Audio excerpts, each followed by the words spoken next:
Hi, and welcome to the Ada K Show. I am Ada K. Brown, and am currently a criminal justice major, and I'm a deaf courtroom commentator.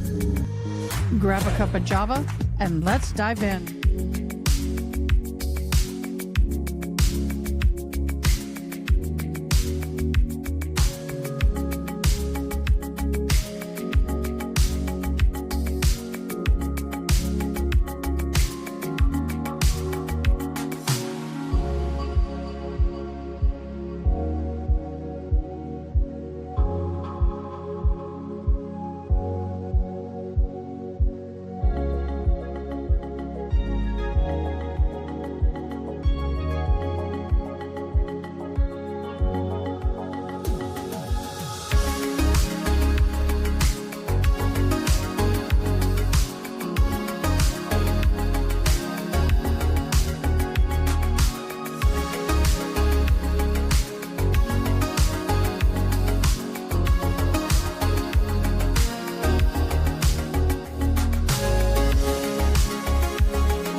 Well, blessings to you this morning.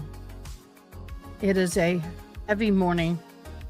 For those of you who've not heard, we have an American Airlines flight carrying members of the national skating team, coaches, skaters, and family members of the national ice skating team were part of the people on board the flight that went down, along with other people. Total possible souls lost 67.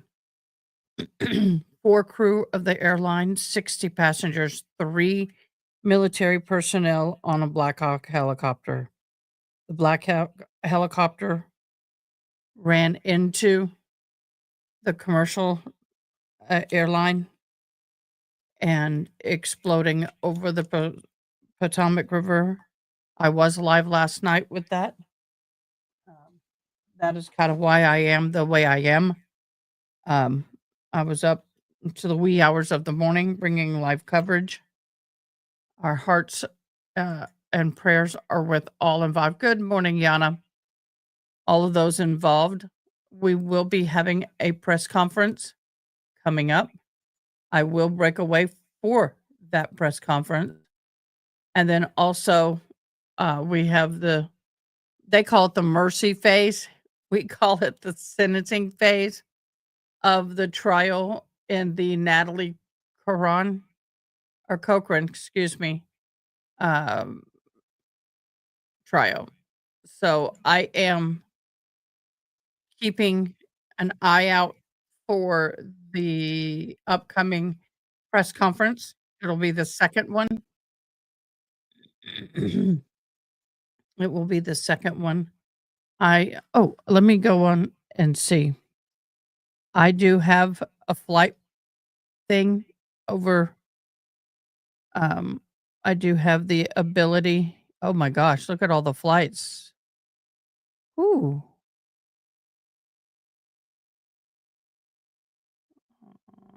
Okay. So I'm trying to get this all organized. Hold on.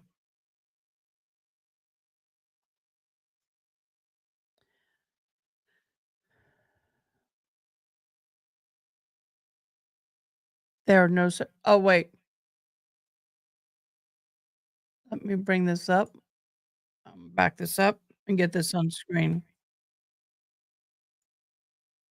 Let me get this on screen. There are no survivors, which does not surprise me, honestly.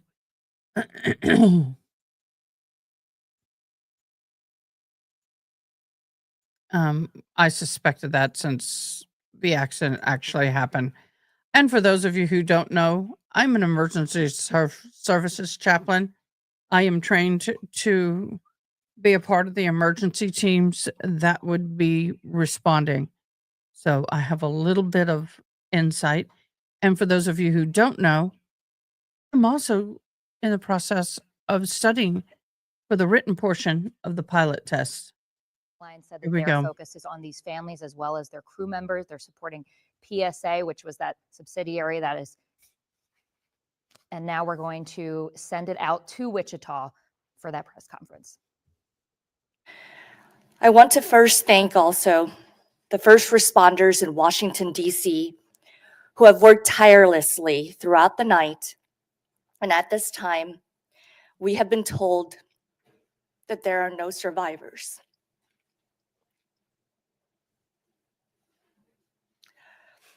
Very We hard. mourn with all those who have been impacted.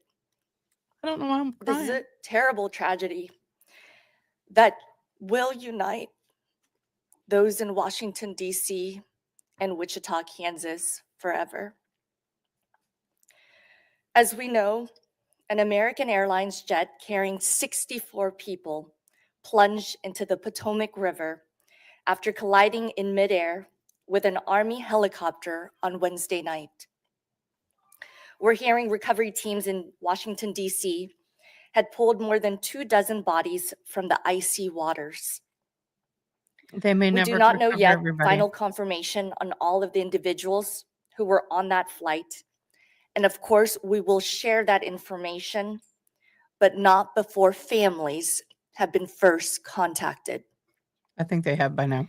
Congressman Ron Estes is here with us this morning, and I would like to invite him to speak. What some of you don't know, and I think I said it, but part of the national ice skating team, and those usually become people who are actually they become Olympians, or some of them may have been Olympians. Their families, everybody else, were on that flight as well. Say a few words. Well, thank you, Mayor Wu, and thank you for all of the city council members for holding this press conference to help share this information. This is such a tragic day for our community. So many of us will be touched by people that we know directly or indirectly that were victims of this tragic tragedy that happened. You know, overnight I was in contact with the White House Situation Room, getting updates as they were going through the process. I spoke last night with the chairwoman of the National Transportation Safety Board as well. And at that point in time, their investigation was they were getting prepared for that, but they were waiting for the search and rescue efforts to conclude before they started that investigation. So I know this is going to be a tragedy that touches our community. We have such a steep history of being involved in aviation, and being a close-knit community like we are. It's going to have consequences for years to come.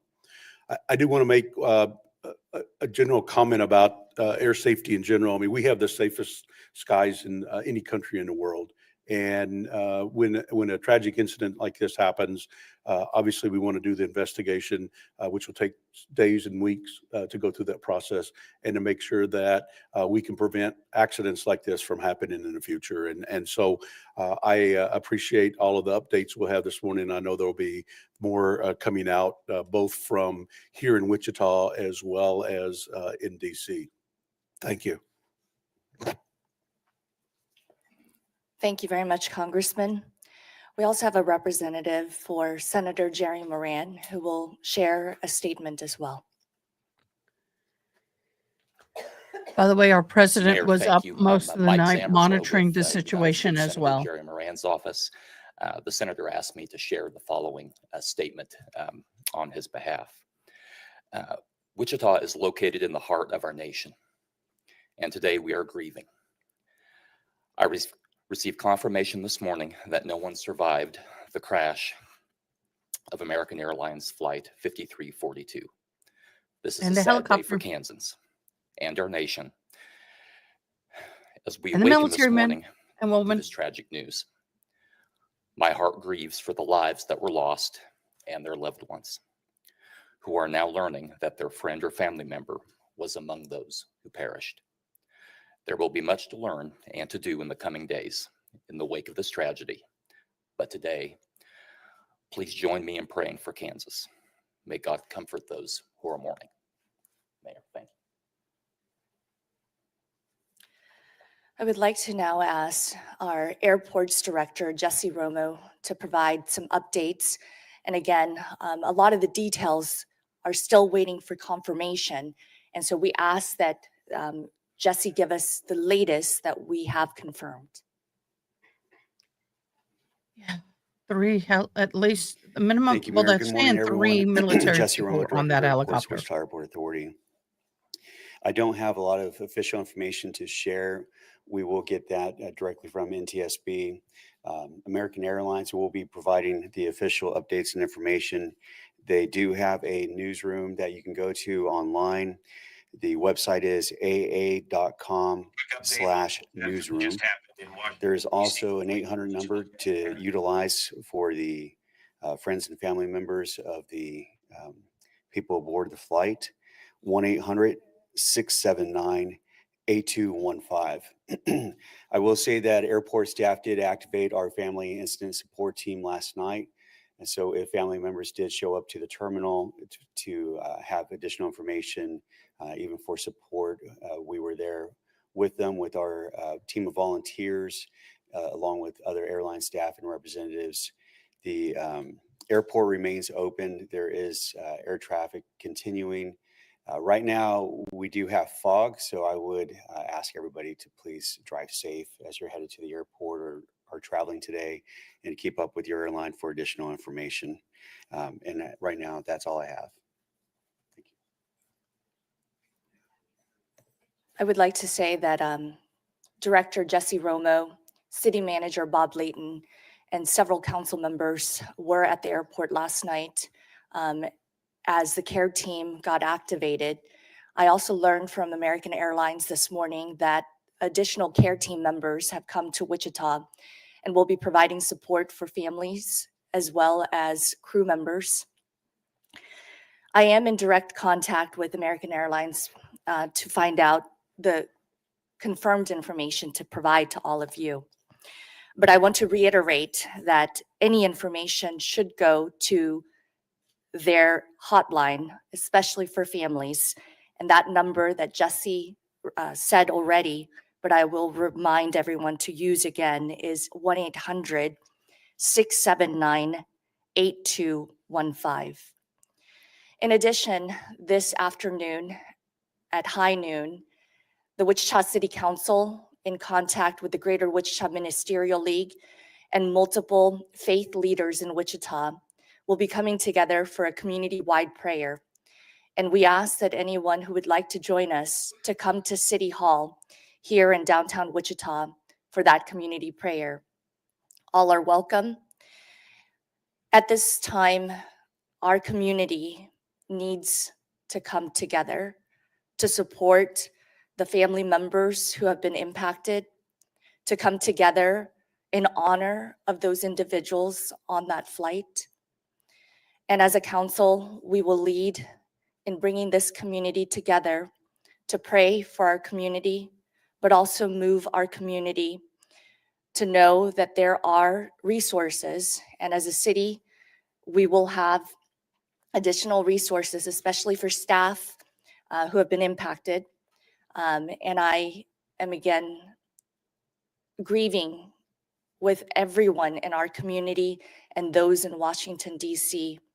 due to this very tragic incident that happened. We will take a few questions at this time. Passengers are Wichita residents versus traveling back home to DC or somewhere else? At this time, we don't have that information, and I know that we don't have the manifest at this moment. Family or friends of members or people in the home? The care team was activated last night, and one family was there. And I want to say thank you to our local media partners who were respectful here in Wichita.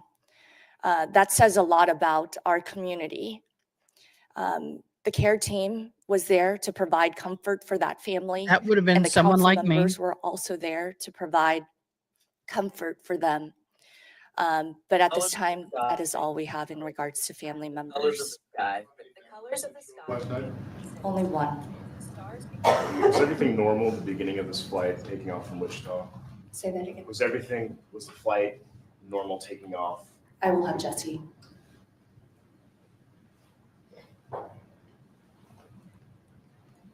Yes, to our knowledge, everything occurred as normal, so there was no abnormality to the operation. Will this flight continue as normal tonight? Or is this flight on hold? We can change it up. I know Reagan National was shut down for a while. They have plans to reopen the airport, and I haven't heard yet when exactly they're going to open it. And I haven't heard specifically for this flight, but if we do have additional information, that will come from American as well. And so if folks are looking to fly on that route, just need to continue to check with American Airlines. Jesse, how many? Okay, we got to get to court, but I want to let you know, I'm crazy. I have the police scanner going in Washington at the Reagan Airport. It's in my ears. Here is the map. Like I said, some people don't know that, but I am studying for my pilot license. The airline was coming in.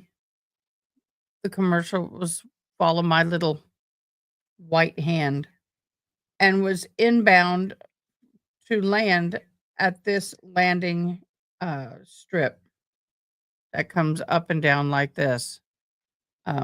Yeah, I know it's pinging the Washington because I asked it to. Most tracked flights. And that flight has been removed.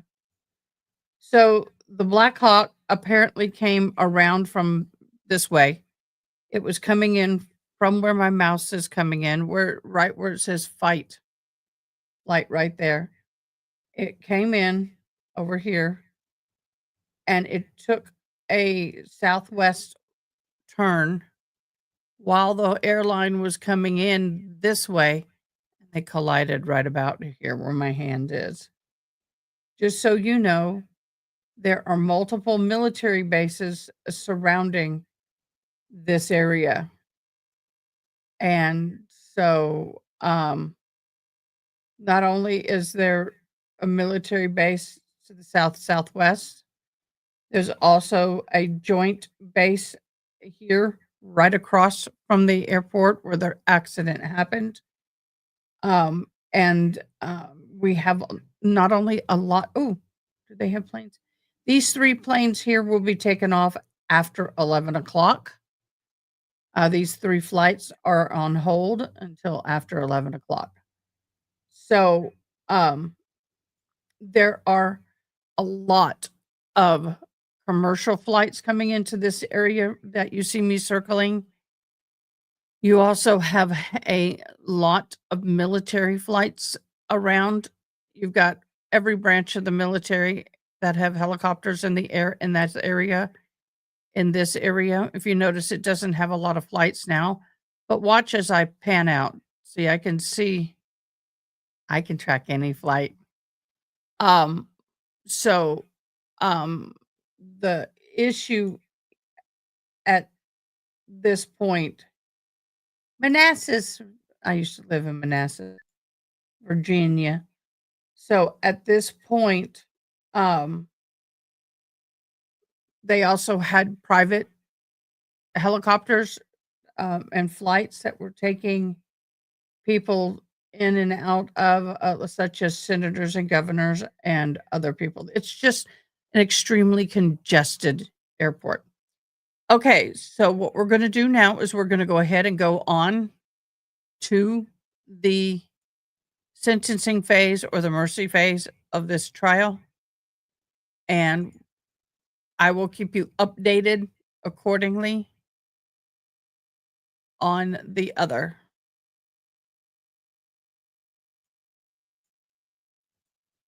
Mods, I've got a lot going on today. We have the mercy phase here. We have another day 2 of the other trial.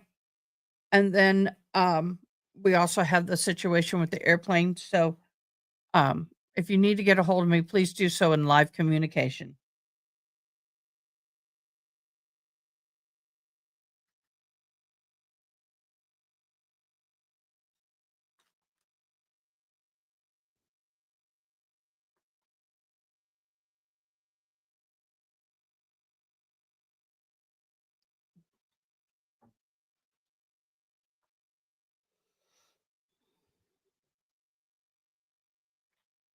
There is no sound in court right now. I'm going to play the other video and listen. Good morning, Penny. Good morning, Tash. Good morning, Yana, and all those who are watching.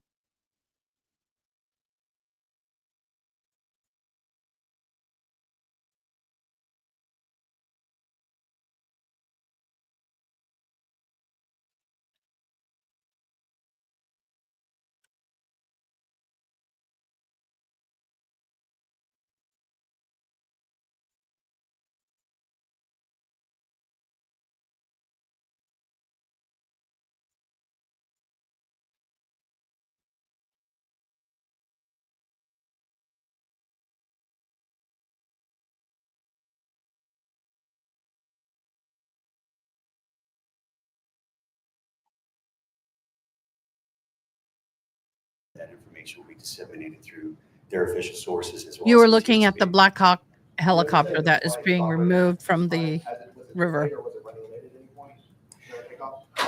I don't believe so. I don't have that information, but I can look into that. Can you tell us anything about figure skaters? Obviously, that were on the flight. We just hosted the U.S. National Championships. So on social media, a lot of figure skaters coming out, just hoping for the best. Anything? I understand that some of that information is out there on social media or through other media outlets, but it's not information that we can share at this time. Mayor, can you talk about, we've heard from a few folks about how big this last. Don't worry, weekend was Yana. Do with what the you US can when you can. Championship being held We're here just in praying for a Wichita. safe move for All you. of these young Olympic hopefuls, which would have graced our living room in the future. Can you talk about just how big of an event this past weekend was and what it meant for the city to have these young skaters here in town? It was truly an honor to have future Olympians and those who are at the highest competition level of figure skating right here in the air I will capital. switch when court We were begins. so excited to have the opportunity to host the national championship. Thank you. And even yesterday, I had folks tell me how wonderful these last few days have been with additional individuals that came into our community, whether to watch or to participate. So our community was really excited and thankful that everything went well with the championship. And so right now, we're just waiting for more Need to go information potty from already? US Figure Skating that we can release. But right now, we're just hoping and praying. As soon as this gets going, I've got to do a puppy comfort break. Good morning. Good morning. The court calls the case of State of West Virginia versus Natalie Cochran. This is case number 23-F-343K. The record should reflect that the state appears by Tom Truman, prosecuting attorney for Raleigh County, Ashley Acord, assistant prosecuting attorney for Raleigh County. The record should further reflect the presence of the defendant, Natalie Cochran, in person and by counsel Matthew Victor and Stanley I. Selden. We are here now for the penalty phase of this case. We need to discuss some ground rules and make sure that we are on the same page in this regard. The court will permit brief opening statements from each side. As I explained to you yesterday, the defense goes forward first, but yet there is no burden of proof. In my review of the law, also, the defense has the last word before the matter is submitted to the jury for determination. And we can work that out. The court will permit instructions to be submitted if you wish, and I believe the state has submitted a penalty phase instruction. We have been working on a proposed verdict form, and we have one, and the state has submitted one, and at the appropriate time, we will discuss that factor. We will concentrate on character of the defendant. The court will employ evidentiary rules 401 and 403, 401 pertaining to relevancy, 403 the balancing test to ensure that there is no undue prejudice to this defendant. Let me hear if you have any questions or suggestions. That's for the statement. Thank you. Mr. Victor. I think that at some point, Your Honor, we may consider the instruction that has been offered by the state. But I don't think it's necessary to do it at this time. Certainly. Unless the court believes otherwise. It's sort of a bland instruction, and I don't mean that in any derogatory way, but it just sets forth the circumstances and explains to the jury why we are here, and if the jury recommends parole eligibility, the defendant would be considered eligible for parole after serving 15 years in prison. So it doesn't seem to be very controversial, I should say. I got to go relieve puppers. I'll be right back. Is the defense prepared to go forward at this time? Yes, Your Honor. Is the state ready? State's ready. All right, bring out the jury bailiff.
Good morning, members of the jury. Good morning. You are back, and I'm glad to see you. We are here now for the so-called penalty phase of this case. In this part, the jury has the sole discretion whether this defendant, Natalie Cochran, convicted of first-degree murder, should receive mercy. As No. in the guilt phase, which has already been determined, your verdict must be unanimous. If you recommend parole eligibility, the defendant may be considered eligible for parole after serving 15 years in prison. If you do not recommend parole eligibility. In other words, if you do not recommend mercy, the defendant will receive a life sentence and never be a phase of the case. The court. I'm sorry, I'm will having to permit switch the the defense feeds. to go Forgive me, but forward gotta be done. first. All right, I'll ask Mr. Victor or Mr. Selden to please call their first witness. The other feed was getting a little Your glitchy. Honor, I believe you mentioned brief opening statements. All right, if you wish to present an opening statement, that would be fine. Thank you, Your Honor.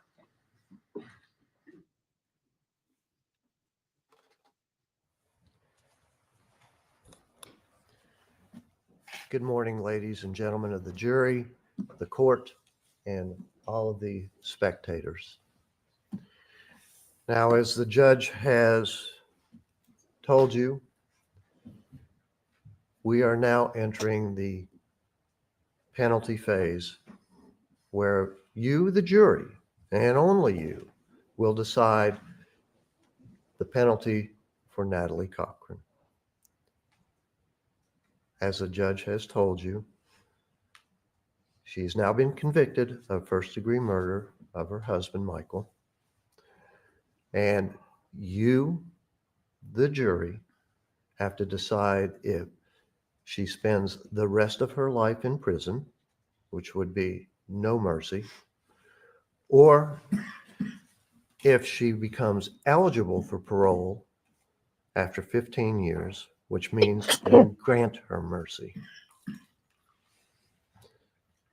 We'll be calling a number of witnesses that will testify to Natalie Cochran's character, things she has done prior to her conviction, things she has done that indicate her character and her ability to be rehabilitated while in prison.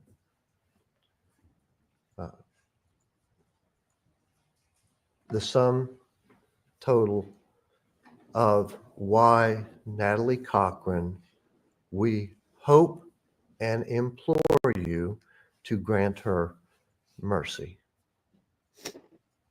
I hope you listen carefully to what they have to say without prejudging them.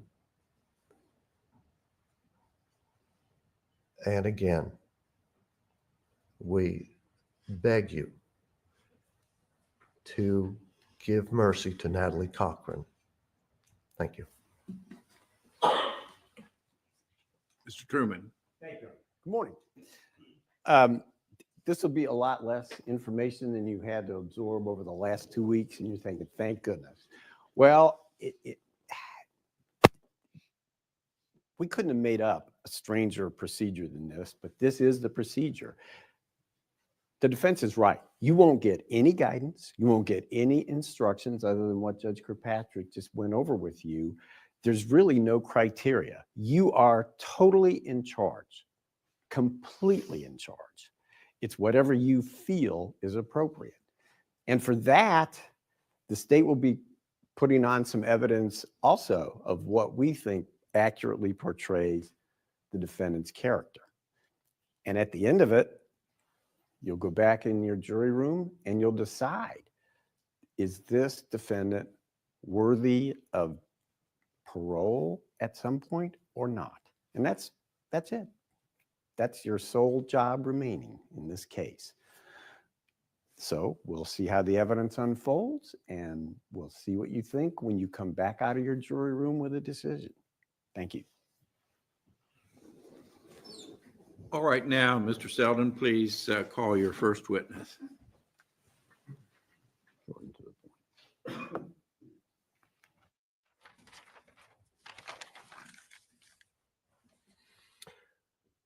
Your Honor, we would like to call Penny Carrico Lowry to the stand. Very well.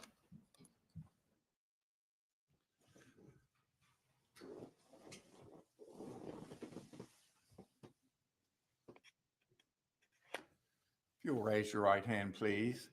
Do you swear or affirm to tell the truth, the whole truth, and nothing but the truth, so help you God?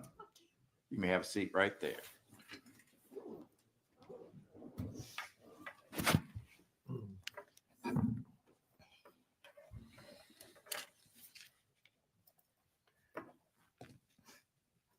okay? Yes, I'll be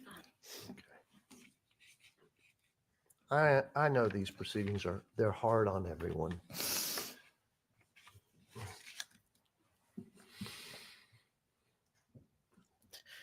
Please tell us your name and the correct spelling of it. Penny Lowry, Penny Lowry.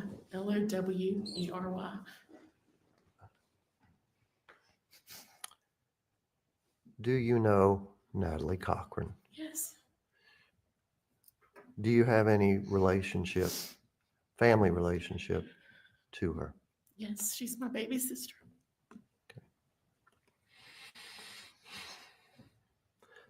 So you've known Natalie virtually all of her life. Yes.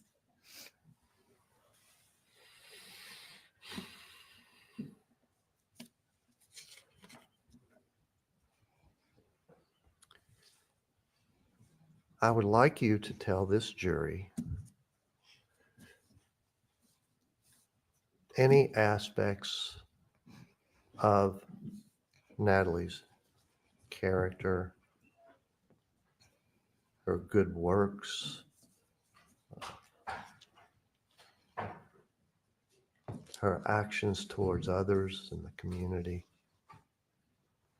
I'm leaving it pretty open for you to convince this jury as to why they should grant your little sister mercy. And feel free to go into any details that you think they might like to hear. Okay? Yeah. I was thinking about this last night, and I know that you don't see her like I see her. And I was 12 years old when she was born, so she was like my little baby doll. And I just remember her, just things about her, like she would come to my room and sleep with me. Okay. She was afraid of the dark, and Go slowly. okay, I'm sorry. I know you want to get it all out, Yes, but I want to make sure the jury hears everything. So slowly, please. So when I see her, I see that little girl that came to my room every night and was afraid of the dark to sleep with me. And I see the little girl that I drove to and from school every day.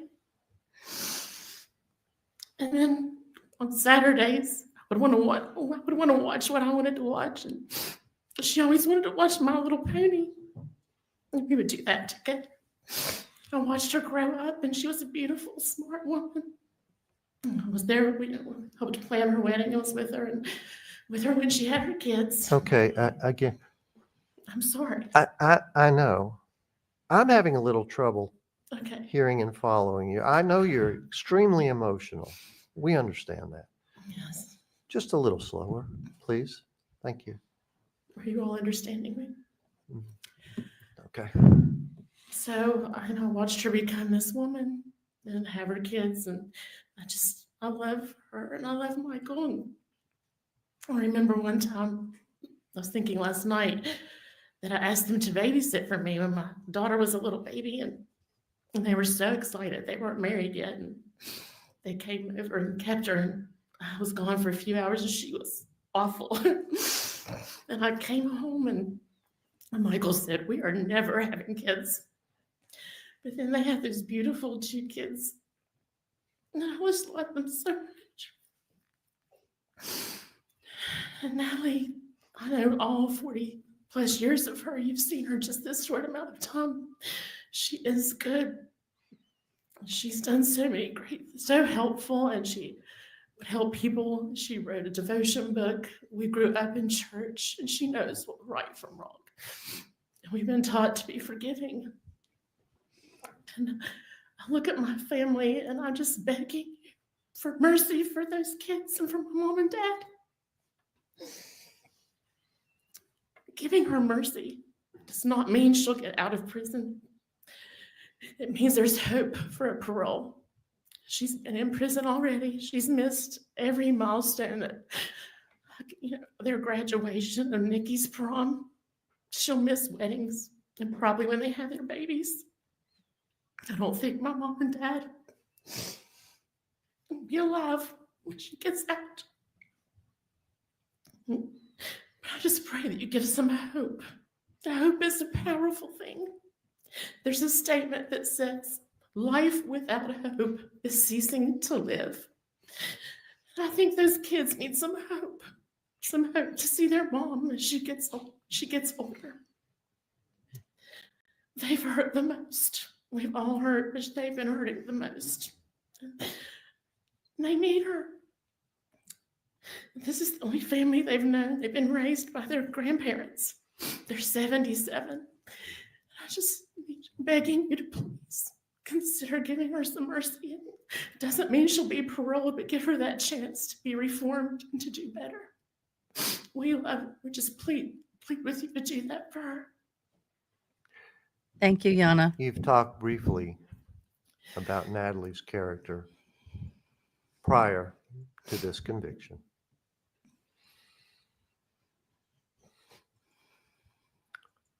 What kind of person was she? And can you talk about any contributions to the community? Anything like that? Of course, they always gave back. She worked in the Church of Awanas, and she did all the little league sports. Anything that her kids needed, she was there. We would always go shopping every year to Pigeon Forge at Thanksgiving when the men would go hunting. And What is it she with always Pigeon made sure the Forge kids lately? had, what they needed before she'd buy herself. She never bought herself anything. She served on committees in our community. She served with all the sports. And What kind of committees? which is like team mom, and then served as officers on these sports teams like football and baseball, and she did a lot of things like that. She would do Bible school for the kids, and that was her priority, her family, and they did everything together. She's been in federal prison for a couple of years now. Do you know anything about her activities while she's been in prison? I do. I know that she teaches classes, and I know that she's helped. I don't know all the details, but she's helped with like helping people get their GEDs. She does devotion. She wrote a devotion book in prison, and she's a friend to a lot of those people.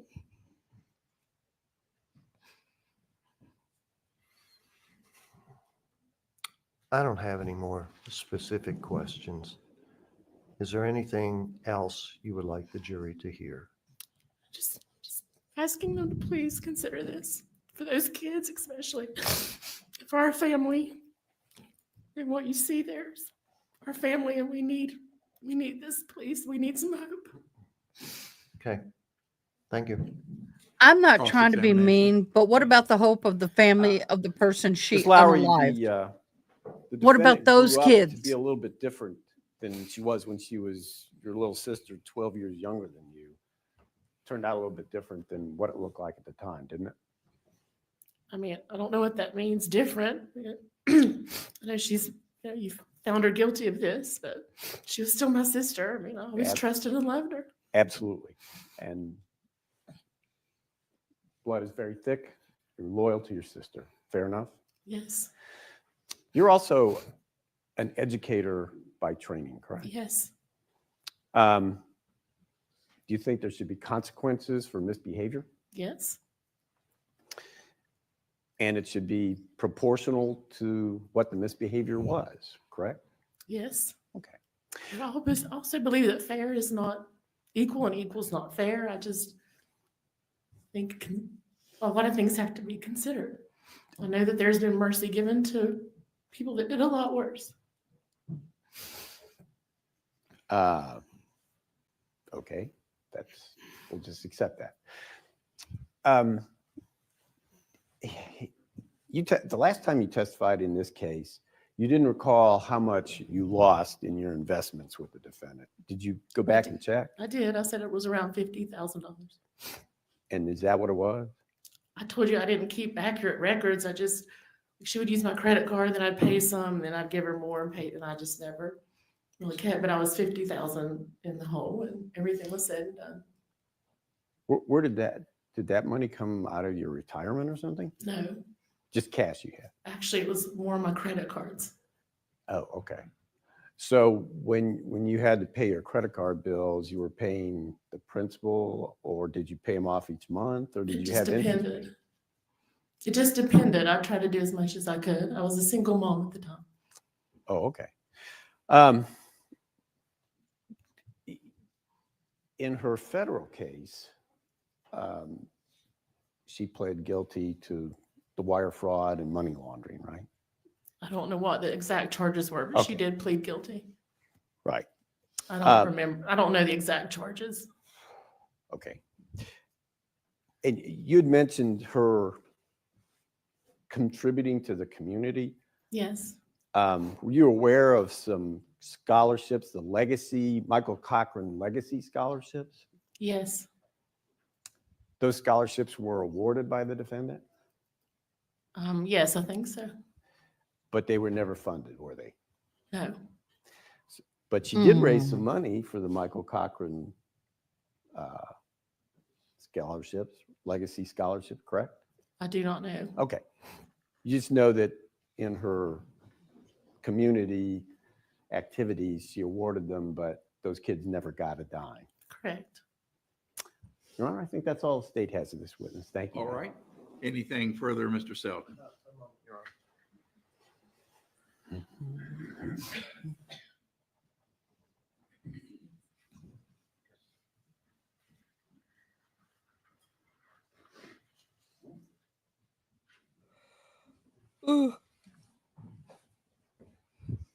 Is it okay if I call you Penny? Yes. The prosecutor asked you about money for scholarship fund, et Yes. cetera. Yes. Were you aware that the government seized all of the assets of Natalie? And among those seized assets were any monies, et cetera, that might have been paid to these scholarship funds? I don't know what the money was for, but I do know that the government seized a lot of her money, all of her funds. Okay, thank you. Anything further, Mr. Truman? One follow-up. Those scholarships were awarded in May of 2019, correct?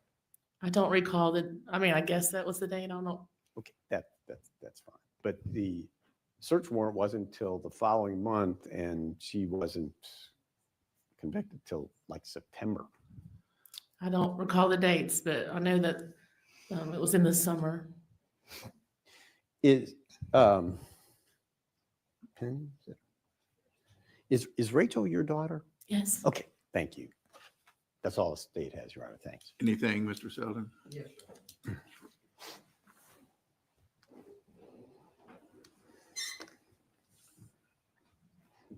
Now, I just want a complete understanding of these scholarships. They were awarded in the summer to the students. Is that right? They were awarded, I think, at the end of the school year. Okay.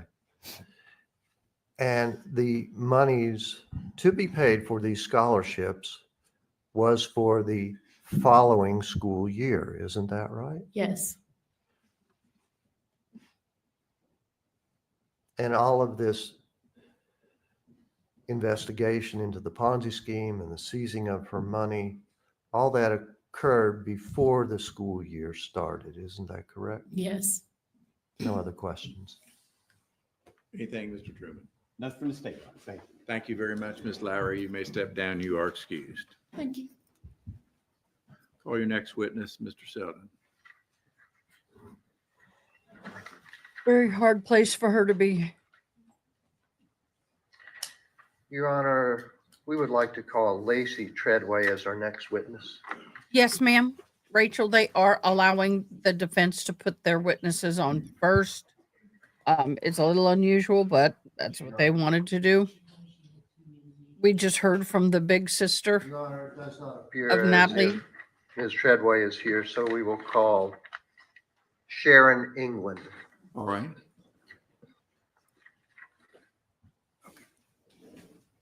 I'm going to be tired and yawning today. I was up most of the night with the helicopter airplane collision. If you reporting could, live. Mr. Selden, speak Well, up. I'm really The tired. jury's having some difficulty hearing you. Oh, No gosh. problem, Your Honor. I usually have the opposite Ugh. problem. Thank you. If you'll raise your right hand, ma'am, do you swear or affirm to tell the truth, the whole truth, and nothing but the truth, so help you God? I do. You may have a seat right there.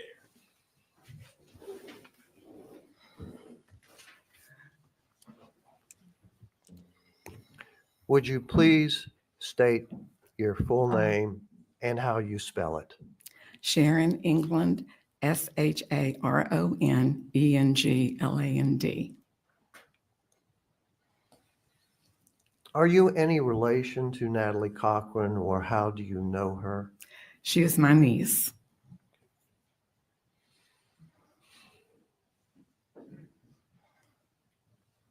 And as you've heard, we're here and you're here to tell this jury why you think Natalie should get mercy and give this jury a better understanding of what type of person Natalie is. Okay? Okay. To that end, would you speak on behalf of Natalie and tell this jury what type of person you think she is? Okay. Well, first of all, And if you would, please speak into the microphone. okay.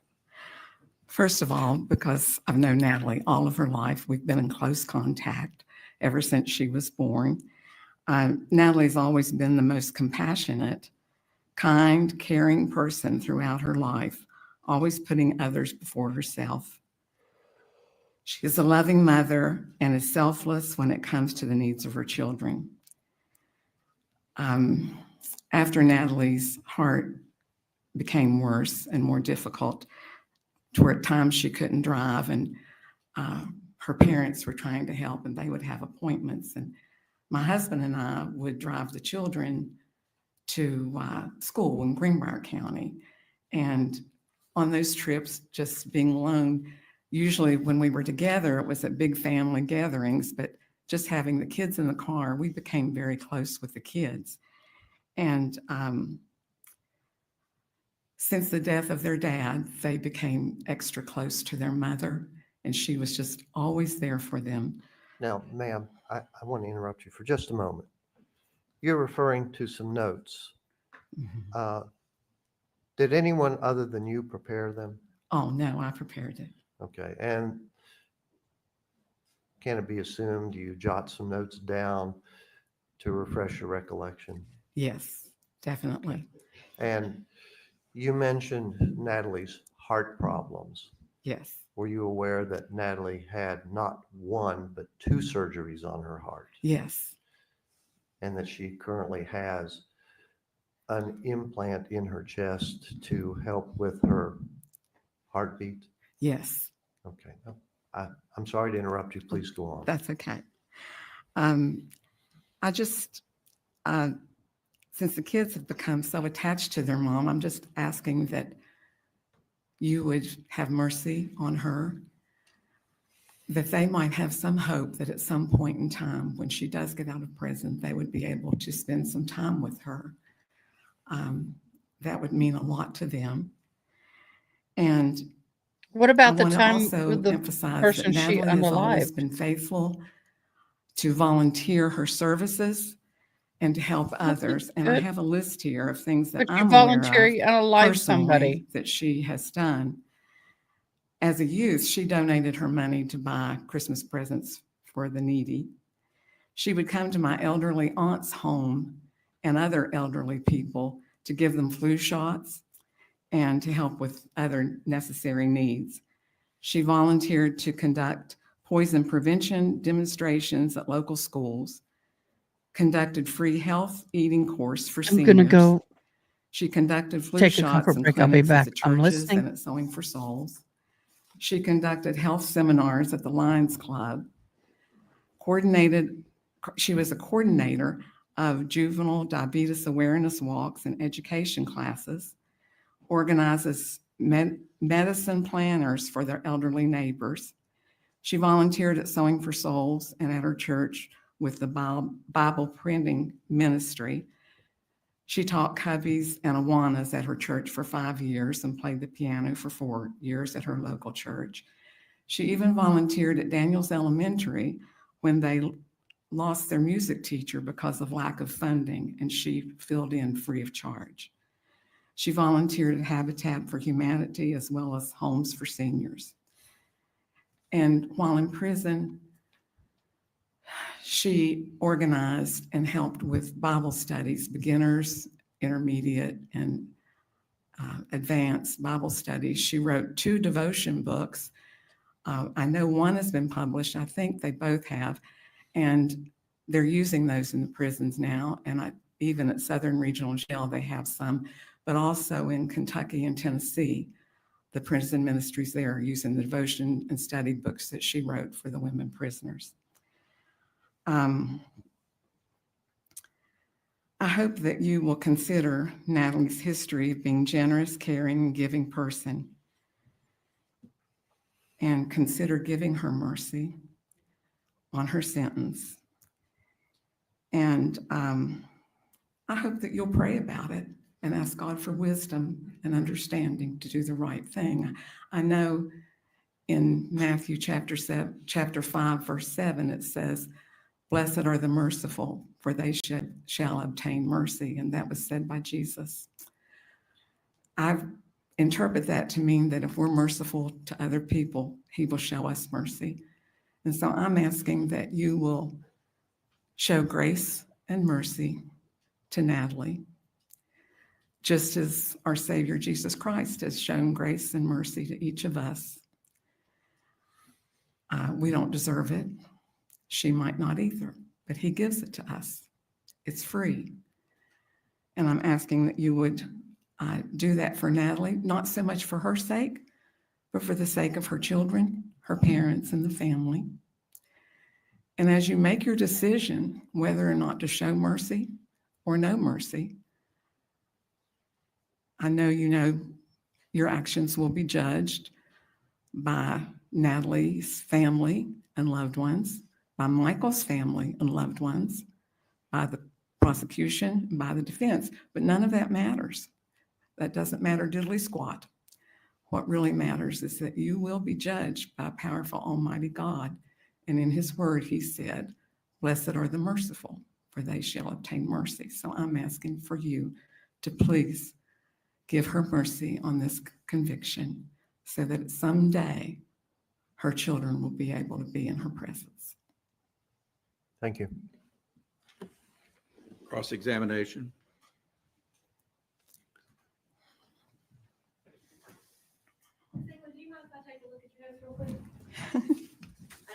You can, but it's old notes and I revamped them. So I've got little notes on there. Okay. Some things I didn't say.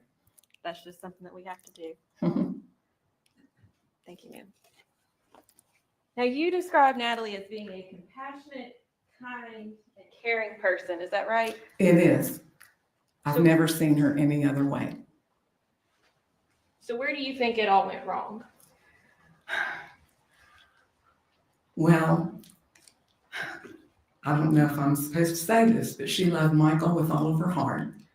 When he asked her to quit being a pharmacist because he was jealous of her coworker, he asked her to also be the woman because they were giving the contracts to women to start that business. And I believe she would have done whatever he said. And I believe she made some unwise, bad decisions. I believe that too. You were talking about the Bible and the teachings of Jesus. Are you familiar with the 10 Commandments? Yes, I am. So you know one of those is thou shalt not kill. I do. Do you believe that we're judged by that as well? Yes, I do. I also believe God will forgive those. And he's asking us to forgive if we want to be forgiven. I know you talked about her volunteering her time and money and services, especially with things like youth sports too, right?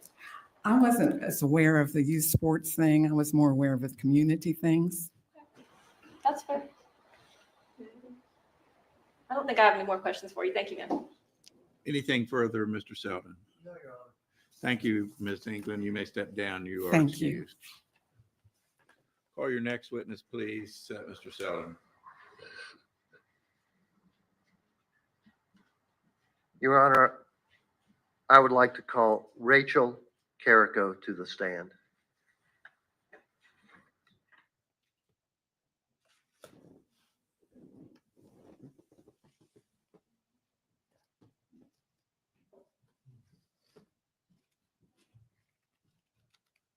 You'll raise your right hand, please. Do you swear or affirm to tell the truth, the whole truth, and nothing but the truth, so help you God? You may have a seat.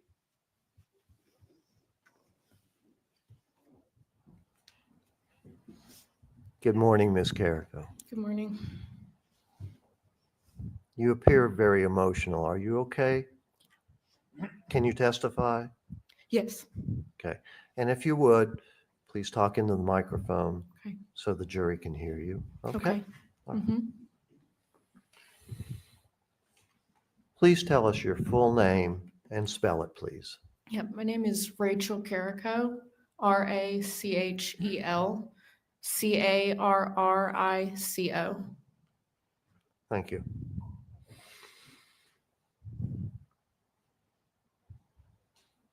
How do you know Natalie Cochran? Natalie is my aunt, but I would describe her as more than that. Like my mom was up here saying, she's been a very close and influential person in my life. I would consider her more of a mom than an aunt to me. Okay, I just want to Okay. clarify. You said when your mom was up here testifying, your mother is Penny Carrico Lowry. Is that Yes. correct? Okay, please go Yes. on. Her kids they're my cousins, but we've always been like brother and sister. I'm an only child, so having them with me growing up has been a blessing to me, especially within the past 5 years. I think we've grown very close together because we've needed each other. But I would always be with them growing up. Natalie would always include me in anything that they were doing, big or small, whether it was going on a day trip or just going out to eat. They always invited me, and I've just been a member of their family. Why do you think this jury should grant Natalie mercy? And you know what that means from the discussions, correct? Yes. So why should they give her mercy? I don't think anyone truly knows Natalie like we do. My family does. Like I said, she's been a mom to me, and she didn't have to do that. Just even last Wednesday, I had to put my dog down after court. And on Thursday, that's when my two cousins had testified. And Natalie called me after from Southern Regional, and it wasn't to talk about court, it was to check on me because I had lost my pet.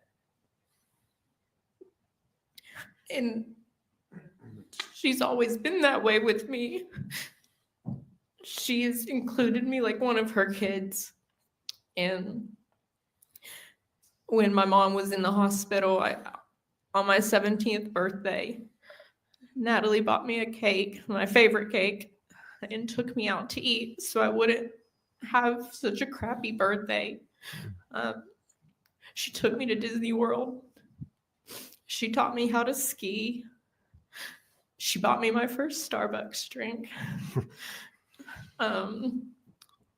She's had such an influence on my life, and looking back and even looking at now, I'm very thankful for the influence she has had on me, and it has been nothing but good.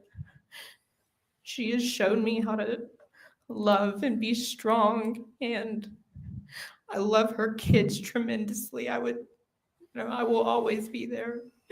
And it's because of her and her demonstrating that love.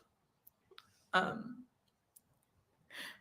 know that there's been things said, but no one truly knows her like we do. And I just beg for mercy because we need it. We need her back. I can't fathom her not being around to not even see me get married or have kids, but much less her own kids.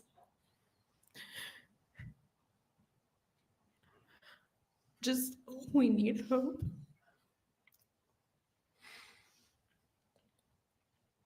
I don't have any more questions. Thank you. Oh, I do have one question. You talked about your 17th birthday. How old are you now? I'm 26. Okay, thank you. Thanks for joining us, June, Rachel. Oh, Ms. Cochran, what sunny do you day. do for a living? I'm an Rachel K. occupational therapist, Donna, So Thank y'all for where joining. did you go to school? West Virginia University When did you graduate? College. Yeah. May of 2022. Okay. And you were one of the recipients of the Michael Cochran Legacy Scholarship, were you not? Yes. Did you ever get any of that money? No. You mentioned that the defendant was so influential on you. Can you be a little more specific other than this generalize she's a loving person? How else did she influence you? To be smart and to strive for, what I wanted, and encouraged me when I was in college, and just made sure that I knew like how proud she was and how good I was doing. And I mean, like, she's influenced what clothes I wear. I like to wear the same type of clothing that she did. And like I said, with coffee, I mean, it's little small things that have had a big impact, but also, just the characteristics of her.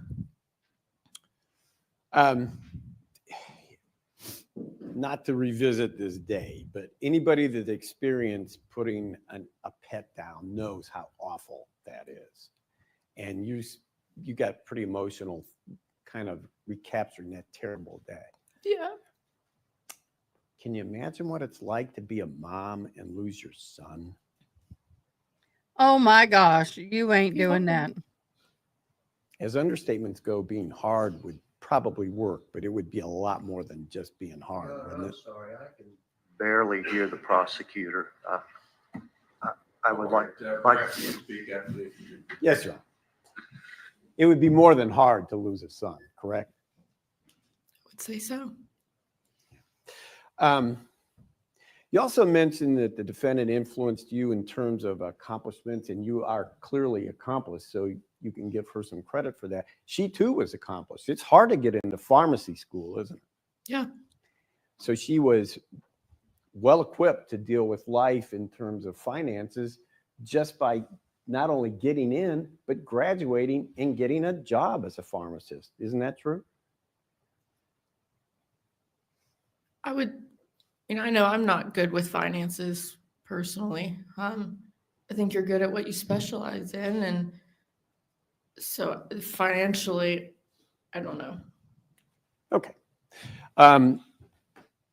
In her influencing you, she didn't give you tips on how to run a Ponzi scheme or anything, did she? No. Okay. That's all the questions the state has. Thank you. Anything further, Mr. Selby? That's a typical young person's mindset, which I don't think she should have gotten up on that stand. I'm not saying that. I don't think that helped her. Not necessarily hurt her, but sure in heck didn't help. Is it okay for me to call you Rachel? Yes. Now, Rachel, the prosecutor asked you questions about not getting money for your scholarship fund. Yes. And that money was promised to you in the following school year Yes, it was But- going to be for my first fall semester of OT school. I know, And right? before that happened, you're aware that Natalie Cochran and Michael Cochran's assets were all seized. There wouldn't be any money for your scholarship fund, correct? Yes.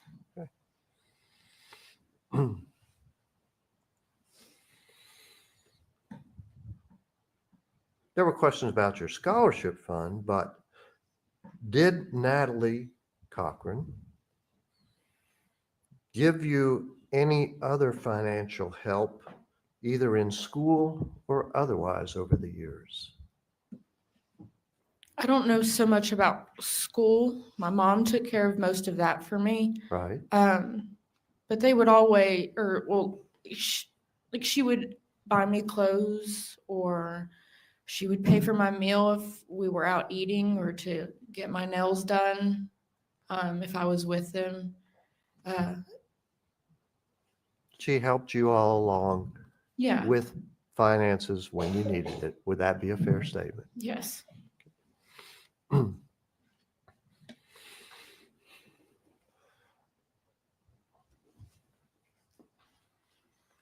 The prosecutor asked some questions about Natalie being equipped for life, etc. Did Natalie help you to become equipped for life and all of its bumps and challenges? Yes.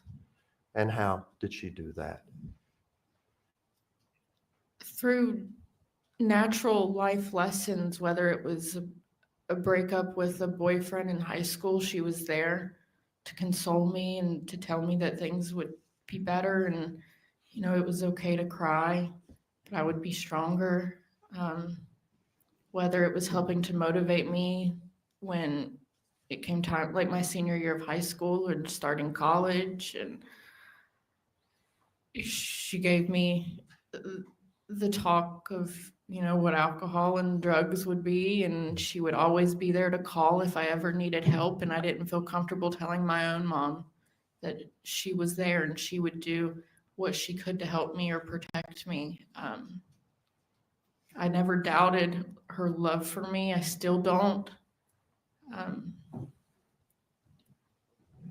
Yeah. Okay. That's good. I mean, that's sufficient. Now, did there come a time when Natalie Cochran had to have heart surgeries? Yes. Did you care for her in any way or at any time as a result of those surgeries? Yes. Like I said, I was in college in Morgantown, and she had to have a heart surgery. It was like an outpatient surgery. It wasn't something huge, but I took her up to Angiogram, where they Morgantown put a and we stayed stent at my in. apartment, and I took her to that surgery. And I waited for what felt like forever. And the nurse had actually called me and said, "Hey, this is the number that was on file, but Natalie's asking for a Michael. Do you know a Michael?" I was like, "I do, but he's not here. Like, I would be there to get her." And I went and consoled her. Let me clear something up here. Mhm. You're talking about Michael Cochran, right? Yes. And Michael was still alive at that time, correct? No. No, he'd already passed. But she was under like an anesthetic. And Okay. so-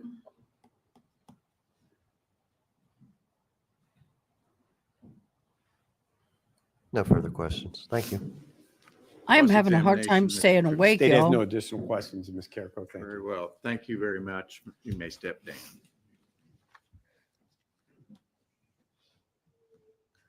Call your next witness, Mr. Selden.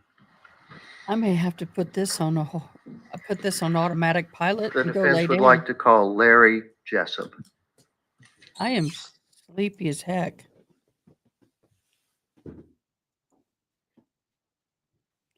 Sorry, guys. Last night being up real late didn't help any. Yeah, good point, Rachel.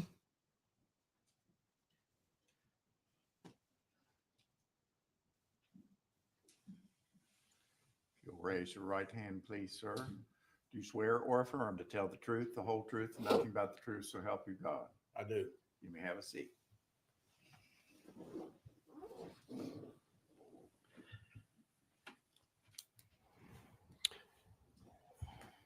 Would you please tell this court and the jury your name and how you spell it? Larry Jessup, LarryJessup. Mr. Jessup, are you any relation to Natalie Cochran? Yes, I'm Natalie's daddy.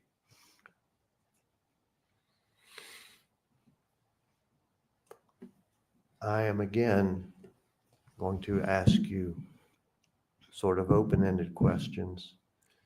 I'm thinking about leaving You're this here running on Natalie's and go taking a behalf quick nap. today, I don't know. isn't We'll that see. correct? Yes, sir. And since you're Natalie's father, you know her pretty well. You've been with her all of her life, correct? Yes, sir. Would you please tell this jury what kind of person you know Natalie And to his be talk is putting and me to why sleep. you think they should grant her mercy? Well, Natalie was my daughter. Naturally, she grew up in our household. She was always a great youngster. She was always very giving I'm going to go person. lay down for 15, She helped maybe us, 30. my wife and I, Daphne. I was up all night with all in her me. growing up years. To what they have to say. I'm going to, if you guys are good with it, I'm going to try. They're still going an hour later. Uh-oh. There's the daddy. Okay. Nope. I'm going to go lay down for a minute. I'm really not feeling well. I was up extremely late last night. So what I'm going to do is just lay down for a few minutes. I will have you in my ears. So hopefully I'll be able to hear some changes. I will set my alarm for 9:45 and I'll come back in then. But I've been fighting coming down with this cold stuff. And on top of it, I was up all night, pretty much with this crash between the airline and the helicopter. She stole from everybody, Rachel. She stole from everybody. So I will be right back. And that kind of thing. Okay, please go on. As far as the timeline in her life, I can kind of go along those kind of lines. My sister Sharon has already mentioned a lot of things that she did, and as she grew up, but she met Michael in high school, and he would come to our house, and so I got to be friends with him, and then they both went to WVU to school, and then they decided to get married in 2019, and then they were married May the 20th of 2020. They didn't have a place to stay, so my wife and I bought him a mobile home, and he didn't have a car to drive, so I gave him a pickup truck that I had, and so they went all the way through college at WVU, and then they went to Tennessee after they got out of school. They moved to Tennessee, and I think he went to work at a company called Nova, and she went to work as a pharmacist. Okay. And please talk into the microphone. You're kind of fading out a little bit. Okay. Thank Try you. to do better.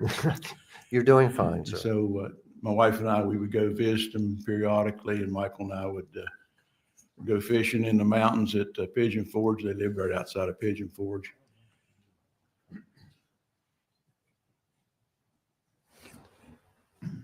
I'm sorry, sir. Go Oh, ahead. okay. And we would visit them there, and our first grandchild was, well, not first grandchild, but the first one from Natalie and Michael was born in Tennessee, and then they moved back to here in 2006. And they bought a home on 4H Lake Road. It was repossessed by the bank, and it was in dire need of repair. So Michael and I worked on the house for about a year, repairing the house. And Michael and I became very, very close. And of course, Natalie, she would come over and help us, and my wife would keep the children. And then they moved, of course, into that house. They stayed with us while we were repairing the house. And then they've they had a good life there. They did a lot of things together. We did a lot of things with them. What are some, now, I'm sure the jury wants to hear a lot of this history, but you said they did a lot of things together. Please tell what kinds of things and what Natalie was doing, if you would. Well, in your everyday life, you see, you just kind of go along. Some things you remember as events in their life. Other things are just every day going along together. Can you speak to Natalie's personality, her character, things like that? Well, just like she had always been, she was a very caring person. She took care of her family. She took care of us a lot of times. If we needed something, she would help us. But as far as her family, she always put her family first in everything. How old are you, sir? 77. Has Natalie taken care of you for any physical ailments or anything like that? She would always take care of, me getting shots and that kind of thing. I had a massive heart attack in 2014, and she was always coming over, checking on me, blood pressure, my heart rate, and those kind of things. And then in January of 2015, I had a defibrillator and a pacemaker put in, and she was always trying to monitor those for me. Yes, sir. I need just a moment, Your Honor. Very well.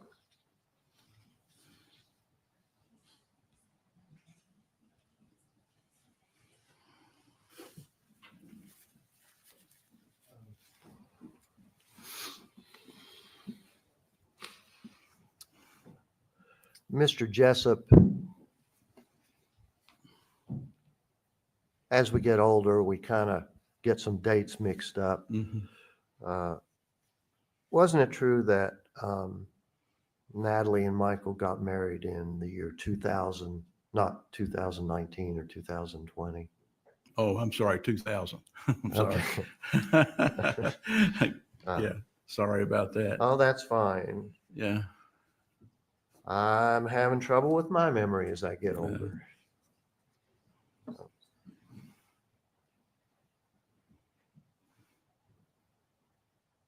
Would you classify Natalie as a good daughter? Certainly. Excellent daughter. How would you classify her as a wife and mother? Again, excellent. She took care of Michael and the kids. Did every, just as almost as a servant to them. Yes, sir.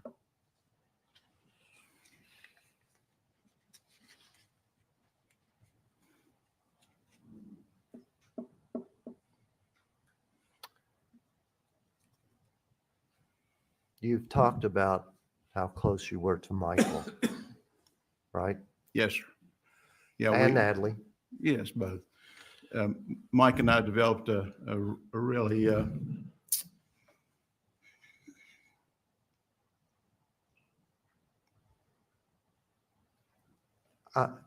Just a minute. I'll be all right. Okay. A real, You're obviously very emotional. Yeah. Just take a moment, okay? a real close relationship over the years. We hunted and fished together, went on vacations together. He took me deep sea fishing. He became just like a son to me. You know, it was a very good relationship. We did a lot of things together and also with my grandson Ashton, his son, and that went on for years. And then 2000, we had a lease in Greenbrier County, and we built a shelter up there. And of course, he could do a lot of the work that I couldn't do. Of course, I was a little bit more able to do things then. It was about 10, I guess. Okay. 10. Let And me just interrupt you for just a moment. It's obvious you had a very good relationship with Michael. Yes.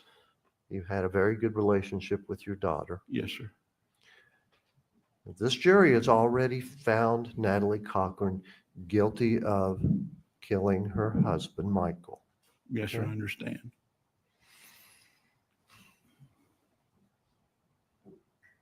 Do you think she should be punished for that act by spending the rest of her life in prison? Well, I would hope that the jury would see fit to grant her mercy. I know they made their decision. Certainly, I don't agree with it. I felt like that there was a lot of variables there and a lot of unanswered questions. So I would plead with the jury, have compassion, and to give her mercy. So, I mean, I'll never be able to touch her again. All the time I'll be able to see her be behind the glass wall. But, you know, her kids, if she spends 15 years, they would be 35 and 33, I guess. So they would be able to have. Yeah, take a moment, sir. Yeah, okay. Some more time with her kids. But as far as I'm concerned, of course, she's my daughter. I thought she was the best kid we could ever have. We had 4 kids, and all of them were great. And And I just, you're 77 now, right? Yes. So when Natalie is possibly up for parole, if the jury gives her mercy. Yes. If my math is correct, you're going to be 92 years old. Is that right? Yes, sir. I don't figure I'll ever make it to 92 with my heart, but I would be 92. Mm-hmm. So you may or may not be alive after that 15 years. Is that That's right? correct. Yes. Would you like the possibility of spending time with Natalie, not behind the glass or in prison, but in person? And hopefully you'll live that long and the jury would grant you mercy. Is that a hope of yours? Certainly. Mm.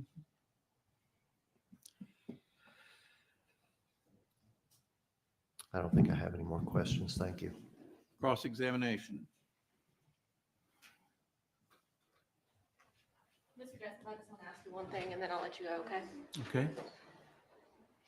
Now, we've heard a lot of talk already this morning from other witnesses and from you about wanting to reunite Natalie with her kids so that they have their mom. Yes. How does it make you feel to know that they will never be reunited with their father? Makes me extremely sad. Thank you, sir. That's it. I have no further questions. Anything further, Mr. Selden? Yeah. No, sir. Just hold on. No other questions for this witness. Thank you. Thank you very much, Mr. Jessup. You may step down. You are excused.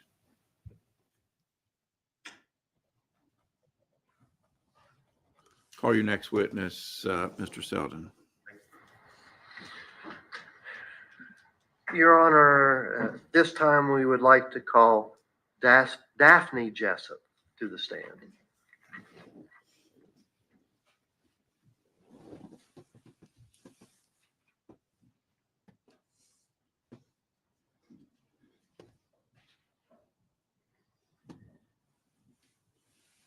If you'll raise your right hand, please, ma'am.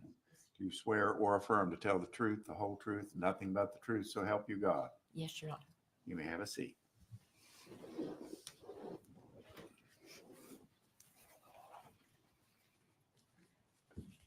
Are you okay? I'll be fine. All right. Would you please tell this court and the jury your full name and spell it? Daphne Jessup, D-A, And talk into the microphone. D-A-P-H-N-E, J-E-S-S-U-P. Are you any relation to Natalie Cochran? Yes, sir, I'm her mother. And you're appearing here on her behalf, is that right? Absolutely.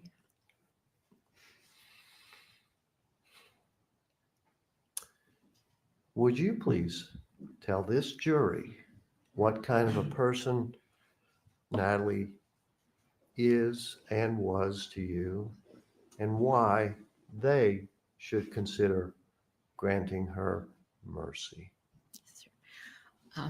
My husband and I didn't talk about what we were saying, but I did a little timeline. I thought that would help me stay focused today. But she was born to us late in life. And all the siblings were growing up and going, and she was still home with us. So there was the three of us, all through childhood. Ma'am, Yes. if you would. No. Slowly. So I want the jury to hear everything you have to say. Thank you. All through childhood, she did terrific in school. There was never a problem.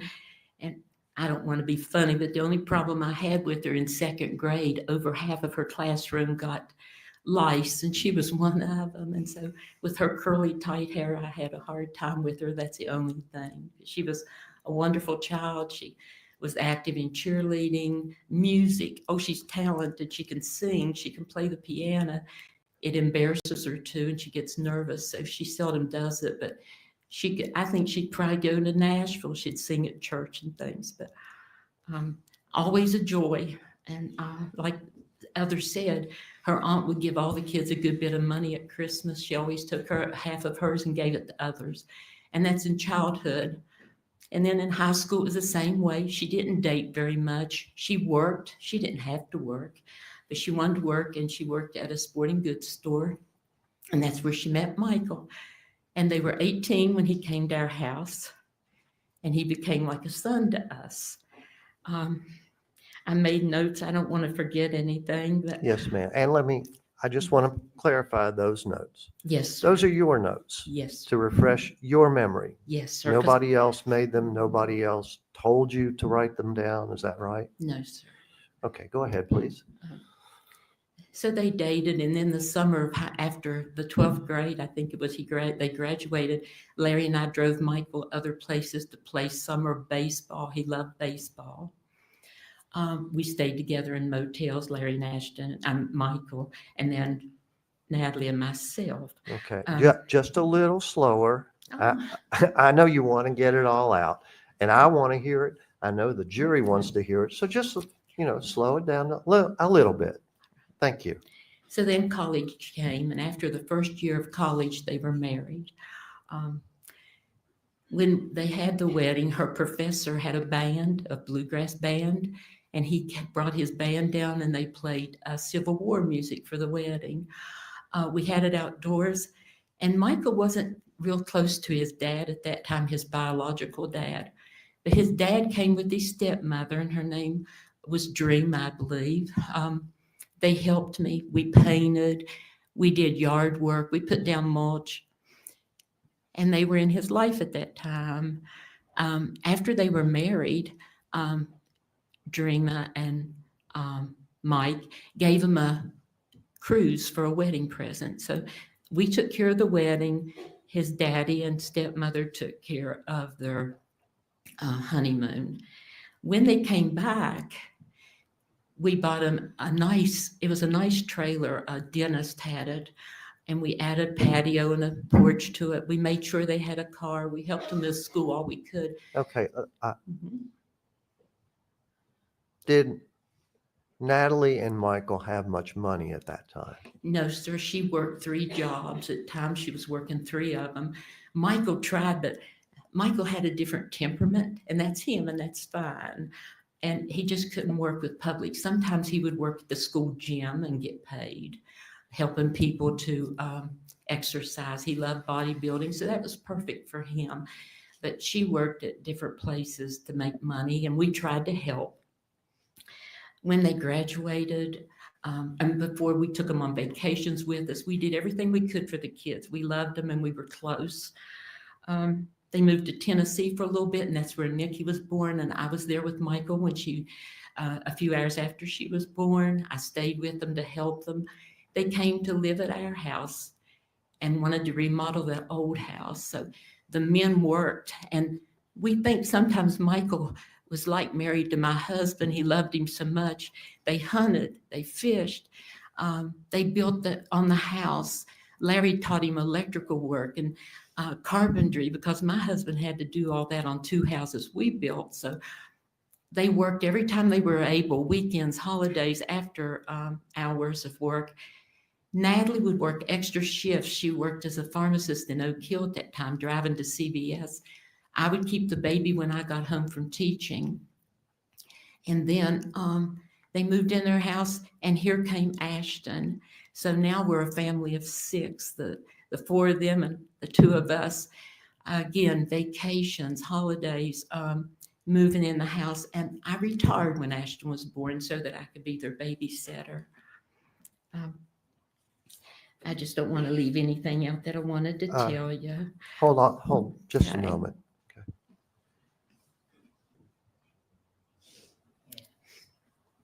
Okay. If you would, as to Natalie and Michael's son, would you just refer to him as their son and not name him? Yes, sir. Because Yes, sir. he's a minor. Yes, Okay? sir. Yes, All sir. right. Please go ahead. So we start going to on trips. We eat out. We do a lot of things as a family, and my husband's still working. So at this time, Michael and him take a few holidays, and Michael always, I think we were very close, and the kids said he loved me. I thought he did. I wouldn't know for sure. He never said he loved me, but he'd always say, Daphne, you're going with us. And he was the domineering figure in the family, but Natalie didn't mind. I didn't mind. So I'd go with them while my husband stayed here and worked. I'd go on holidays with them. And I'd offer to stay in the room and take care of the kids at night so they could go to a dinner or something. He'd say, no, you're going with us. I want you to go to this steakhouse. He always took care of me. He'd do anything he could for me, and I'd do anything I could for Michael. Okay, slow down a little bit. Well, it broke our heart when he left this world. Our last trip was in the summer before Michael passed away, and we went to Ocracoke Island. The men fished, and we sat aside. We played in the water. They did the boards on the waves. It was a wonderful week. And Michael had a golf cart, and he got me a golf cart, and we'd ride the others around because that was fun for this person. But Michael was sleeping more and more. Even in the car on the ferry, he'd fall asleep. He wasn't staying awake much, and he'd hold his head a lot. He was sick. When we came home, there was foods he liked to eat, and he had asked me to cook, and he'd come after work. He liked breakfast foods in the evening, all breakfast foods at one time. And I'd fix it, and then he'd have to lay on the couch. He thought it was green mold that was making him sick. He was working in a house. Ma'am, I don't want Okay. you to go into the case in chief. Okay. I want you to talk about Natalie's character, etc. We're not here to relitigate the case, okay? Okay. I didn't want to bring the case up. No, sir. Okay. But Thank I was you. just telling you, I just wanted everybody to know that Michael and I had a good relationship. The kids did everything they could for me. Natalie helped me with my ministry. So did Michael. I was always all about kids. I love children of all colors, all sizes, and I've helped children and families in 45 countries. Michael helped me furnish, and Natalie, they helped me furnish seed in Zambia for Matambo Village. I'm sorry. Could you clarify that a little bit? What are you talking about? Well, in Matambo Village is one of my favorite villages in Africa, and I've been there twice. They plant things like corn, tomatoes, cabbages. The government buys it, and then the government didn't give them money one time, and they couldn't buy seed. Who is they? Who are you referring to? The Zambians under Pastor Mukatasha lives there. It's a village in Africa. All right, go ahead. So we bought sacks of seeds. It was a total of $5,000 for all the seed for the village. And I had every kid there a mattress and a blanket. They were $81 for a mattress and a blanket. When you say we bought this, who are you talking about? Well, I have a ministry, and it's under the church. Other churches and people support me. It's all these people, we work together. Okay, I want you to concentrate on Natalie. Okay, well, that's what I said. Natalie Michael gave me $5,000 one Christmas. And we finished getting every child in that village a blanket and a mattress, because it gets down to 40 degrees at night there, and some of them get close to fires and they burn. Okay, let's skip ahead over that.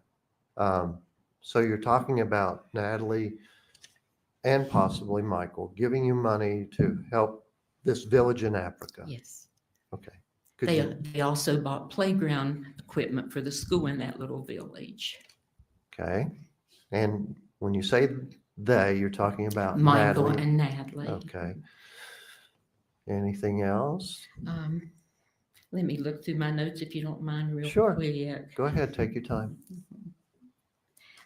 I wasn't able to be here during some of the trial because they thought I might be a rebuttal witness or something. So I don't know what was said and done. But it bothered me when I came back and there was a picture of Michael on the floor. No one ever explained why he was there, but I knew why. People said, take a picture the next time he passes out. Ma'am, again, we're not say that. relitigating the case. We're talking about Natalie's character and why this jury should consider granting her mercy. So we don't want to relitigate the case, okay? I'll just mention that then I beg for mercy. I don't know how to beg from you. My children, my grandchildren, they need their mother. Larry and I probably won't be here much longer at our age. If she's gone that long, we'll probably never get a hold of her again. But maybe her children can if you give us some mercy. Want to thank y'all for that. I didn't go to sleep, of course, but I did just lay down. I hope I'm not coming down with that bug. I hope I'm just tired. I really hate being in her place. Been there myself, my ex-husband. It's a horrible place to have to be. But she chose to get up there and ask for the mercies of the court. So, Lord bless her. She's doing everything she knows to do. But what I don't hear is what about the victim? Yeah, I mean to do that. I meant to do that. And it's funny that Larry used hope, Penny used hope, and that's what I had in my notes. We need hope. We just need maybe the morrow's coming where she can look forward to something. And about her character, can I mention what she's done in the prisons? Yes, yes, you can. She's written one devotional book, and it's being used a lot. And for the record, you're showing that devotional book? Yes, sir. This is her devotional book, and her daughter, Nikki, on the back did all the reflection pages. If you have journal writing in the prisons, federal prisons, you can have a book like this. If it's for journaling and for religious reasons. So there's two reasons these girls get to keep these. And it helps inmates. It's Natalie's inner feelings about being there, things that she faced outside, inside. These girls relate to it. There's no one else that can relate like this girl does. And I hope God doesn't keep her there forever. And you're pointing to Natalie, is that right? Yes, sir. Okay, go I ahead. don't want God to keep her in prison forever, but she's a prison ministry person. And it's called the dandelion ministry because even a dandelion will grow through concrete. I have my own ministry called Sowing for Souls, but I've also adopted this ministry. And I'm going to do all I can. I'm already doing things for inmates, and so is she. We get Honey boo, this isn't about you. books, we get Bibles, we get clothes for them. Some of these girls have 0 people. They were Thank raised on the you. street. I just didn't get any Nobody knows sleep. the heartache these girls in the inmates in prisons go through. Okay, I just want to interrupt you a little bit. You're talking about things Natalie has been doing in prison, both in the federal prison and possibly the Southern Regional Jail. You know, I think there was about 30 some of these books at Southern Regional, and a girl came out there the other day and told Natalie she had been in a drug rehab in Charleston. She said, they're using your book down there. The second book's at the publishers or on its way. I finished typing and doing things. It's been sent out. But she makes such a difference. You're She's worked talking for about, and administration. again, you're talking about Natalie. Yes, sir. Yes. Natalie's worked for administration. She works as the barista at the prison that's serving. You were so right. She chose this. She acted out. Did this herself.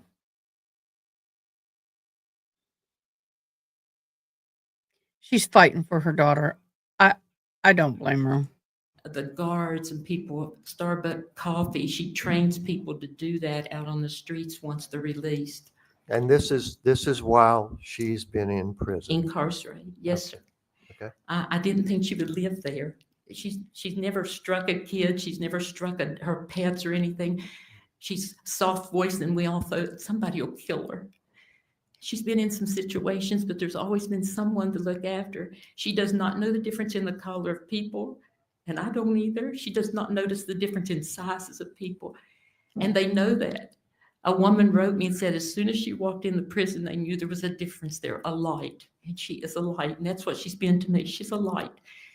And whenever I need something, she'll say, Mommy, I'm fine. Don't worry, I'm fine.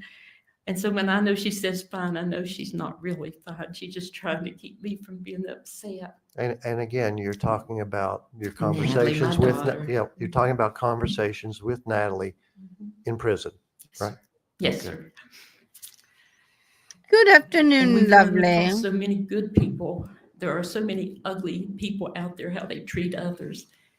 But in her path, there have been so many good people, administrators and all that have helped. And I don't know if I can say it in court. No one would give her heart medicine at Southern Regional. She was so sick. Senator Roberts helped me to get medicine for her. At the federal prison, people here didn't even send that she had had heart surgery or heart problems. They didn't know, and they wouldn't give her anything. They wouldn't listen to Senator Roberts because he stayed. Okay, I need to interrupt you here. When you say they, are you The talking? administrators. Hold on, let me ask my question.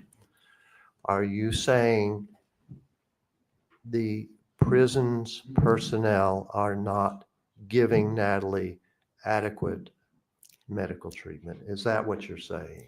They are now. They are now, thanks to Representative Carol Miller. Let's not go into Okay. side names and issues. Okay.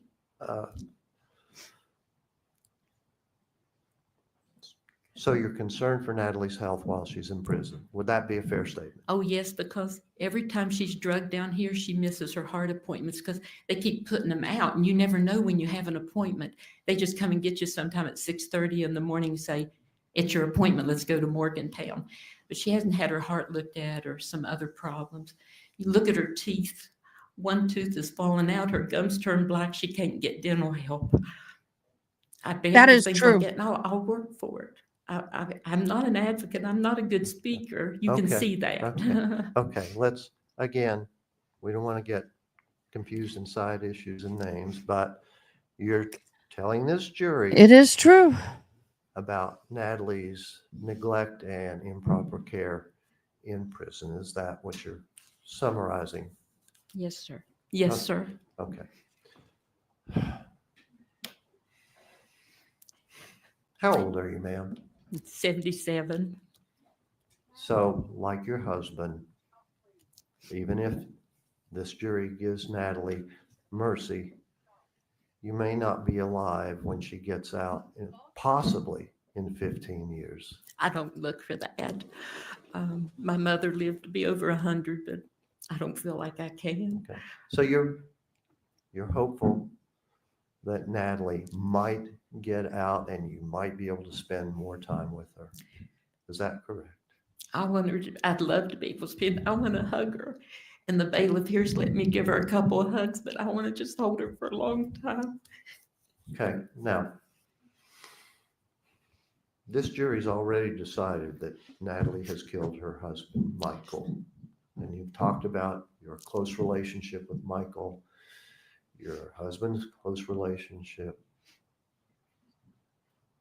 Given that they've already made that decision, do you think Natalie should have the opportunity to be paroled in 15 years or more? She was drugged down the street and had the or dragged. opportunity Which is it? to get out of prison, even though She got they dragged found down the she street killed or Michael. drugged? I do. I beg. I don't know what else I can say except please give mercy to her. It won't be for me probably, but be for her and her children and grandchildren someday. Thank you, ma'am. What about the mercy of the? What about mercy Thank for you. the person she unalived? I'm just like, Ms. Jessup, how many years did you teach 30 years. in Raleigh County? Yes, sir. What did you teach? Elementary school mostly. Wow, 30 years. Was Mr. Jessup a teacher too? My husband. I'm sorry, Your Honor. Again, I'm having some trouble hearing the prosecutor. Was Mr. Jessup a teacher too? No, he worked at the Board of Education in accounting. Oh, he did. He was assistant down there to the main accountant. Does he have a degree in accounting? That was his major in school. And he was also a state tax examiner at one time. I think he wrote maybe the manual for that. At one time, I don't know if they still use the manual or not.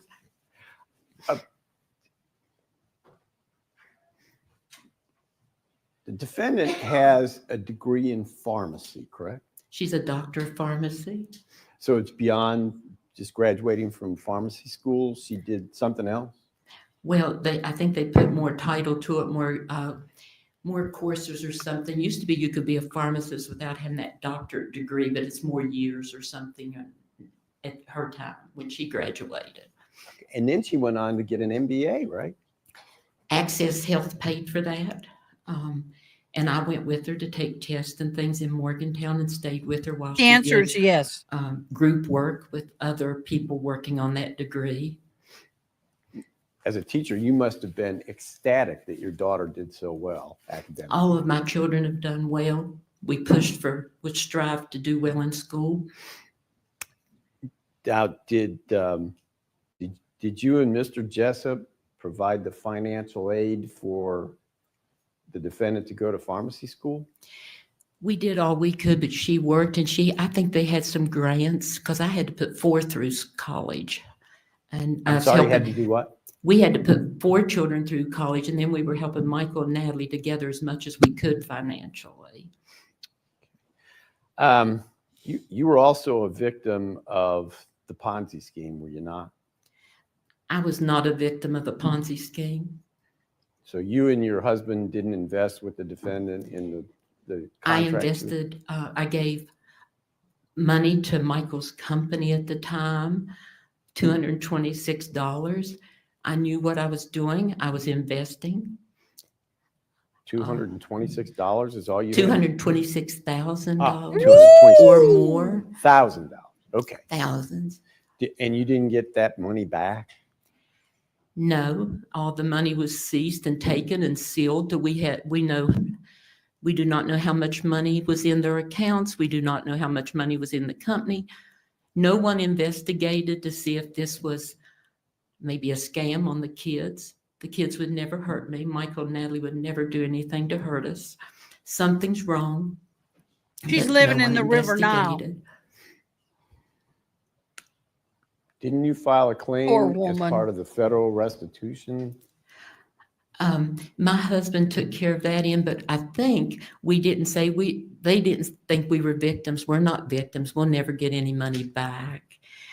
Natalie asked the government to consider us victims. They said no. We tried to buy, if I'm doing something wrong, you tell me. We tried to buy Natalie's house for the children, put it in their name and our name. We could pay $320,000. We sold our house to do it. Michael's family fought us on that. At one time we were getting it, and then one judge backed out. They sold the house for $280,000 or $285,000. So the children don't have their home. They don't have their dad. They don't have their mom. They have two old people. And I'm so thankful for the other young folks that take care of the kids, teachers in Greenbrier County, principals. These kids can stay at their homes if there's ever snowstorms and things like that. That's why I said, you don't know the good people that have come out of this, the blessings we've seen from people. Good for And you. I gather honey, by boo. I your couldn't say discussion the of same. times just- you've been to Africa and helped people out and stuff, that the defendant was raised in a very religious oriented environment. Is that fair to say? Yes, sir, but I think she's more spiritual than I am. I cannot write and speak like she can, and how to reach other people. I help children, but yet it multiplied. We put in wells, we feed people, schools. I built schools. Nobody knows just all the people that come forward throughout the United States. There's a man in Zambia watching every minute of this, Pastor Luke Katasha. I've got people in Burma and different countries that are praying for us around. One of them prayed around the clock a whole month, a big church. But back to my question, you raised the defendant in a very Christian, religious oriented home. Is that We fair to did. say? Yes, sir. Yes, sir.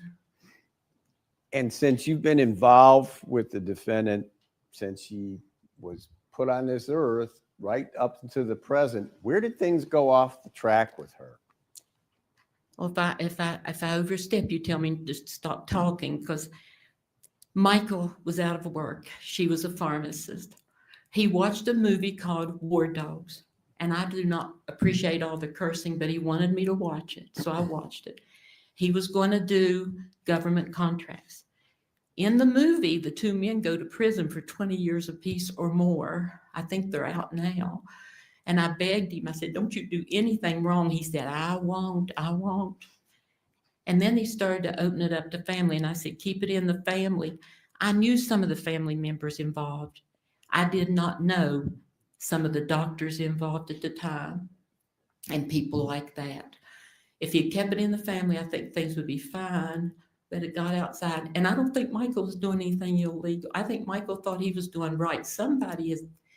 They were going to look in to see if it was a scam. But then they had Natalie. Can I tell the jury what she pled to? It wasn't a Ponzi scheme. The first thing, and I wrote the numbers down on the indictment, was number 6. She bought Michael a black car frame. It doesn't even have a motor. It was a Cobra. And that's called money laundering because it went across state lines or something. The motor came from somewhere else. They didn't do a thing about that. The other thing, her name was on the bank account. If my husband gets arrested, my name's on the account. I'll probably go too. And the same with the kids. If Michael were here, he and Natalie would both be in trouble, but maybe some help would come for him. Michael and Natalie loves us. They would never hurt us in any way. You and Mr. Jessup had 4 children, is that right? Yes, sir. And they're all still alive? Yes, sir. Can you think how awful it would be to lose one of them? We lost one. We lost Michael. He was like a son to us. And from his mother's perspective, that would be as bad or worse than your loss. Is that fair to say? No, sir. I don't think it's fair to say. I'd like to say something, but I've not been negative about his family. And I don't know if I can do that in court, so I probably shouldn't say anything. Well, that's said. Thank you. You done State said has no it. further questions. Anything further, Mr. Selden? Yes, Your Honor. Sorry, guys. I'm doing this to stay awake. I am struggling. I'm better. Thank you for letting me lay down a minute. That does help.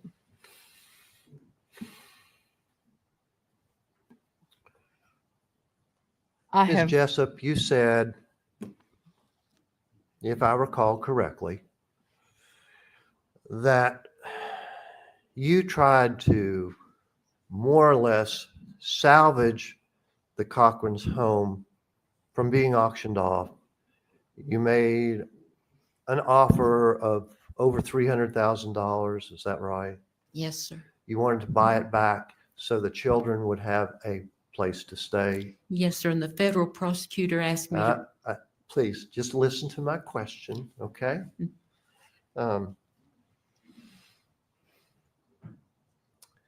Now, because you couldn't do that for whatever reason, okay? You said that now the children don't have a home anymore and have to depend on others. Is that what you said? they have a home with me. Okay. If I could have bought their home, their names would have been on the deed with all four of our names would on it. The home I bought now just has my husband and my names on Okay, it. so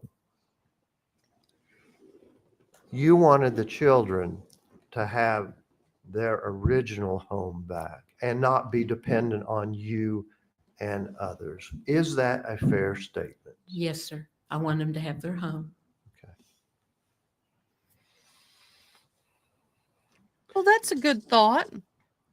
And if I'm correct, and you correct me if I'm not, you said Michael didn't do anything wrong. Is that what you've said? I need an espresso, but I don't have any milk He to was make trying one. not to do anything wrong. Something may have Okay. happened. You said you don't believe Michael did anything wrong, but did you? What about Natalie? No, sir. Neither one. Okay. They would never do anything wrong or do anything to hurt us. That's all, Your Honor. Anything further, Mr. Truman? State I has no feel for you, additional honey questions boo. of Ms. Jessup. Thank you. All right. Thank you very much, Ms. Jessup. You may step down. Let's go ahead and take a brief recess, 10 minutes at least.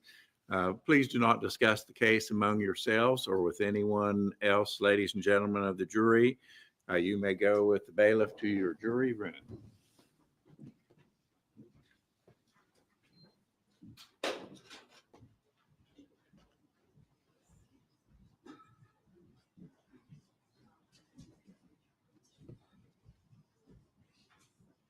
Yes, get yourself some Hitchman Homestead coffee. I'm drinking it. I'm getting ready to do a double one.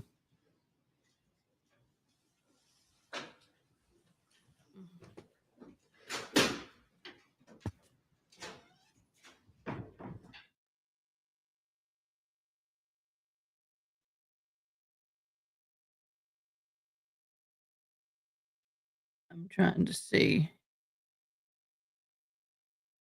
Yeah, nobody came in here. I want to speak on this, but I need to be careful. I really need to be careful. When I lost my husband, through that whole process, those 3 years almost that we were going through pre-trial and everything, I supported him and believed him when he said he was innocent. I did that because I had been shown no evidence otherwise. And I didn't say anything to the reporters other than because they always, you know how they chase you once your comment. The only comment I ever made is, I have not seen any evidence, so I can't say if he's guilty or innocent. But until I see evidence that proves he's guilty, he has the right of the presumption of innocence until proven guilty. And I caught a lot of hell for that. And then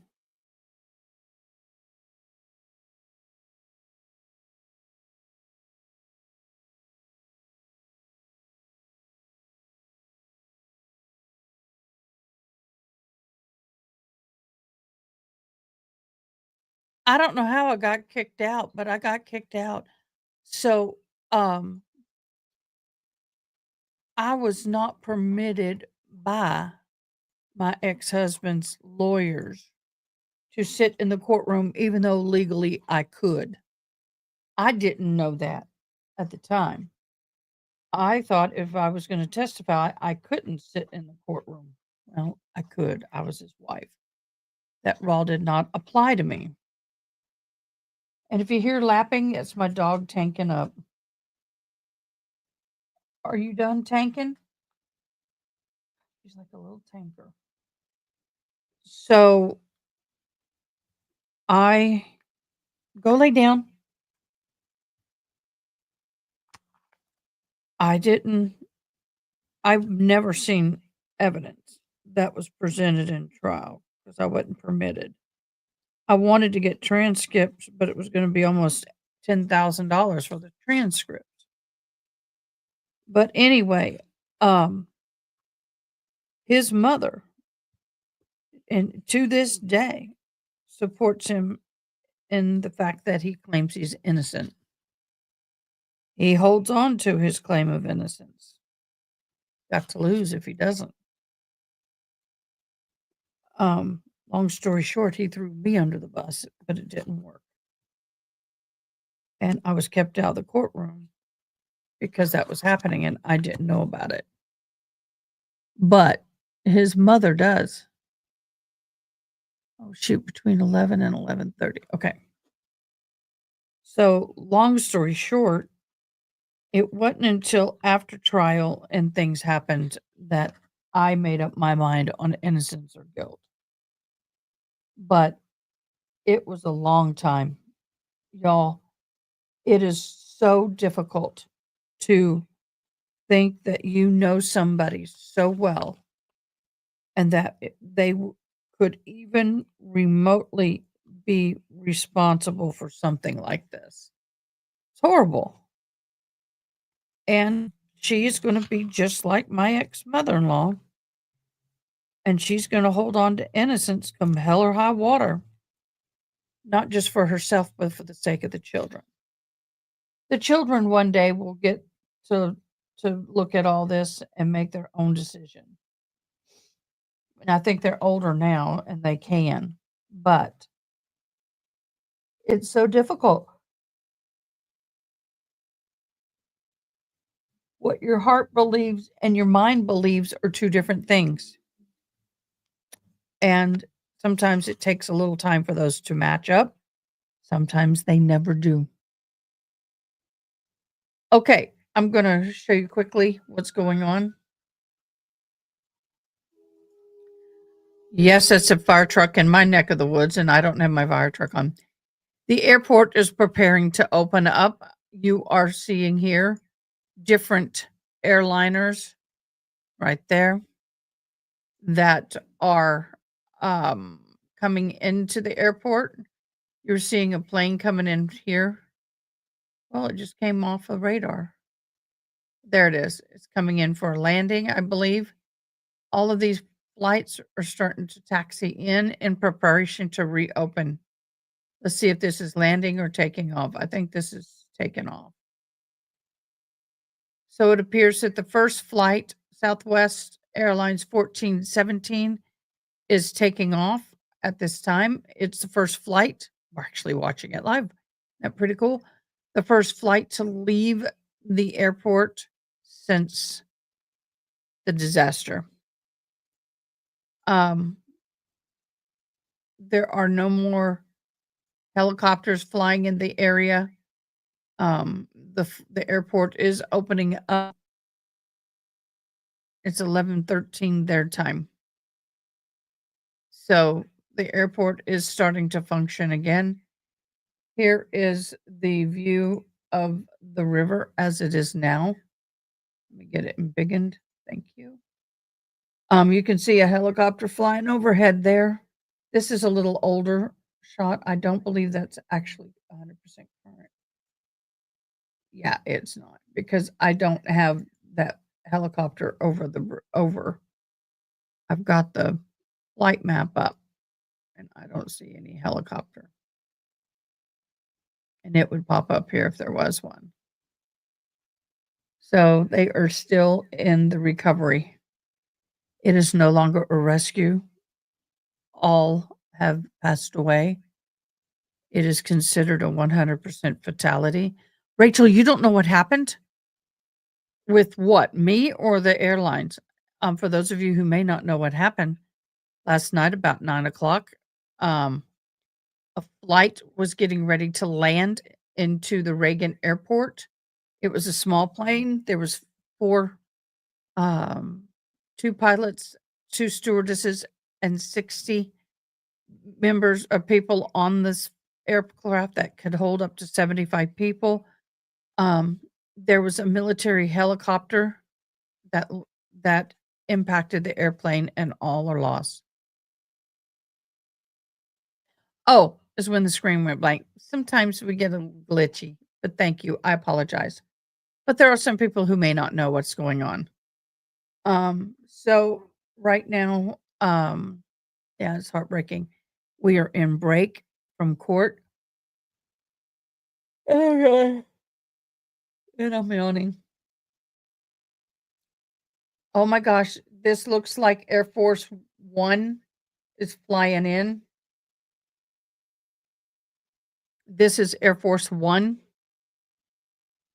right here. It appears to be potentially Air Force One. Let me see. Okay, there's no sound on that. So that appears to be Air Force One. Not many helicopters are painted like that and it has United States of America on the tail.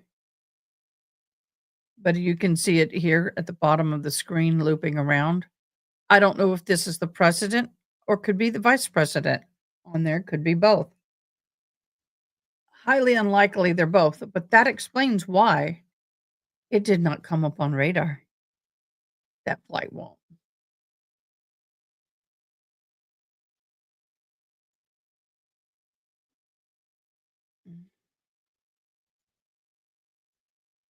Uh-oh. Get back up here.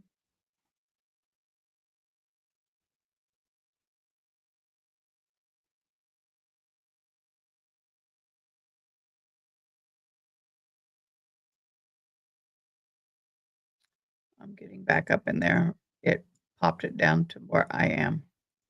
Tried to do a location share. So this is the first flight that's we just watched.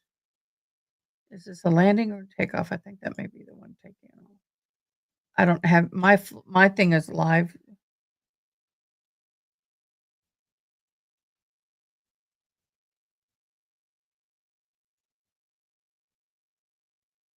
That was a landing. Oh, yep, there it is. That was Flight Alaska Air 9202 that just landed. You have a Southwest that's getting ready to take off. You have all these Southwest 5021 is currently taking off at this moment. That is Delta coming across.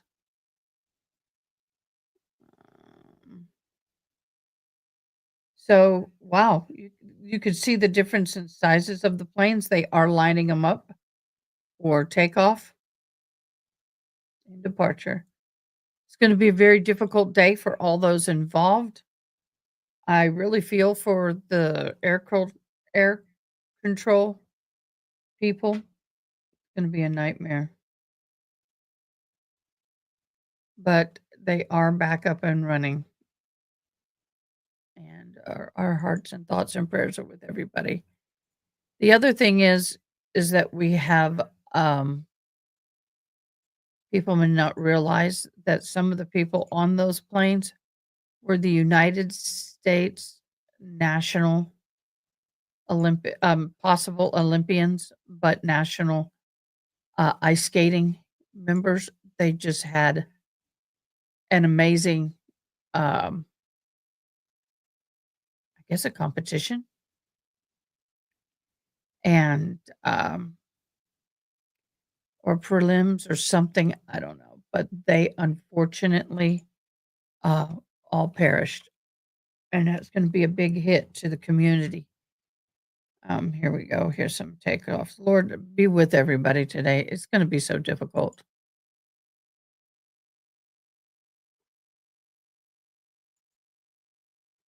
Why is this not doing what I need it to do? I don't know why all this stuff is still showing up. Was in fact the same family. Okay. Take a quick comfort break. I'll be right back.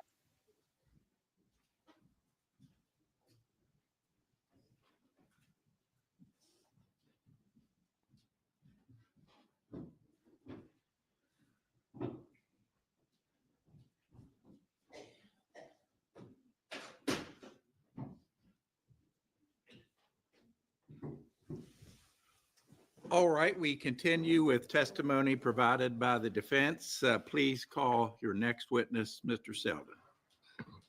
Thank you, Your Honor. At this time, we would like to call to the stand Angie Martin.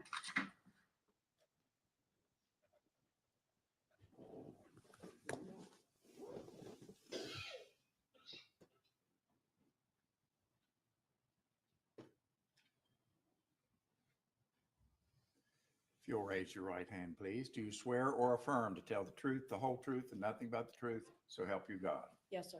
You may have a seat.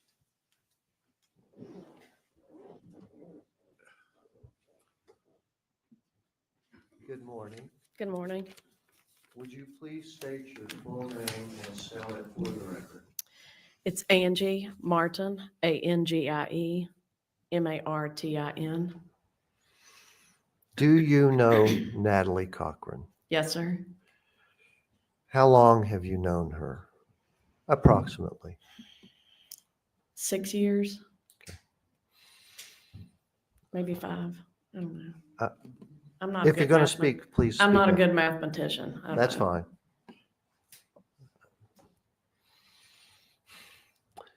If you would, please tell this jury about your experience with Natalie Cochran as a person and your familiarity with her character.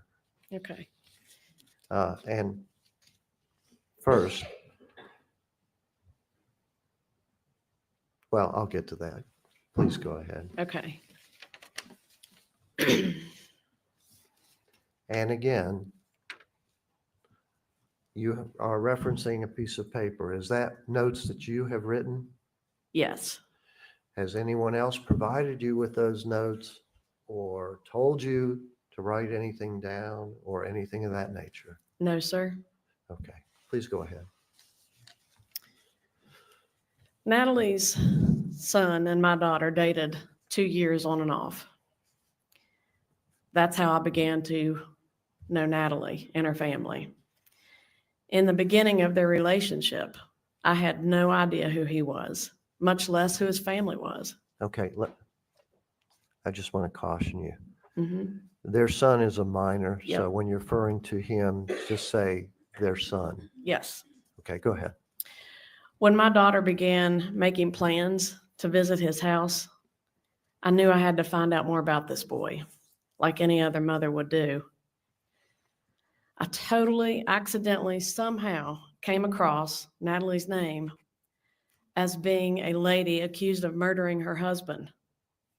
I immediately went into research mode, making sure this was not the boy's mother that my daughter was dating. Unfortunately, we discovered it was in fact the same family. I was skeptical, I knew this was young love and it would never last. I told myself not to worry about it. Guess what? The months went on and on and on. Then I realized, maybe this is something. As the months continued, I had several interactions with Natalie. Eventually, we started to become friends. She opened up to me about things that had happened with her family. As the months continued, Natalie began to work for me. She kept me organized. She was great with customers, and everybody loved her. Okay. What is your business? I own an antique shop. Okay, please go on. We did a lot of things together in the short amount of time that we knew each other. She was compassionate.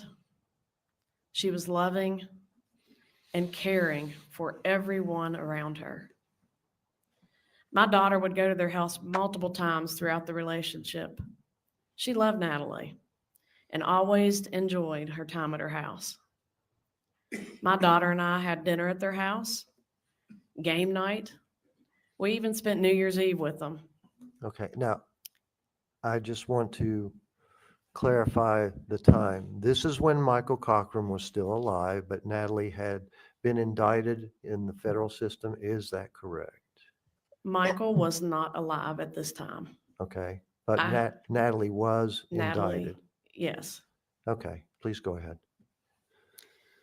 When Natalie was sentenced for 11 years, her parents and children were devastated. But through it all, Natalie stayed positive for her parents and her children. Her son and daughter have dealt with so much.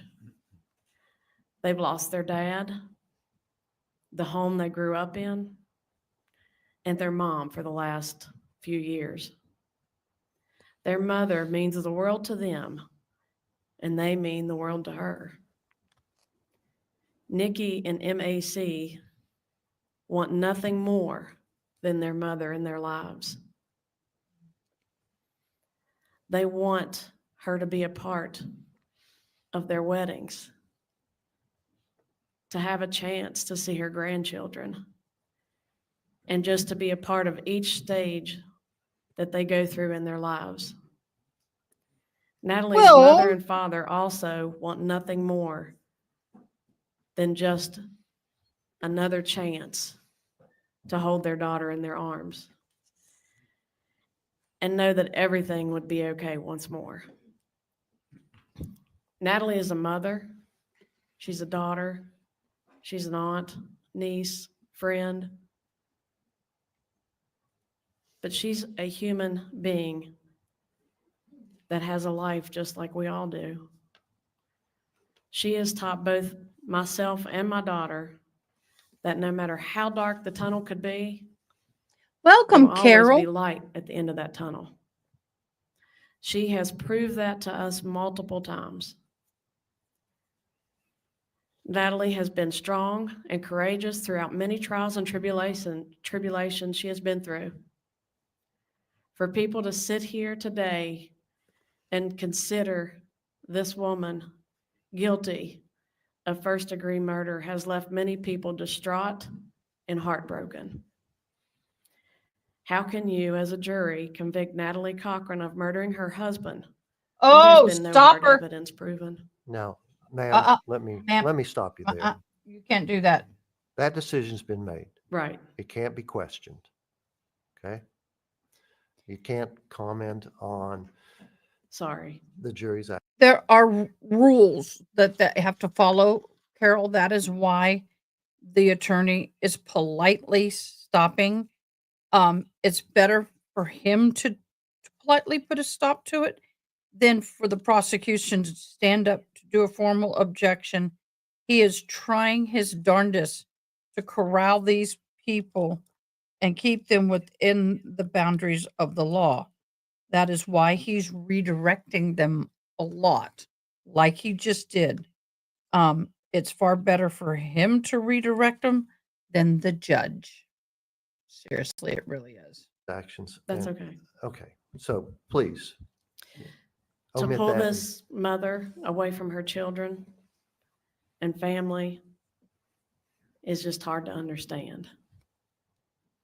Whichever side you decide, I know that no matter what and no matter where, Natalie will forever be a great friend towards both me and my daughter.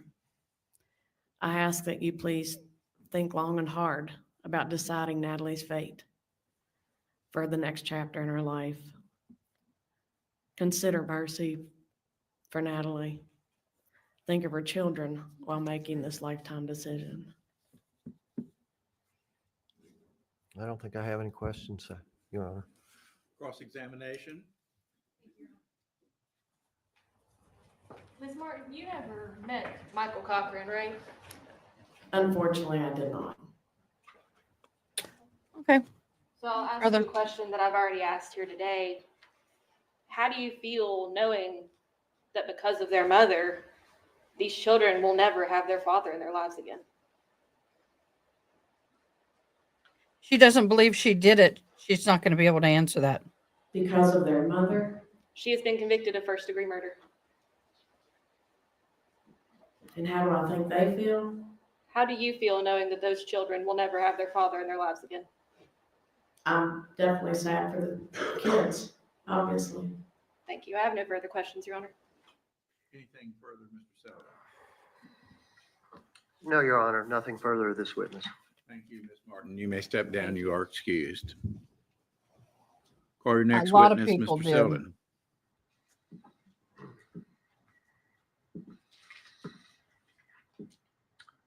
Y'all, I may Your be Honor, at taking this more time, comfort I would breaks like than to normal. call the Please Cochran's apologize. son, MAC, to the stand. Very well.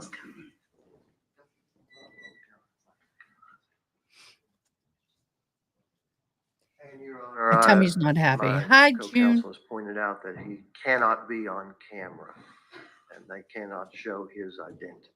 All right, we've gone through this drill before, and I direct this admonition to the media folks in the back. You can blur out his face or put Go a to the block on ceiling. his face or whatever is done now. But I do not want his face to be portrayed on camera. All right.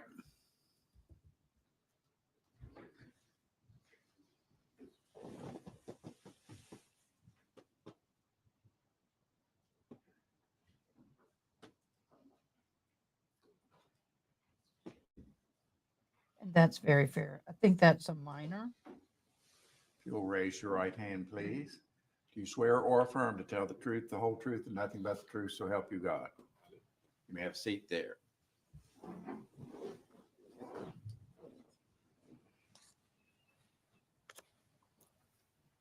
Good morning. No, it's not. Good morning.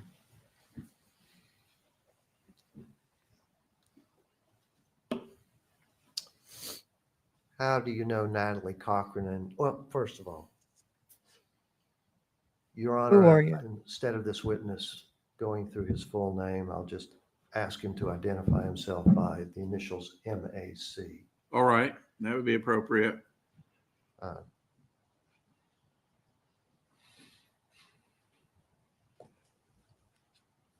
Everybody As already you knows heard, his name. You're appearing here today on your mother's behalf, Natalie Cochran, to appeal to this jury to find mercy for your mother. Is that right? Yes, sir. Now, Nice you're voice. probably one of the two most familiar people with your mother. Yes, sir.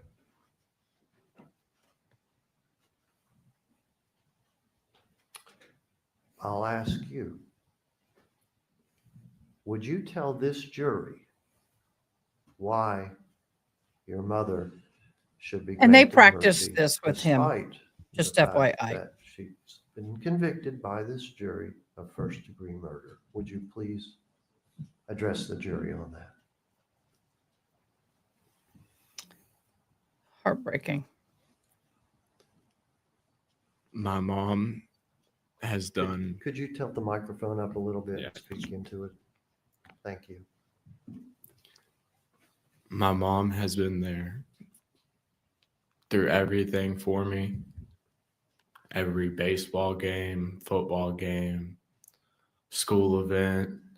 And so have I. She's helped me live my day-to-day life.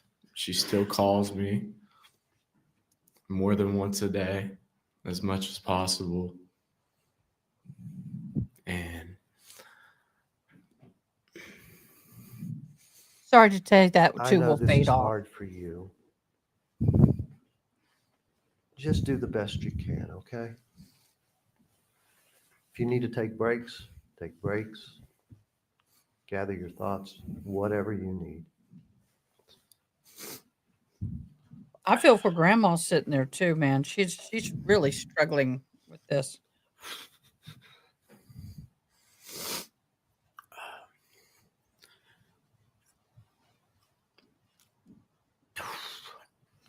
after my dad died, we were all very depressed, a very sad family. She would always text me in the middle of the night, asking me if I want my midnight snack or checking up on me, making sure I'm good.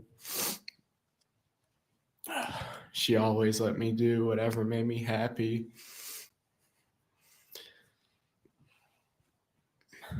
She took us to church.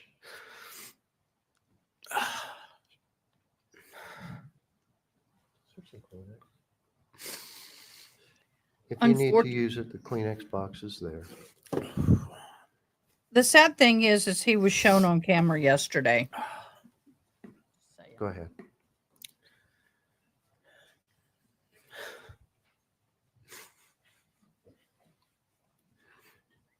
Let me let me direct questions a little bit. I know it's difficult for you to formulate your thoughts. Good man. Good lawyer. Take control.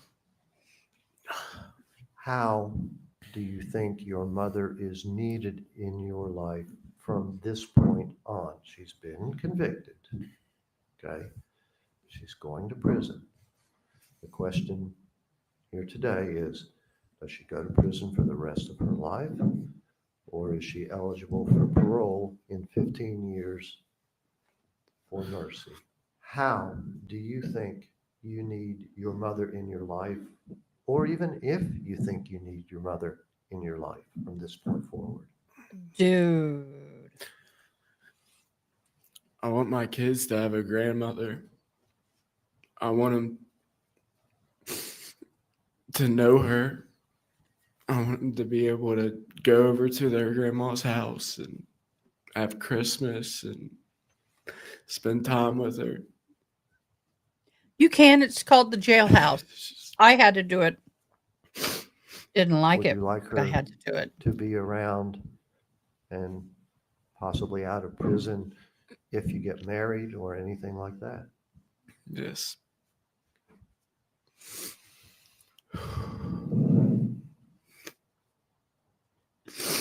You were close to your father as well as your mother, right? Very.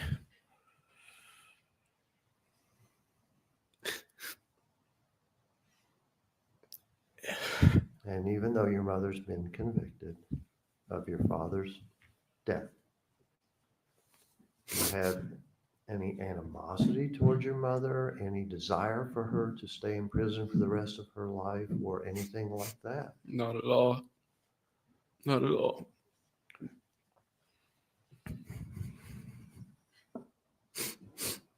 I love both of them to death. And he knows that he was abusing steroids. It's his fault. Oh, Do anything. Now you put it on him. Save him. I'm sorry. That's Do interesting. anything to save him. Both of them. Who would do anything to save him? I would. Okay. This is brutal. My Are you kids were too 17 years young. old? Yes, sir.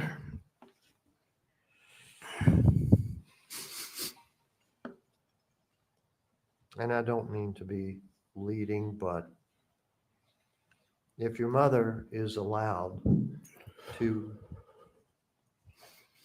attempt to be paroled, it's going to be at least 15 years. So you'd be 32, right? Yes, sir.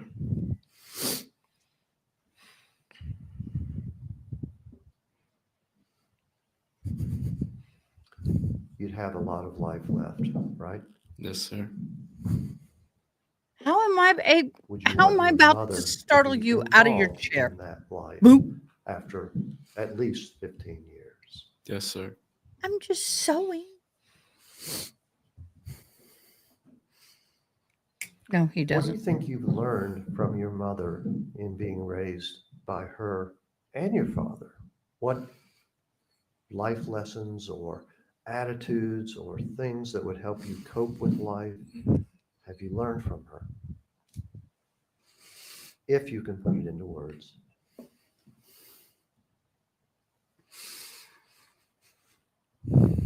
To stay strong through everything, no matter what. And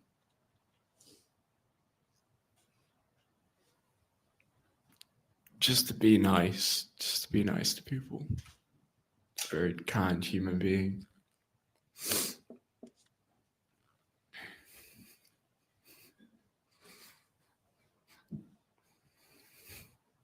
You'll have some challenges in life from this point forward. You're only 17.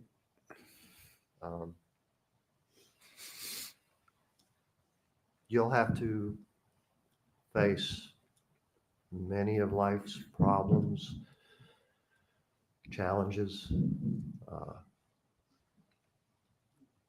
Do you think your mother, if she is allowed mercy, would help you through those difficult times? Of course. Of course. I'm really struggling with some of this. Just saying. Really struggling. And I'm not trying to be pissy or bad Would you or like mean. to make a plea to this jury on your mother's behalf for mercy? Would you like to address them? Don't know if he can. I just hope you all understand that it's not just her life that y'all are picking and choosing to mess with, but it's the kids too and the whole families. And a lot of us really want our mom back. Really want her back. And I just beg you give her mercy. She's a great woman. Thank you. Cross-examination. A few questions. You're in what grade in school? Senior. Oh, you're a senior. Yes, sir. What's your plans for next year? Hopefully get a scholarship, play baseball at some college. Do you know where you're going to go? Not yet. Do you have any idea what you want to do when you get there? Go into some type of business form. Kind of like your sister, she's in accounting. You want to have something similar or comparable to that? Something like that, yes. It's fair to say you've had a really bad last 5 or 6 years, right? Yes, sir. And during that time, you've lived with your grandma and grandpa Jessup, is that right? Yes, sir. Still do? Yes, sir. Okay.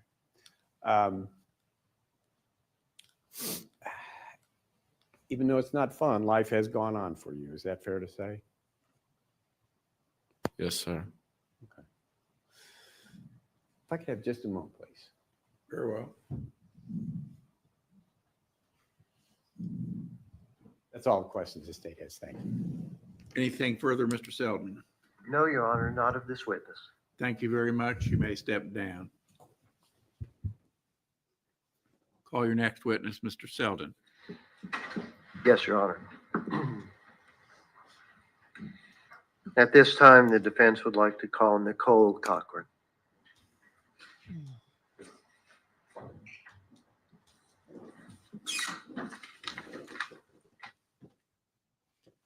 Come forward. We're going to listen to this. we are not going to go into politics, but I feel that it is important to share this. Skater Luke Wang posted this on X 3 hours ago. He wrote, quote, praying for all those on the flight from Wichita to DC. Among the passengers were skaters. In midair did not happen in this case. It did. We can confirm, though, that this was not part of that 2024 debate and not one of the flights that has been added to an already very busy Washington Reagan National Airport, guys. Seconds from landing. I thought the same thing. Yeah. Would you rather not even know that at that point? So, Eric, thank you so much. What great insight I wouldn't there want to know. from Just from lights the out. gentleman to try to figure out what could have happened here. Now, many regional lawmakers and government officials have been sharing their reaction to this crash. We're going to get to those statements in just a moment, but we do want to start with new reaction into the newsroom in the last hour. The U.S. figure skating team has confirmed several of their team members and their families were on board the commercial flight from Kansas.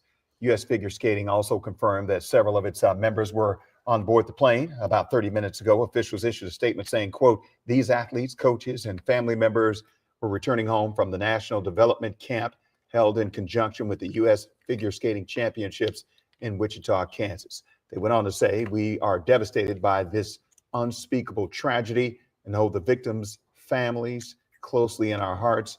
We will continue to monitor the situation and will release more information as it becomes available. Team USA pair skater Luke Wang posted this on X 3 hours ago. He wrote, quote, praying for all those on the flight from Wichita to DC. Among the passengers were skaters and coaches. Absolutely heartbreaking. Wang says U.S. figure skating texted him and his teammates after the crash. It is not clear if Wang competed in the U.S. Figure Skating Championships held in Wichita last week. In the last hour, D.C. Mayor Muriel Bowser posted this message on X. Tonight, as our first responders continue their efforts, we're sending our love and prayers to the families, loved ones, and communities who are experiencing loss during this terrible tragedy. We will provide our next briefing at 7:30 a.m. at DCA. It will be live on this account. We've also heard from the White House. Last night, we know President Trump was informed about this. He posted on Truth Social. Here is the message. What a terrible night this has been. God bless you all. The airplane was on a perfect and routine line of approach to the airport. The helicopter was going straight at the airplane for an extended period of time. It is a clear night. The lights on the plane were blazing. Why didn't the helicopter go up or down or turn? Why didn't the control tower tell the helicopter what to do instead of asking if they saw the plane? This is a bad situation that looks like it should have been prevented. And as you see right there in big letters, not good. Virginia Governor Glenn Youngkin posting this message. I have been briefed by our emergency management team and Virginia State Police about the tragic crash at Reagan National Airport tonight.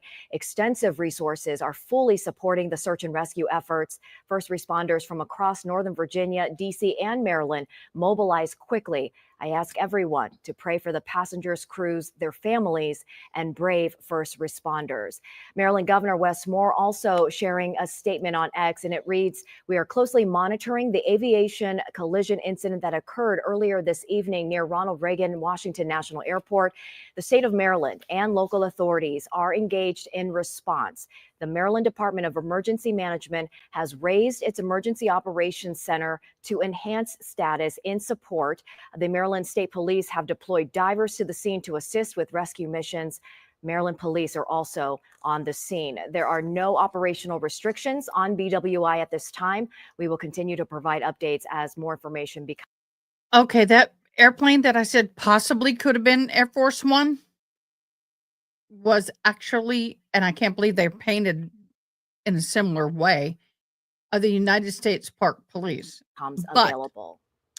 And we've also heard from the governor of Kansas. We know this flight originated in Wichita, Kansas. Laura Kelly spoke out and she posted also saying that I'm aware of the plane inbound was from Wichita. It was involved in a crash at Reagan National Airport. Of course, this coming in hours ago now, but she goes on to say I'm actively in contact with authorities and my thoughts go out to those involved. And she says that she will share more information as it becomes available. Now, we said that that plane was coming out of Wichita here to DCA, and the mayor of Wichita also sharing a statement. She did this on social media as well.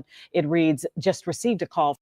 I'm just trying to get to the president did make a statement, and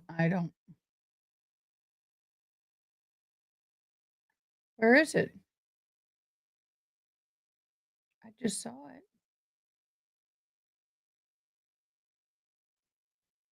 Did you fool me? Okay, they just put up a thing.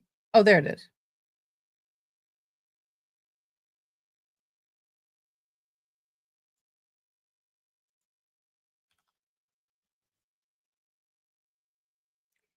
And then we'll get back to our normal broadcasting.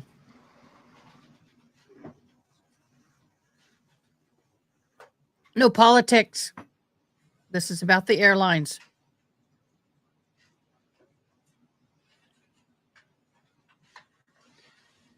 Thank you very much.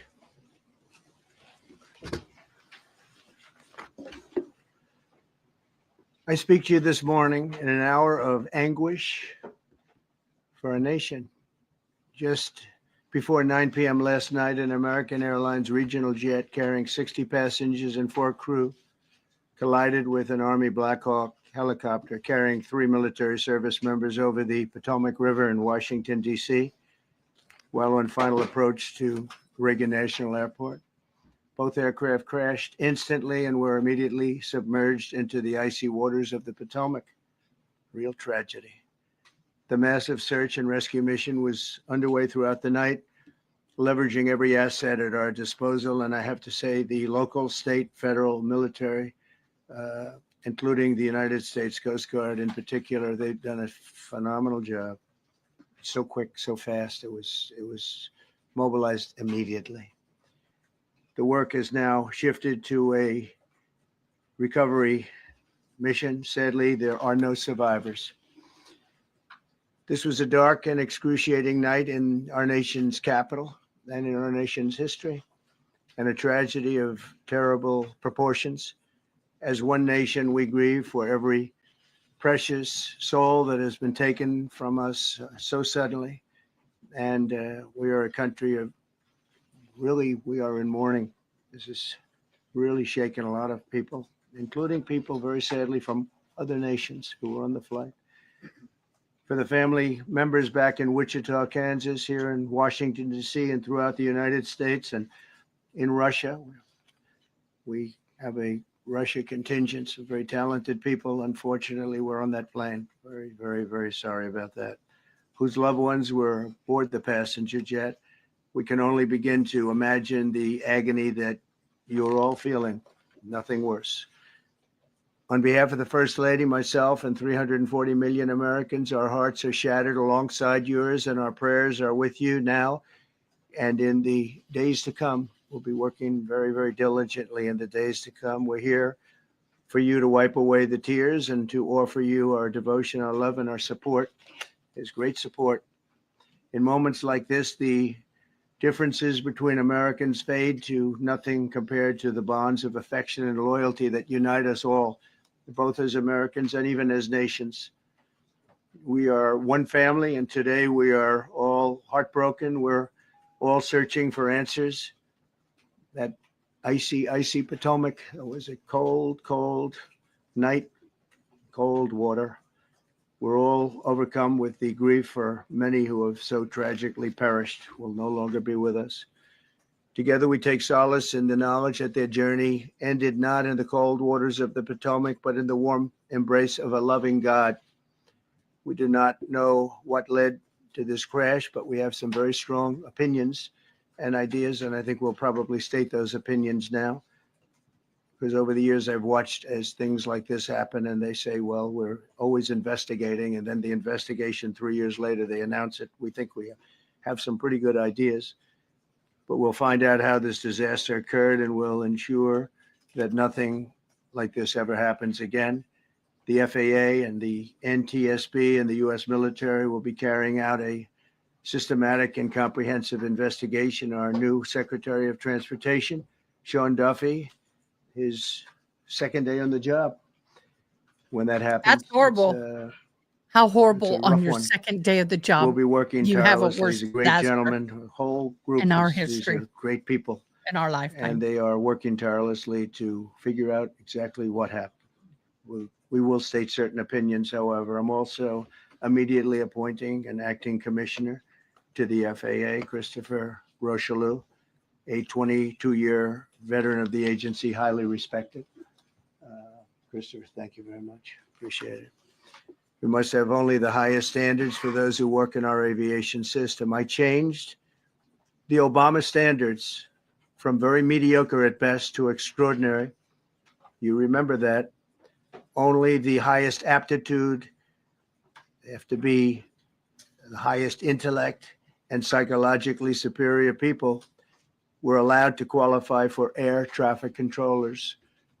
That was not so prior to getting there. When I arrived in 2016, I made that change very early on because I always felt this was a job that, and other jobs too, but this was a job that had to be superior intelligence. And we didn't really have that, and we had it. And then when I left office and Biden took over, he changed them back to lower than ever before. I put safety first. Obama, Biden, and the Democrats put policy first. And they put politics at a level that nobody's ever seen, because this was the lowest level. Their policy was horrible, and their politics was even worse. So as you know, last week, long before the crash, I signed an executive order restoring our highest standards for air traffic controllers and other important jobs throughout the country. So it was very interesting. About a week ago, almost upon entering office, I signed something last week that was an executive order, very powerful, on restoring the highest standards of air traffic controllers and others, by the way. Then my administration will set the highest possible bar for aviation safety. We have to have our smartest people. It doesn't matter what they look like, how they speak, who they are. It matters intellect, talent, the word talent. They have to be talented, naturally talented geniuses. You can't have regular people doing that job. They won't be able to do it. But we'll restore faith in American air travel. I'll have more to say about that. I do want to point out that various articles that appeared prior to my entering office, and here's one. The FAA's diversity push includes focus on hiring people with severe intellectual and psychiatric disabilities. That is amazing. And then it says FAA says people with severe disabilities are most underrepresented segment of the workforce, and they want them in, and they want them, they can be air traffic controllers. True. I don't think so. This was in January 14th. So that was, I'm saying there are things that you could question, like the height of. Okay, so we're not going to get into the weeds on that. We're going to go back over to court. What you are seeing in my bubble, where my face usually is, and I'm loving the switcher. Look at this.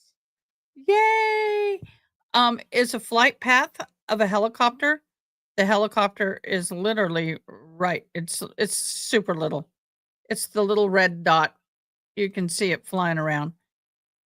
They are, if you notice, they are staying on the east side of the Potomac, but it is circling and patrolling the airspace in that area for safety. Okay, back to me, back to our regular program. You'll raise your right hand, please. Do you swear or affirm to tell the truth, the whole truth, and nothing but the truth, so help you God? Yes, sir. You may have a seat.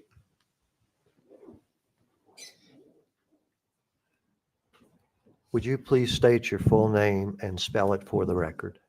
Nicole Cochran, NICOLECOCHRAN. And what relationship, if any, to Natalie Cochran are you? I'm her daughter. How old are you? 19. I know. It even shows the Life fee. So along with your brother who just testified, I'm still learning. you are probably one of the two most familiar people with your mother's character, temperament, everything as far as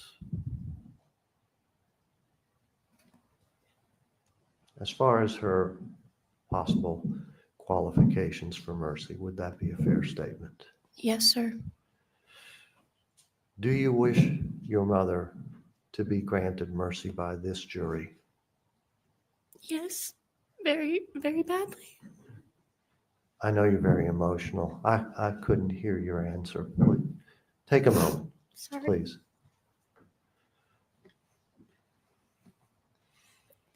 Yes, I do.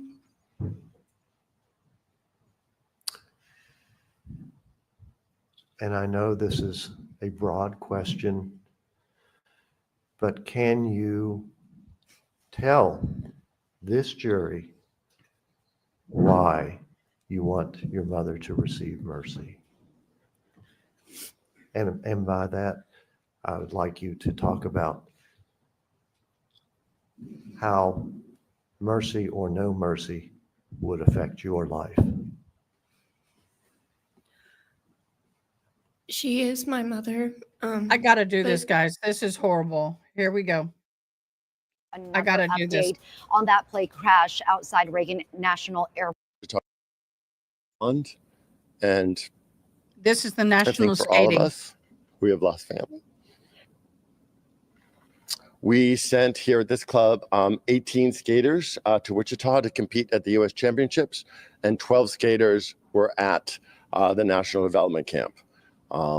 6 is a horrific number for us, but we're fortunate and grateful it wasn't more than 6.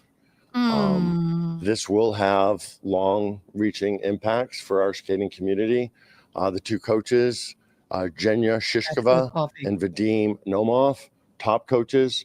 They were the 1994 World Pair Champions, Pair Champions, and they came to us in 2017, and were very much a part of our building the competitive skating program here at the Skating Club of Boston, originating a group class, Tomorrow's Champions, subscription-based, very innovative in the U.S. and based on what they learned and how they developed in St. Petersburg, Russia. They were amazing. Very popular with families, proven success, which is why I think they had so many kids at the championships and at the National Development Camp. So it's a major personal loss, but it's also a loss to our skating community. I think the final thing I want to say that sadly, this isn't the first time this club has experienced a tragedy like this. It's now a ways back, but in 1961, the entire world team of U.S. figure skating en route to the World Championships in Prague was lost in a plane crash in Belgium. Almost half of everybody on board that plane were from this club. It had long-reaching implications for the skating club and for the sport in this country, because when you lose coaches like this, you lose the future of the sport as well. It's been a long time in redeveloping it. And I personally feel that this club, the Skating Club of Boston, has just now, almost 60 years later, been coming out of the shadow of that 1961 crash. So this is particularly devastating. Doug, Vadim and Gina were married. Yes. They have a son named Max. Can you tell us about him, about how he got out and was not on that plane? So Max was competing at the U.S. Championships in the senior gosh. men's event, championship men. He placed 4th, which is a medaling spot. And his time in Wichita concluded on Sunday with the men's event. He was actually on a plane on Monday. I came back with him. He had no reason to stay at the National Development Camp. Both of his parents were with him while he was competing. It's well known. Mom was always too nervous to watch him skate. But his dad was with him, and Dad was in the kiss and cry, sharing his great performance. And Max, I don't know what his next steps are for competition, but he was planned to compete in the 4 Continents Championship after next week. And then he is a first or second alternate to the World Championships, which we're hosting at TD Garden at the end of March 25th through 30th. So, and Max has been with us since 2017 as well. Well-decorated skater, novice men's champion, junior men's champion, two-time championship men And he's lost medalist. his family. Very close with his parents, obviously. As far as you know, he's flown to Washington? Yeah, the best of my knowledge, Max is en route to Washington along with the dads of Spencer and Gina. Did any of the members here have a reason to fly to DC, or is it your understanding they were eventually supposed to come to Boston? I believe they were all en route back to Boston. There's no direct flights between Boston and Wichita, having worked on that one myself. So you have to connect. Describe the nature of the competition. Oh. So essentially, Spencer and Gina were, they were in the biggest part of that competition. They were there the last day, correct? So they were in the camp. So the camp follows the competition. It's for younger skaters that have been identified with promise by U.S. Figure Skating's High Development Committee Department, if you will. So U.S. Figure Skating was looking to everybody in that National Development Camp as the future of the sport. So they weren't competing at the U.S. Championships because they were at the novice level. U.S. Championships is for junior and senior only. Can you tell us anything about of the victims? What was that? Tell us the names of each victim, how old they were, what their role was. Spencer Lane and his mom, Molly. Spencer was about 16, I think, I believe, turning 17 early next year. Gina Hahn, about the same age, and her mom, Jin. And then Vadim and Jenya, the coaches that we already talked about. Do you have any memories? Talk about Spencer and Gina, based on what you just said about their skill level. Were they leaders around here? Definitely, very much. Okay, guys, I have to go. I have a school thing online, so I'm going to get the trial back up and going for you guys.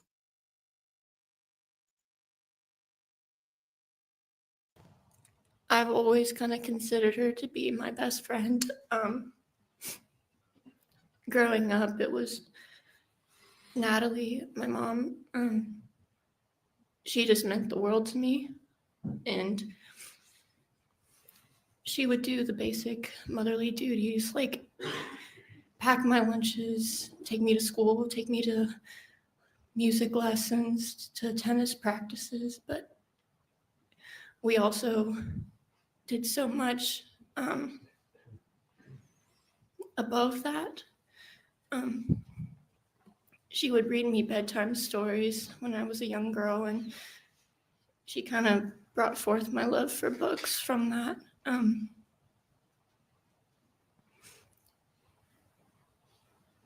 She used to do anything for me. She watched hours of YouTube videos to learn how to do my hair a certain way so that I could have it for tennis practices. I've missed so many moments with my mother. I've missed getting ready with her for proms. I missed having her when I got my driver's license. I've missed her at birthdays and Christmases and Thanksgivings. I missed her at my high school graduation, and I missed her on the day I moved into college. I'm begging you to give her mercy so that I don't have to miss more. I want her at my birthdays in the future. I want her there when I get married, when I have kids, if I'm able. I want her there for all the major milestones in my life that I have left.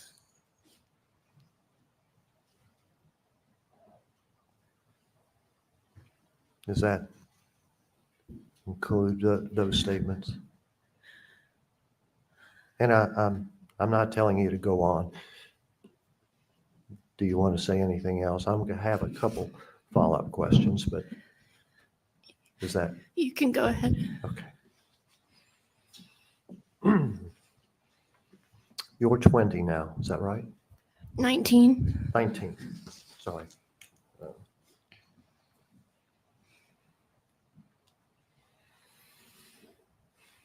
Your mother now is 44. You know that? Yes, sir. So even if she's granted mercy, she's going to be in jail for a minimum of 15 years. You understand that? Yes, sir. So you're going to be 34 years old after 15 years, and your mother's going to be 59 years old. Do you know that? Yes, sir. Do you think if your mother gets paroled or is eligible for parole in 15 years at the age of 59, maybe 60, she would still have life lessons to teach you? Yes, I do.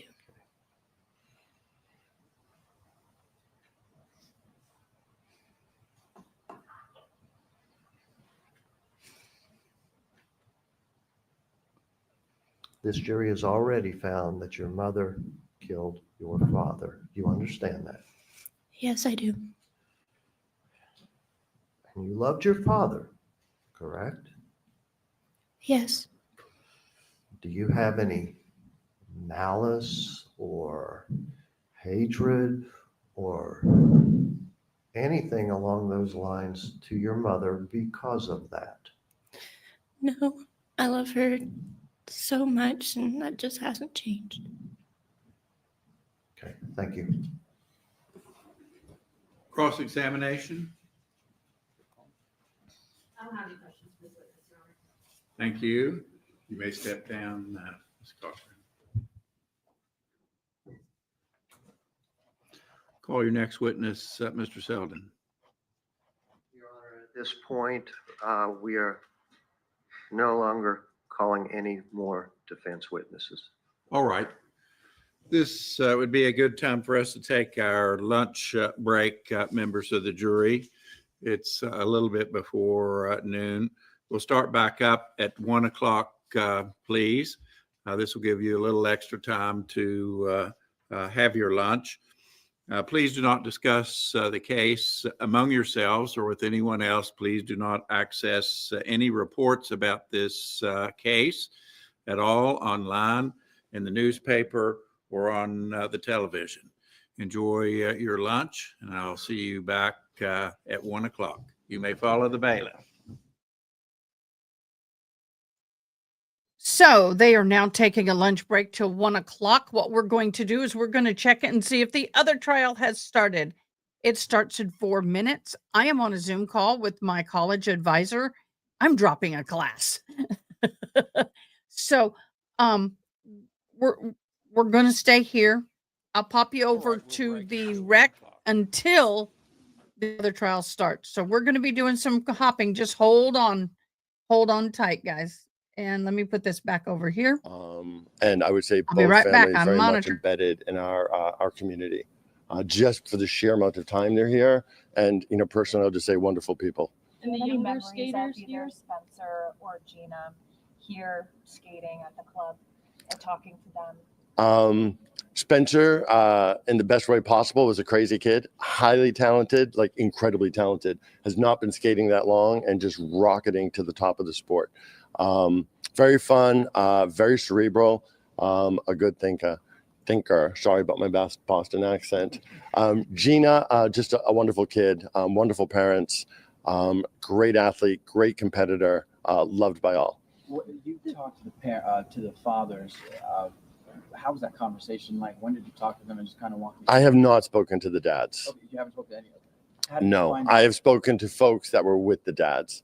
And I can say when this story started to break and the news of this came out last night, it was a long night for us all, just trying to get accurate information. Who was on the plane, who wasn't on the plane, where are the dads, are there any survivors, that sort of thing.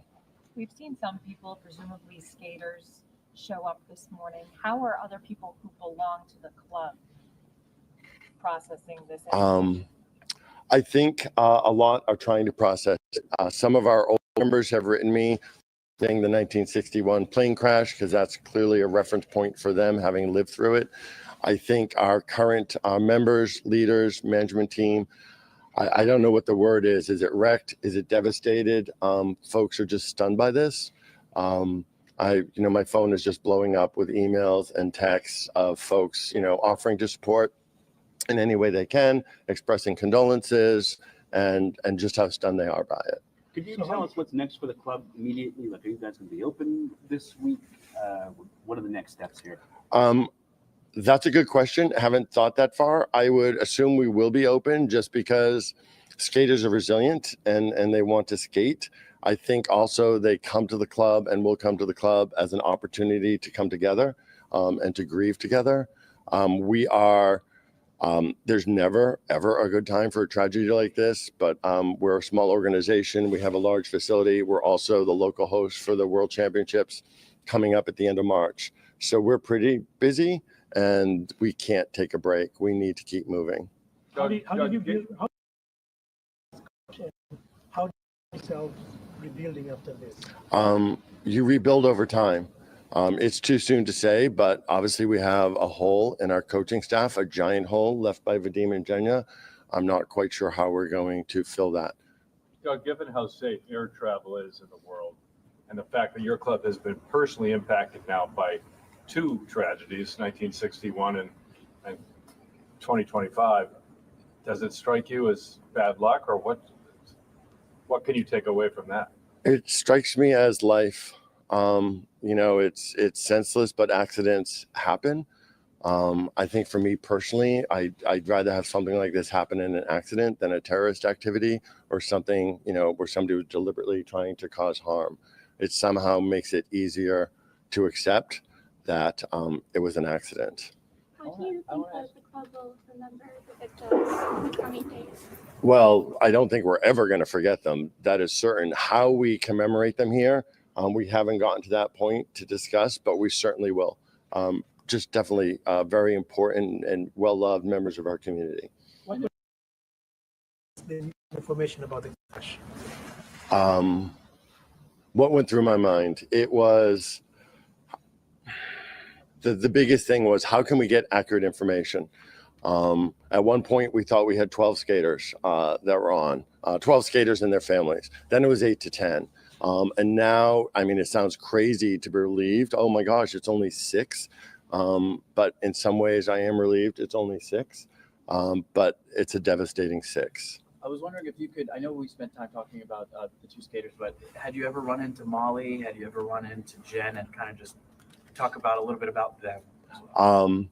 Yes, definitely. In Wichita, spent time with them. So dedicated moms, making sacrifices. The Lanes lived in Providence, or I should say Rhode Island, outside of Providence, spent a lot of time commuting, a real commitment to be here for Spencer to skate. As I said, Spencer was a pretty young phenom, has only been with the sport a couple of years and was just rocketing to the top. And his parents were working to support that. The Hahn family has been with us for a while, certainly since we opened this facility in September of 2020. And they are definitely a member of family. And I would say Jin, one of the most wonderful, pleasant. Thank you for holding. I know today has been a little bit of a crazy day. There's a lot going on. I had this appointment made well before any of this happened. So unfortunately, I have to take care of this. I am having to drop a class. And that's something I have to deal with. But we are waiting. Oh, we do have camera, but we do not have anybody moving yet. In the case of gosh, come on. In the Love Affair Monica Cimitelli case. So that one's getting ready to hop on. I'm hearing a bunch of noise and stuff in the background. So it looks like we're getting ready to go into that. It is very great sadness that we've lost 67 souls in this horrific accident, but it's even a bigger loss for the skating world. Those two coaches were phenomenal, sweet people. The Cochran trial is at lunch. This is what they call the mercy phase. We call it the sentencing phase. So, but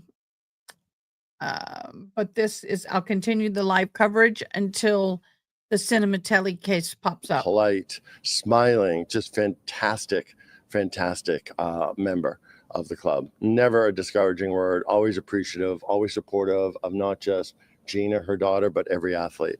Just role model parents in youth sport. And you don't always get that, right? And I will say our kids compete hard on the ice against each other, but when they step off the ice, it's a pretty tight-knit group. The parents as well. Were these kids also from Norwood or in the area? Max was from Norwood. I forget the town where Gina and her mom lived nearby. And Spencer? Spencer was Rhode Island. Do they practice so much? Are they able to go to high school, or do they end up maybe doing some They other do a mix.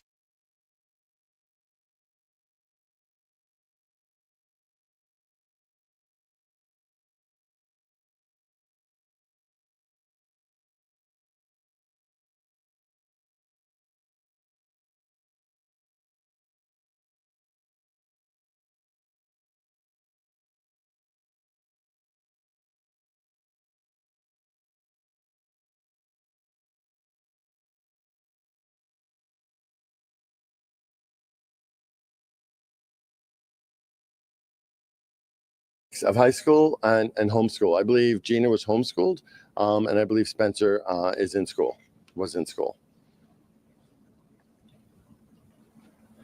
Other questions? Thank you so much. What else should we know about this incident? I don't know what to say to that. Information is still breaking.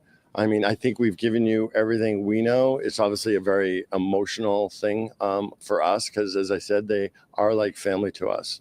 And the two dads remaining, I haven't spoken to them yet, but there's no doubt they're devastated. I know Max, obviously devastated, and skaters here at the club, senior level skaters, had all traveled to be with him last night as more information was breaking.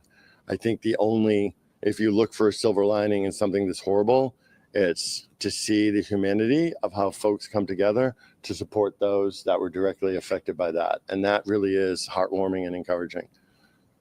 Sorry for your loss. Oh, thank you. Thank you. We appreciate seriously your interest in these families and these kids. Courtney is your point of contact moving forward. I'm available for whatever. Maybe as more information comes in, that sort of thing. Jenya and Vadim, I assume you must have spoken to them many times. Oh gosh, yes. Do you have any memory that really sticks out of the two of them or something about them? Vadim, I would describe as an old school coach. I grew up in the St. Petersburg, Russia School of Skating, which produced many, many champions. I think he was a good role model for our kids here. Loved young kids, but he was also a firm disciplinarian, and not in a punishment way by any means, but in boundaries and training. And he made the kids keep to the proper standards, very much in a Russian method, which, Russian method can be argued produces more champions because it is so strict. Great folks, great sense of humor. Jenya, the women in her pair team are incredibly tough. They have to look, like they're making it easy. They're getting chucked through the air. They're getting tossed up in the air. And their job is to land on one foot, make it look easy, always be pretty. But they are tough. And Jenya was incredibly resilient. And I think just a fabulous addition to this community. You couldn't see Jenya and not just break into a smile. Have they known each other since they were children? I think so, yes, training together. But I think their romance came later in life. How did they end up here, and why did they end up here? They were in a training camp in Connecticut, and we sought them out to build the coaching in our own program. That was a deliberate move. So we sort of stole them from Connecticut. How tough was it to convince them to move it? It wasn't impossible, but we made it work for them. We made it work for them, and they've no regrets. I'm just going to miss them terribly. Thank you for your time. Thank you, everybody. You've just been listening to an incredibly heartbreaking update from here in Norwood, from the Skating Club of Boston, which has lost 6 members of their what is called a tight-knit U.S. figure skating community. Those 6 members were on board the flight, the American Airlines flight that crashed mid-air with a Black Hawk helicopter just outside Washington, D.C. as it was on approach to Reagan Airport. It was coming back from Wichita, where you just heard the CEO there of the skating club in Boston say that they were in Wichita for a combination of development camps as well as skating competitions.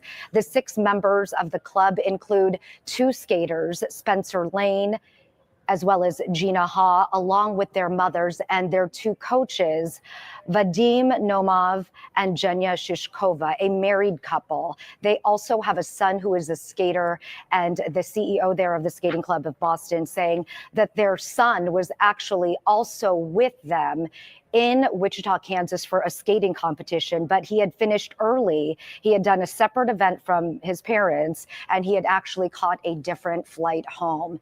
Both the son of the coaches as well as the fathers of the 2 teenagers who were killed in that crash, they are on their way to Washington, D.C. right now to receive updates. So once again, that tragic update coming to us from the Skating Club of Boston in Norwood.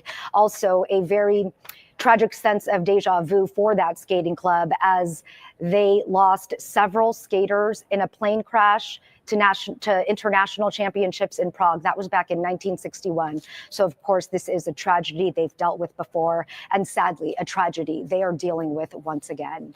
We are continuing to update you on this plane crash, this midair plane crash. We're going to have updates throughout the morning, and we will break into programming as warranted. We will also have the very latest for you coming up today on News Center 5 at noon. For now, we will return you to regular programming.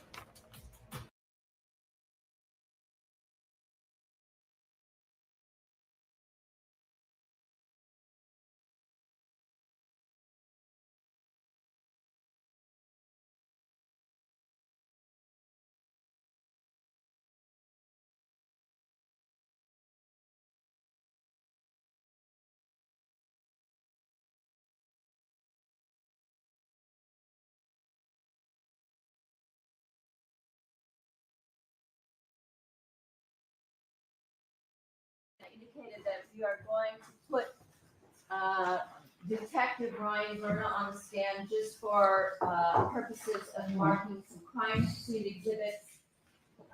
Then I'm going to mark them as a packet with page numbers 1 through whatever, 3 sets, give copies to the court, and then we're going to take him off the stand and proceed with other witnesses. All right. Thanks. I'm back. Yay! Whew. It didn't hurt me to drop that course. I'll explain later. I'm going to scoot this back just a hair so we can hear what was being said in the courtroom. So I know what's going on. Thank you guys for putting up with me.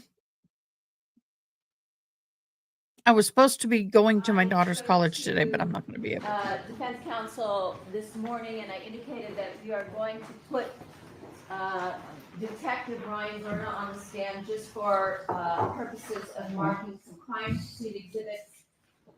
Then I'm going to mark them as a packet with page numbers 1 through whatever, 3 sets, give copies to the court, and then we're going to take him off the stand and proceed with other witnesses. All right. Thanks. Nothing else.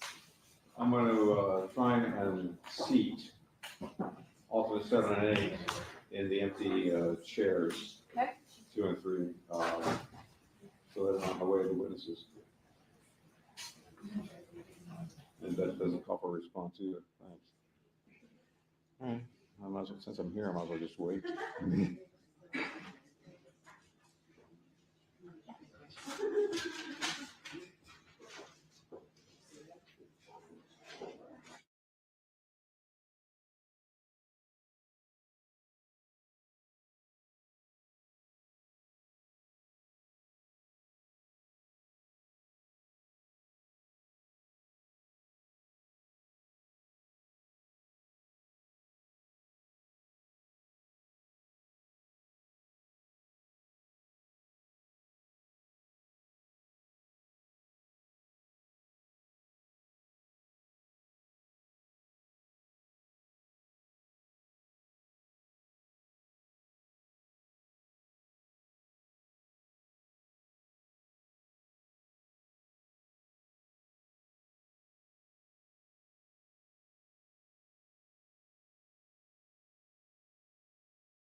this morning, and I indicated that we are going to put Sorry, guys, I'm not catching this. Detective Ryan Verna on the stand just for purposes of marking some crime scene exhibits. Then I'm gonna mark them as a packet with page numbers 1 through whatever, 3 sets, give copies to the court, and then we're gonna take him off the stand and proceed with other witnesses. All right. Thanks. Nothing else. I'm going to try and seat alternate 7 and 8 in the empty chairs, Okay. 2 and 3, so they're not in the way of the witnesses. And that doesn't call for a response either. Thanks. All right. I might as well, since I'm here, I might as well just wait.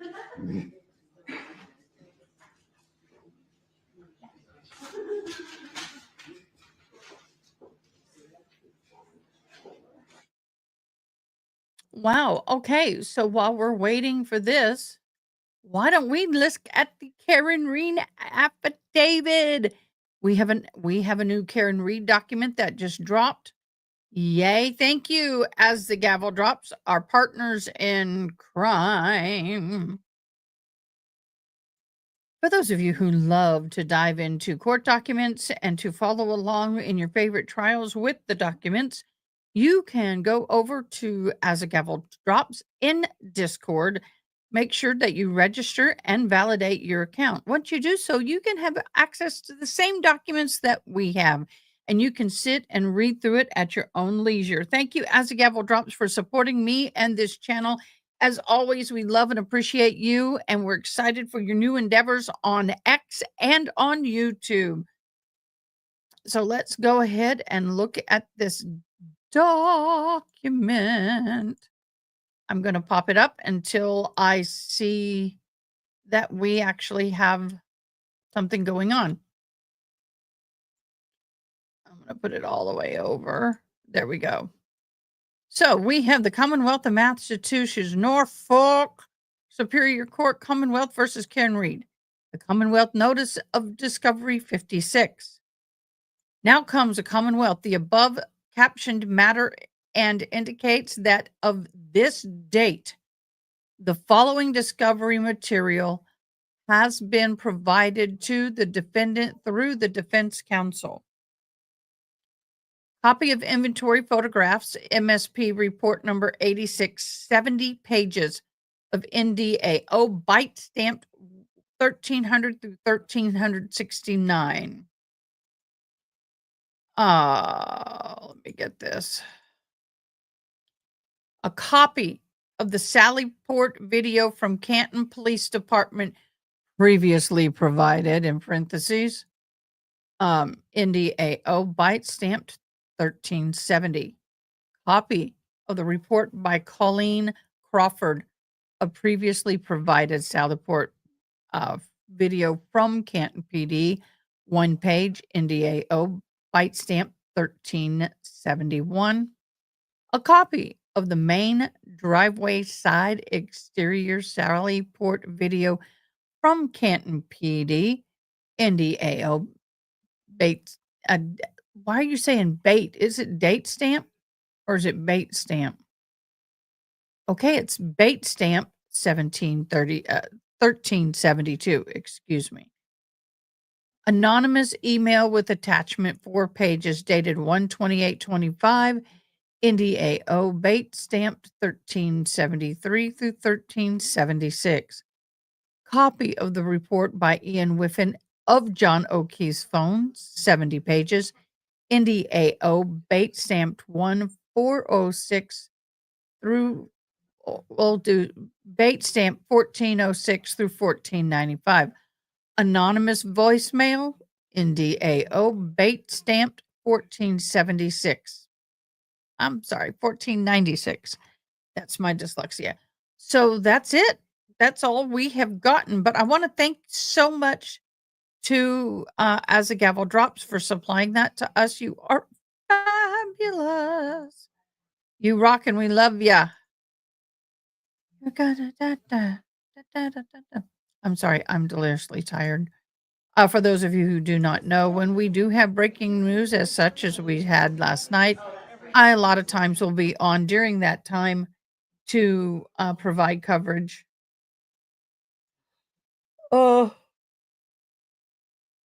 Right now, the Ronald Reagan Washington National Airport is up and running. Although it does not appear that they are on full run, they only have 1, 2, 3, 4, 5 planes in holding in bay. We have the sixth plane, I think, taking off. Nope, or is it landing? I can't tell. I didn't pay attention.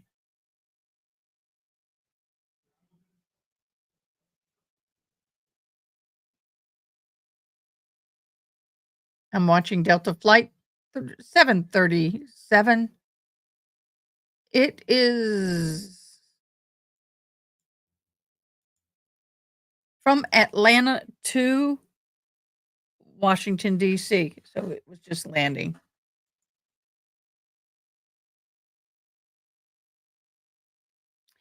Oh, toxic. I love this. I'm going to share it. I got to share it. I got to share this. Toxic, you're freaking amazing.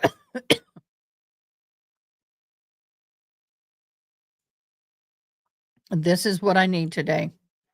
May your coffee be strong and your adulting be easy today. Amen. From your lips to God's ears, because let me tell you, it is a day. It's a day. Oh my God. Okay, so we are back with we got 2 trials that are on hold. I don't know how long the Cochran is going to go on because I don't know how many witnesses they have. I'm sure the jury already has an idea as to what they want to do concerning her punishment phase. I would think that each juror has an idea and it's just a matter of them all coming together as one.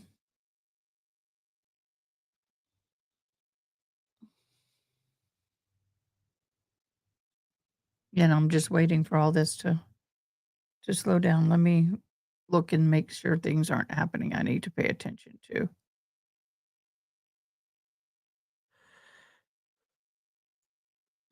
Excuse the yawn.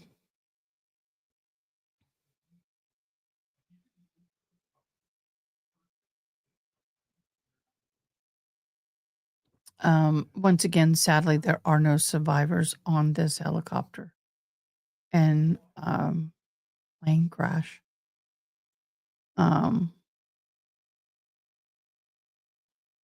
Let's listen to this.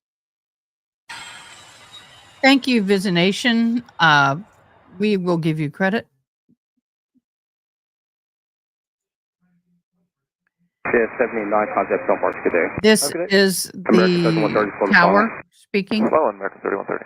Pass 25, traffic And the stop plane. to Wilson Bridge is here today at 1,200 feet, start from runway 33. 5 has a traffic site request visual separation. This separation group. American 1630 tower, runway 1 left void, traffic throughout, start from runway 33, dispatch 16 off funnel. This here is the airplane in question. Here is the helicopter. Keep rolling out to November, ground 47 today. American 16, turn to 1 star 32014, Duck 25, traffic 2 mile left base, runway 33, no delay, runway 1 clear for immediate takeoff. Number 1, clear for takeoff, American 1630. So now you can see they are pretty much on a direct path. Why was there not somebody screaming? Okay, here you go. He's asking, do you have the commercial in flight? Aircraft in flight, request separation. So you can see they're lining up this runway right there. American 472, Washington, 1 star 32017. All right, this is Win. Did you see that? 472. American 3130, go around, turn left in 250, climb maintain 3000. Okay, left in 350, 3000, American 3130. So the plane behind them saw this happen. 5347 is on final. Request runway 33, circle to 33. Taking heading for American 3130. 3130, go around to left and 2705, maintain 3000. So if you see right behind him is this plane right here. Crash, crash, crash. This is alert 3. Crash, crash, crash. This is alert 3. Crash, crash, crash. This is alert 3. Oh, shit. Thank you so much for this live atc.net. Where's the alert 3? It is off the approach end of runway 33. Approach end of runway 33. Helicopter crash. Helicopter and plane. Crash, crash, crash. This is alert 3. 2 helicopters. Nope. Well, helicopter CRJ. Approach end of runway 33. They have wrong runway information. 33, a mile off final. Crash, crash, crash. Yeah. Kilo CRJ, approach end 33. Okay. So 33 is this runway right here. 33 is that runway right there. You can see 33. We don't have any of that information. Towers reporting. They're already wanting to know how many souls on board.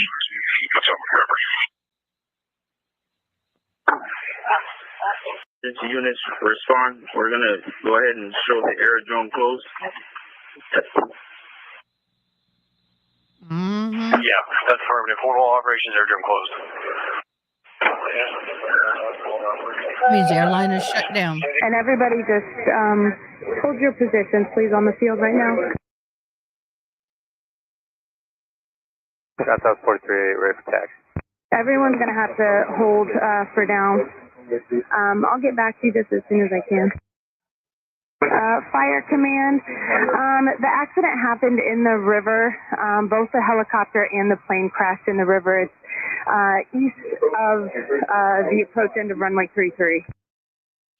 This is a freaking nightmare. Is the airfield closed?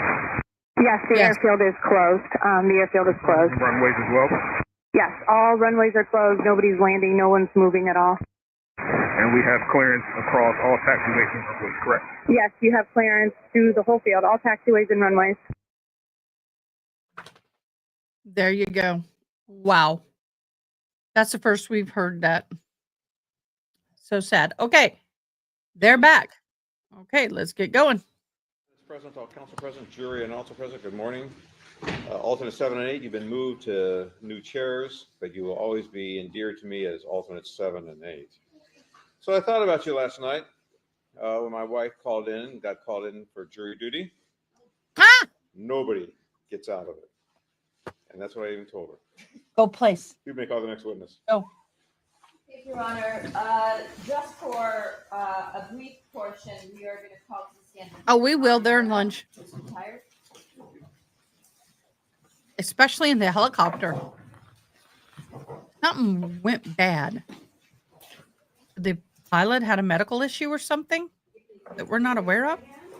Do you solemnly state that the testimony you may give in the cause now pending before this court shall be the truth, the whole truth, and nothing but the truth, so help you God? I do. Thank you. Please have a seat before the stand.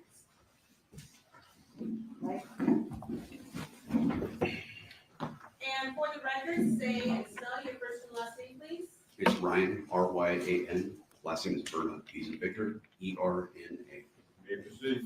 Thank you, Your Honor. Detective Verna, are you currently employed? I am not. Are you retired? Yes. When did you retire? In 2020. When was that? June of 2020. Okay. Approximately how many years were you at your previous employment? 20 years. And where was that? Los Angeles Police Department. And in what capacity were you working when you retired in June of 2020? I was a homicide investigator for Valley Bureau.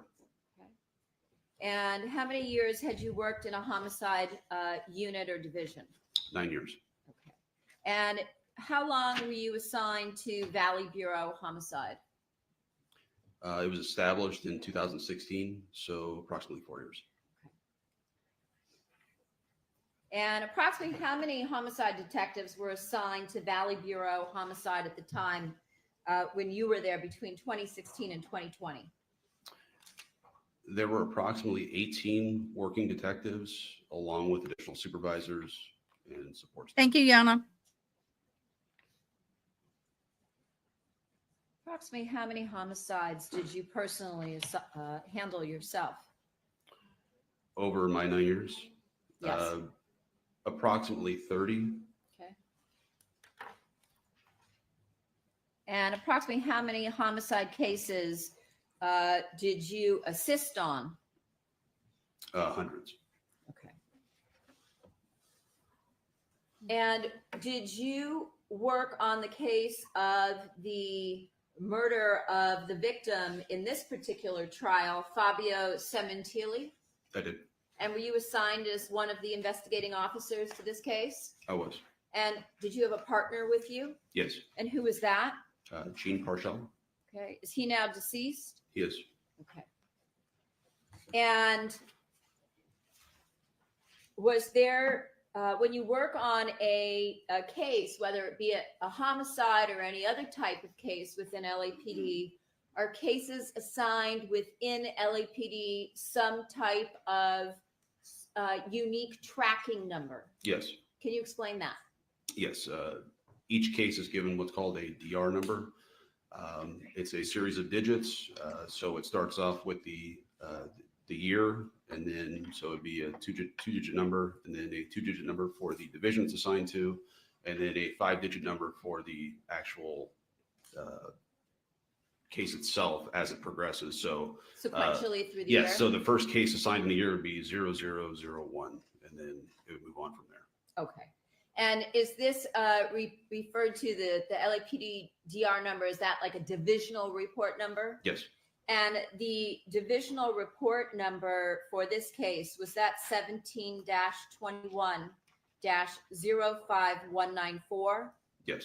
Is that a unique case number within LAPD? Yes, it would only be assigned to one case.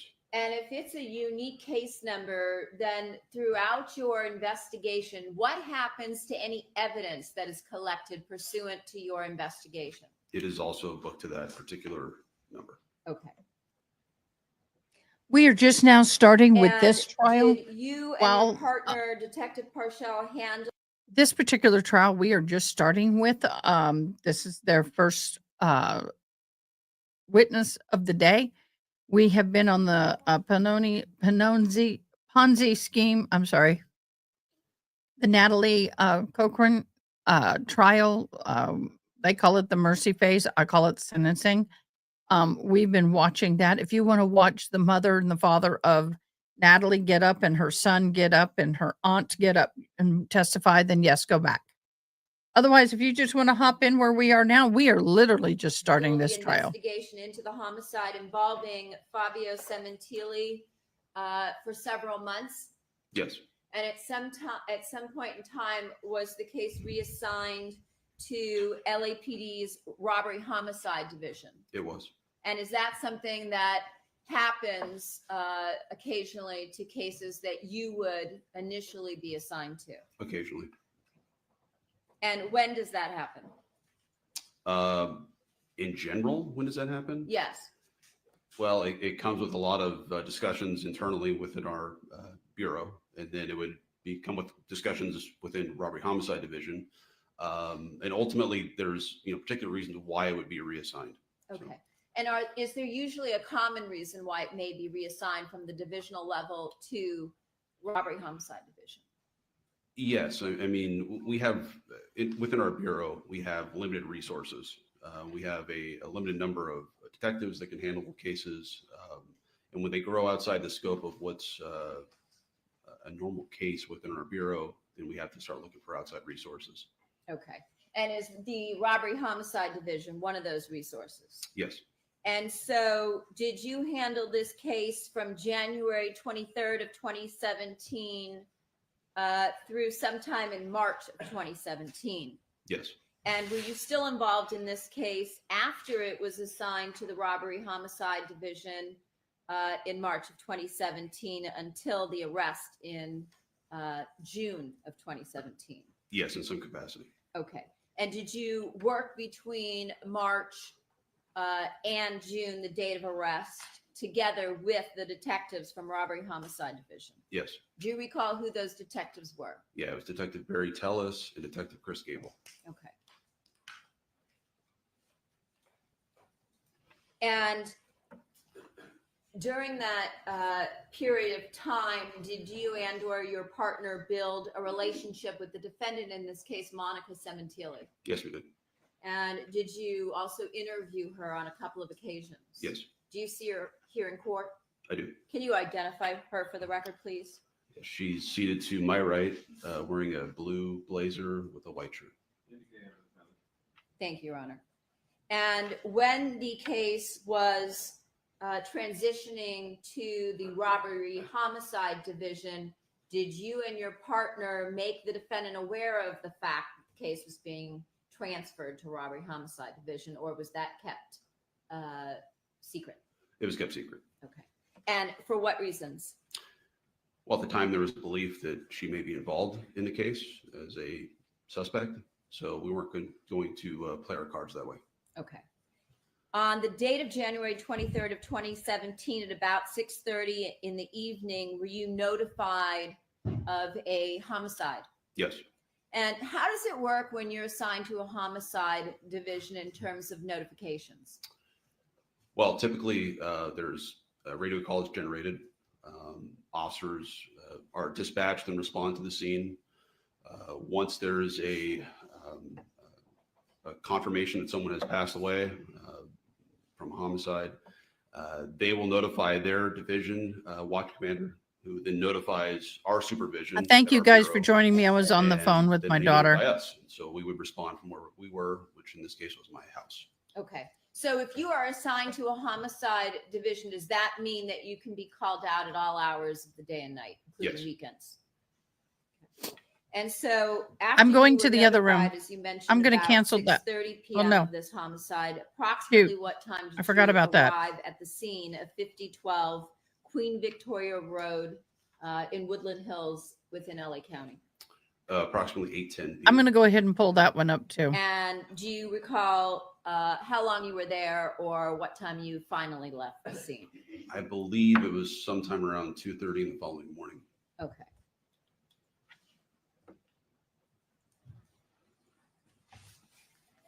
Your Honor, I have a set of photos that is marked crime scene. It contains 82 pages.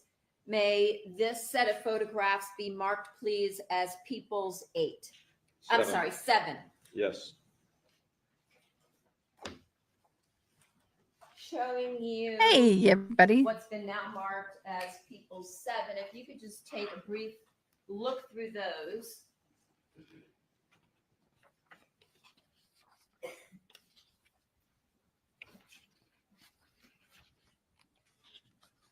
Did you want me to look through every page? Just take a brief look and tell me, have you previously reviewed this entire packet? Yes, I have. And do the documents, the photographs that are contained in this packet accurately depict what you observed at the crime scene on the evening of January 23rd, 2017? They do. Thank you.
Okay, I have two lives going at once. We have the Natalie Cochran murder trial going on her sentencing phase.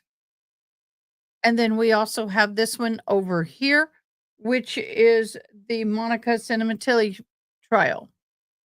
So we got both going at the same time. Y'all can go back and forth if you'd like. I think this will keep it cleaner and easier for now. Let's see. We'll try.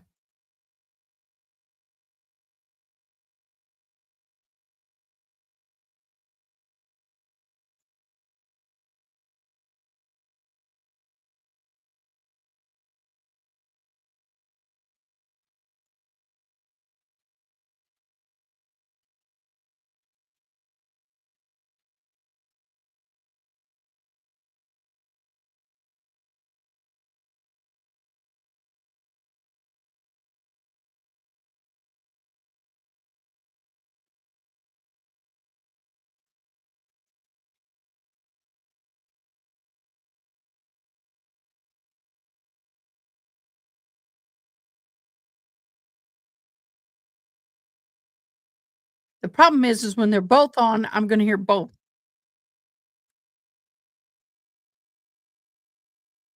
at the same time.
So those of you who are over here on the trial for Natalie Cochran, she is on the sentencing phase right now, and it is been interesting. Both her mother and her father got on the stand. They are all in royal denial. They do not believe that the daughter's capable of doing what is said has been done. So with that, um, they're supporting her wholeheartedly. Supposedly, Natalie made her own journal, religious, spiritual journal, so the inmates can have it with them throughout the day.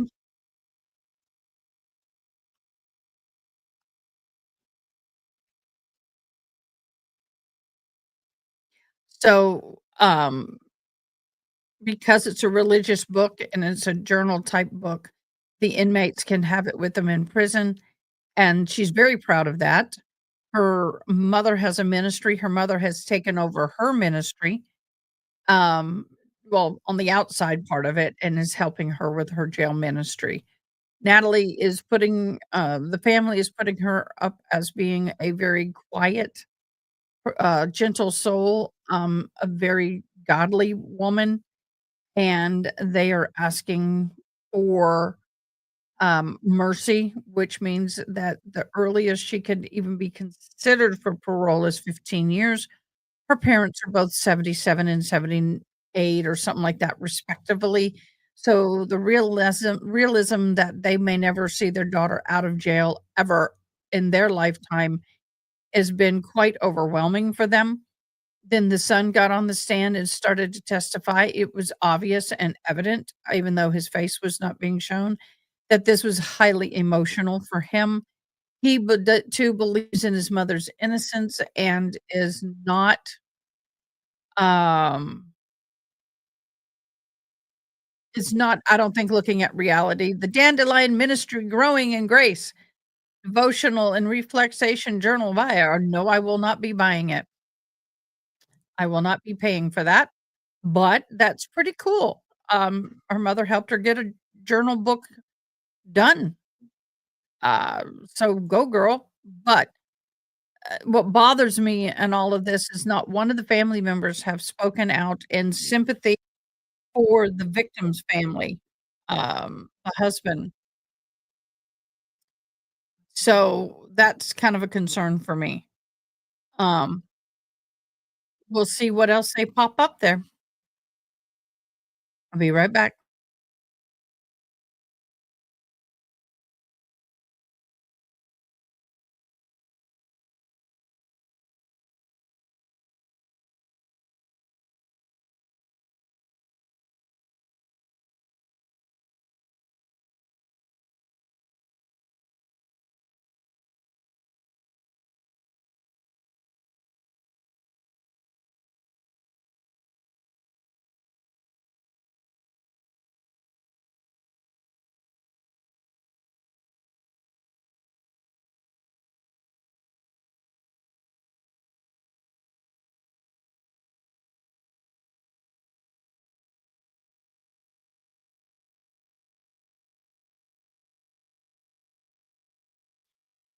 Yeah, no, just like my ex-husband, his family truly believed he was 100% innocent, and they supported him as such, and that's fine, they can do so.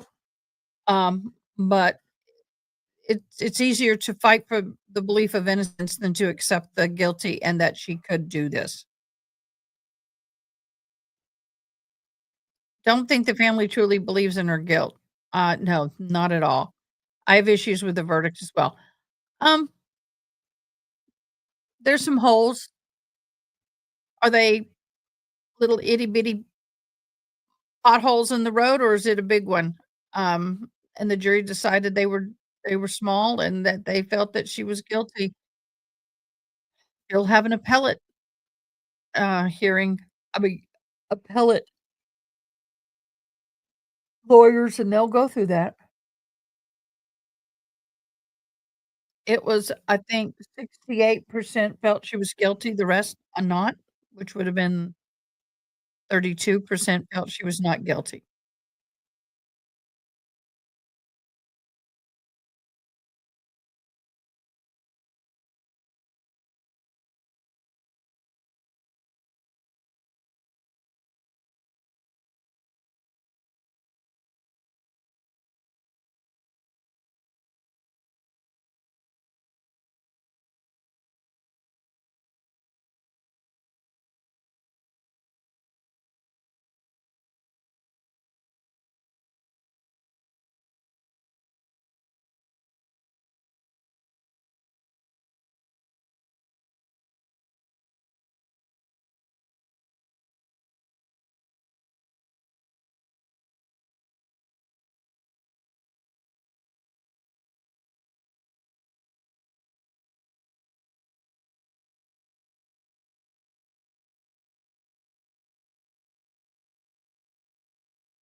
Welcome, Mava Moon.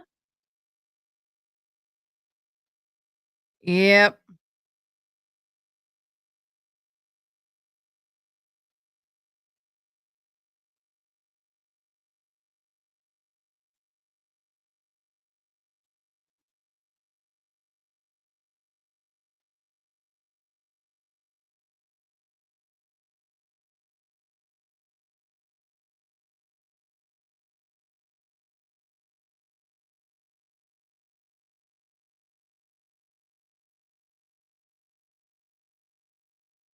Okay, here we go.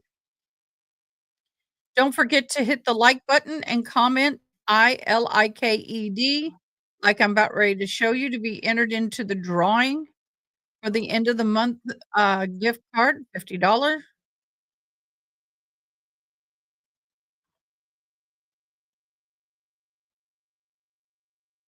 And also, if you subscribe, you'll get entries as well.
All right, are there any matters that we need to discuss at this time?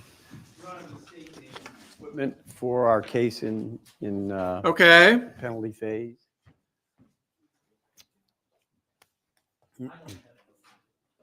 Nothing from the defense. Nothing from the defense. Very good.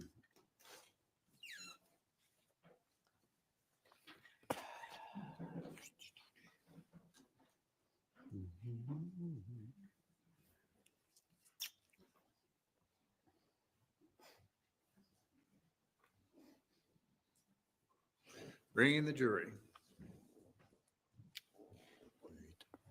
Bring the jury. We don't have that one up, do we? They bring the jury. I miss his voice. I hope he's enjoying retirement.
All right, now we will hear testimony and evidence presented by the state. Mr. Truman, please call your first witness. Thank you, Your Honor. State calls Stephanie Hamilton. Raise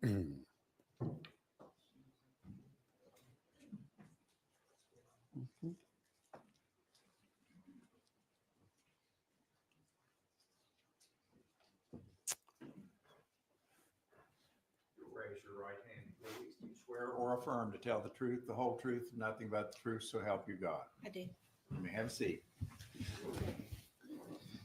You are Stephanie Hamilton. I am Stephanie And Hamilton. the jury has already heard your testimony previously, but we're now in the penalty phase, and that involves the character of the defendant. Could you describe just briefly your relationship with the defendant? I met her through the Youth Football League. Mike was one of our son's coaches, and I met her through that, and we became friends. Were you pretty good friends? I thought so. You thought so. And did some things happen that led you to change your mind on that? Yes. Tell us what that was.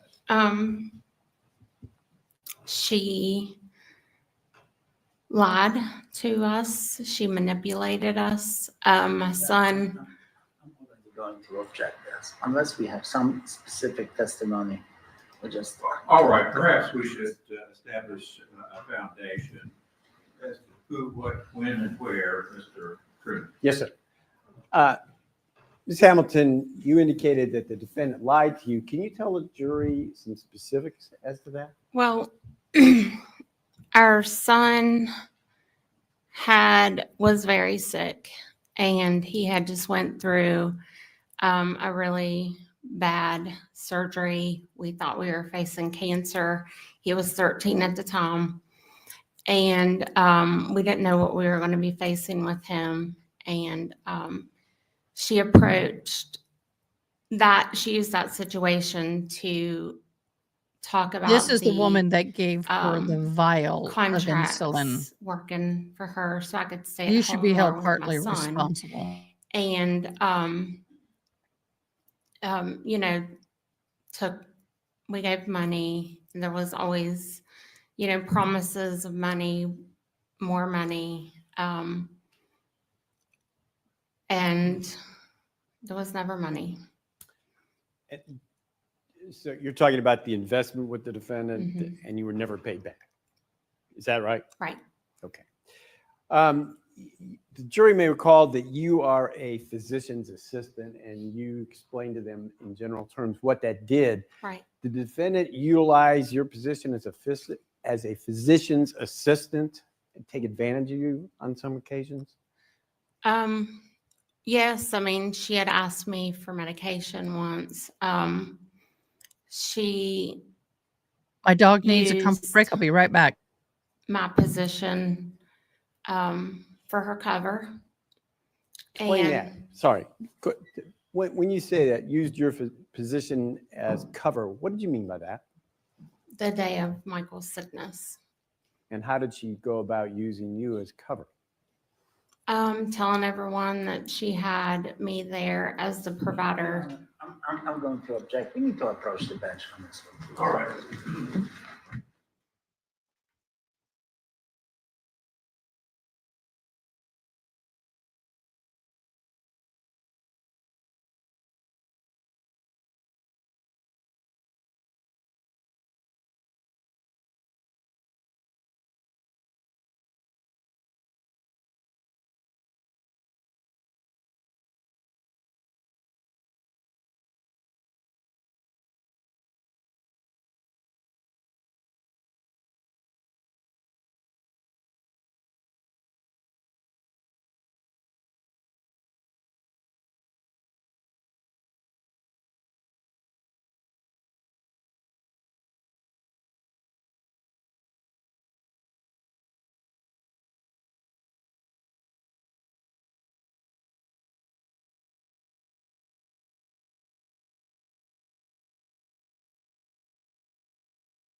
Thank you, Your Honor. You can go ahead and answer that question.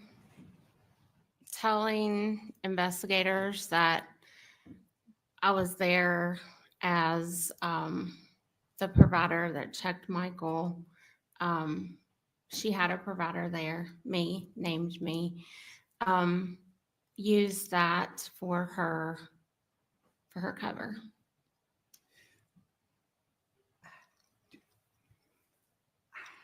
Do you have some survivor's guilt or witness guilt in terms of Michael having died and you were present at the time or on the day that he fell? What is it now? I'm sorry. Do you have some survivor's guilt over that? I think we all do, hindsight, but when you think about the events of the day and you go there and she tells the story, and I didn't know his history. I didn't know anything about what the situation was there. I was there briefly, and I advised her, what she should do, and made many efforts to make suggestions to go here, to go there, we'll go here. And she was not going to take that. But as a friend, you don't think that someone has done something to their husband. That's all the questions the state has. Thank you. Cross-examination. You said you lost some money in investing in Natalie Cochran's business, right? Yes. How much did you lose? It's somewhere between $15,000-$17,000. Never recovered that money, right? Right. All right, that's all. Thank you. Anything further? A follow-up to that, when did you make that investment? And I think the first time was in January of 2019, mid-January. And did you put the number you just gave defense counsel, was that all up front, or did you take that over time? Was some of it after Michael died? Yes. That's all the questions the state had. So in those increments, you lost what, $17,000? Yes. So when did you first learn that you were scammed?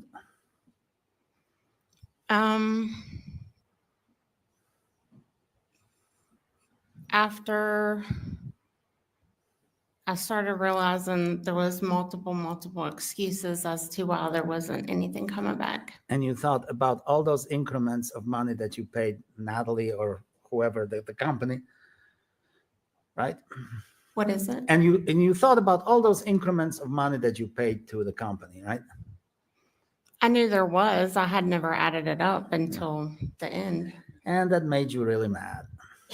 True, Rachel. No, actually, I was more hurt of the lies than the money. And you were still mad and hurt, right? No, I'm not mad No, and you're not. hurt. All right, that's all. Anything further, Mr. Truman? Nothing further from this day, Your Honor. Thank You you. may step down, ma'am. Thank you. Call your next witness, Mr. Truman. Your Honor, the state calls John Hamilton to the stand.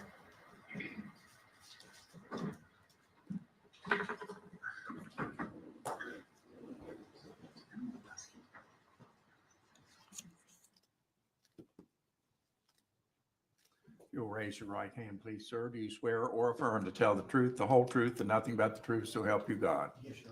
You have a seat right there. All right, Ms. Anger. Thank you, Your Honor. Can you please state your name for the record? John David Hamilton. And we've already heard you testify here previously in the case in chief. Is that right? Yes, ma'am. How do you know the defendant, Natalie Cochran? Through youth football. And did you know her husband, Michael Cochran, as well? Yes, Mike was a good friend of mine. How do you feel about losing Mike?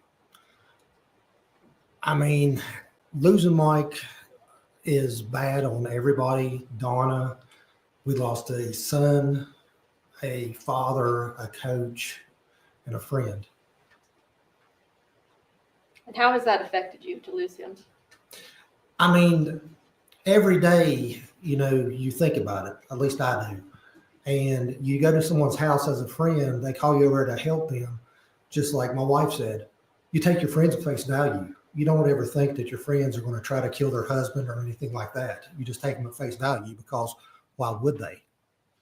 These are people you went to football games with, you've ate pizza with, you've hung out with. So along that same line, how have the defendant's actions with regard to Michael affected your life? How have they made you feel? I mean, it's every day it's something there, you know. I mean, just like today, Steph gets a message from somebody saying that, you know, oh, we can't believe that you guys just let Michael lay there and this and that. The story we got was Michael had a seizure. I went there to help Mike, get him off the floor, get him on the couch. I sit there, I told Natalie let's take him to the hospital.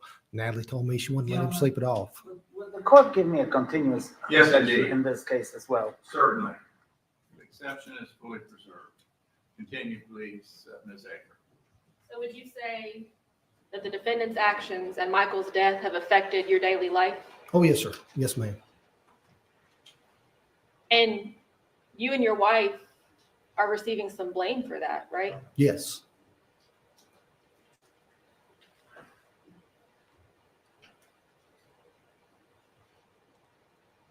How do you feel about the role that you played on February 6th of 2019? As far as, and like what I wish I would have did or just what happened? As far as how you became involved, what do you feel in hindsight, looking back on that day? Well, I mean, you think about it almost every day and you really wish you could have did something different, but given the information you have at the time, you know, you feel horrible, especially for Donna, the kids, this and that. Like I said, they lost a father. You know, Donna lost a son. I lost a friend. I think that's good for us. No further questions, Your Honor. All right, cross-examination, Mr. Victor. Mr. Hamilton, did you lose any money to Michael and Natalie Cochran's business? My wife made investments, sir, but yes, as a family, we did. Okay. Now, how is your testimony today different from the testimony that you testified to at trial? How is it As different? Woo! what, He sir? went there. Well, you're pretty much recalling the events of the day, right? Yes, sir. That's all. Thank you. Anything further to say? Just one question. Go ahead. During the case in chief and your cross-examination, were you ever actually given an opportunity to say how any of this made you feel? No. Thank you. No further questions. You said something on direct concerning the children losing their father. Yes. They also lost the mother, right? Yes, because she killed their father. I didn't ask you why, sir. I asked you a simple question. Yes. You don't like Natalie Cochran, do you? I don't like that she killed Mike. Do you not like Natalie Cochran? I wouldn't say I like her or dislike her, sir. As far as I'm concerned right now, sir, she's a criminal. So the answer is no, I don't like her. Is it? If you want to put it that way, sir. Anything further? No, Your Honor. You missed it. Some of these character witnesses are getting kind of spicy over here at the Cochran Call your next trial. witness, Mr. Truman. Christopher Davis.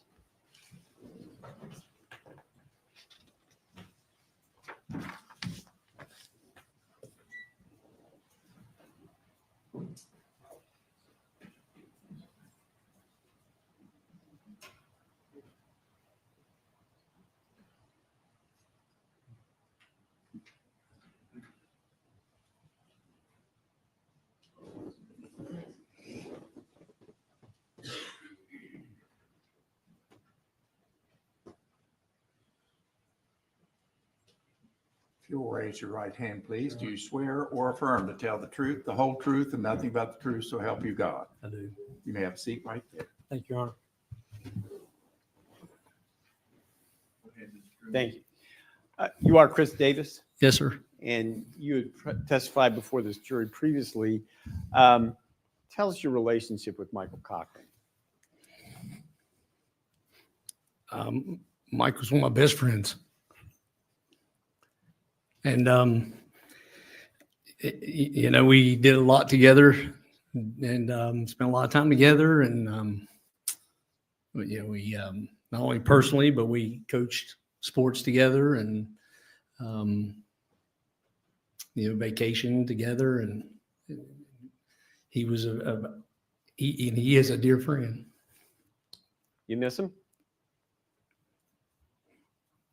I do.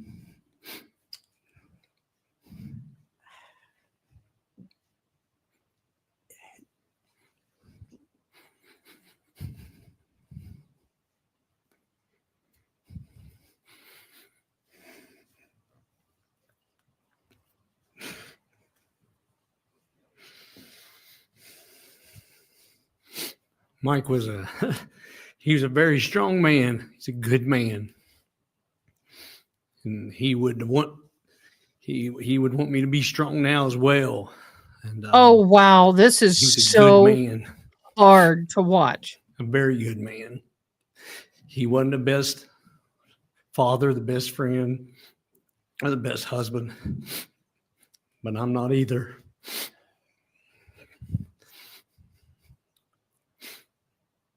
But he's not what you heard he was. He loved his family. He took care of his family. He loved his friends. He loved his community. Spent a lot of time in the community. He loved life. He wasn't sick. He wasn't ready to die. He was healthy. Even up until the day he died. He had plans. He had lots of plans. He was doing lots of things. Couldn't wait to the things he was doing. And that was also for his family. Let me shift gears totally with you. You and a couple other fellas gave some money to the defendant in this case. Correct? We did, yes. What was the total amount you gave her? It was $511,000. And how much of that did you get back? Holy snap. The exact amount we got back, I'm not sure. I think it was probably around 50 or 60. And the reason I don't know is because there at the end, she was trying to send wires, and some would come, some wouldn't come, and some. So it's somewhere in that area. $550,000. Who has that kind of money to throw away like that? And so the exact amount that we got back, I'm not for sure. I think it was probably, like I said, 50 or 60. Did the three investors, did you give any money to the defendant after Mike died? No, we did not. We were given the opportunity to reinvest. I mean, so we didn't give any additional money, but the idea to reinvest, I guess you could say we gave her that because we said, whatever, sure. I mean, it doesn't matter. During that time, there was so much stuff coming back and forth. We were trying to figure this out and trying to figure what was going, and so, but there were reinvestment opportunities offered. And who offered you the reinvestment opportunities? Natalie. And that was after Mike died? Yes. Is it fair to say you were a strong supporter of the defendant until you found out that things were not what you thought they would, what they appeared to be?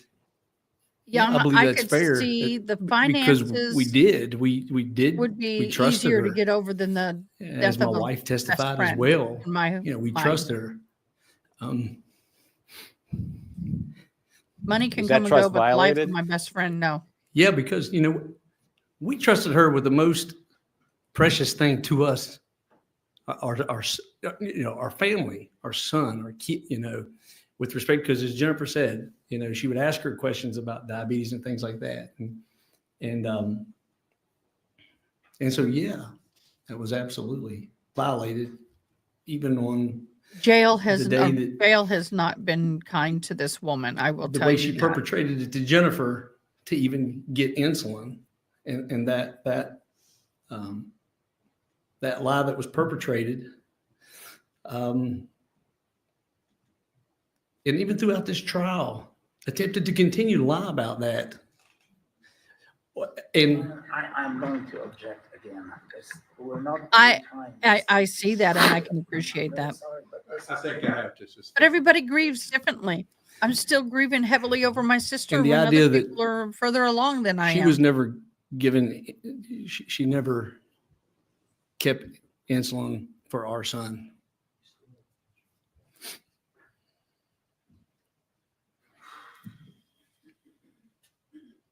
Do you have an opinion as to whether or not this jury should grant mercy to this defendant?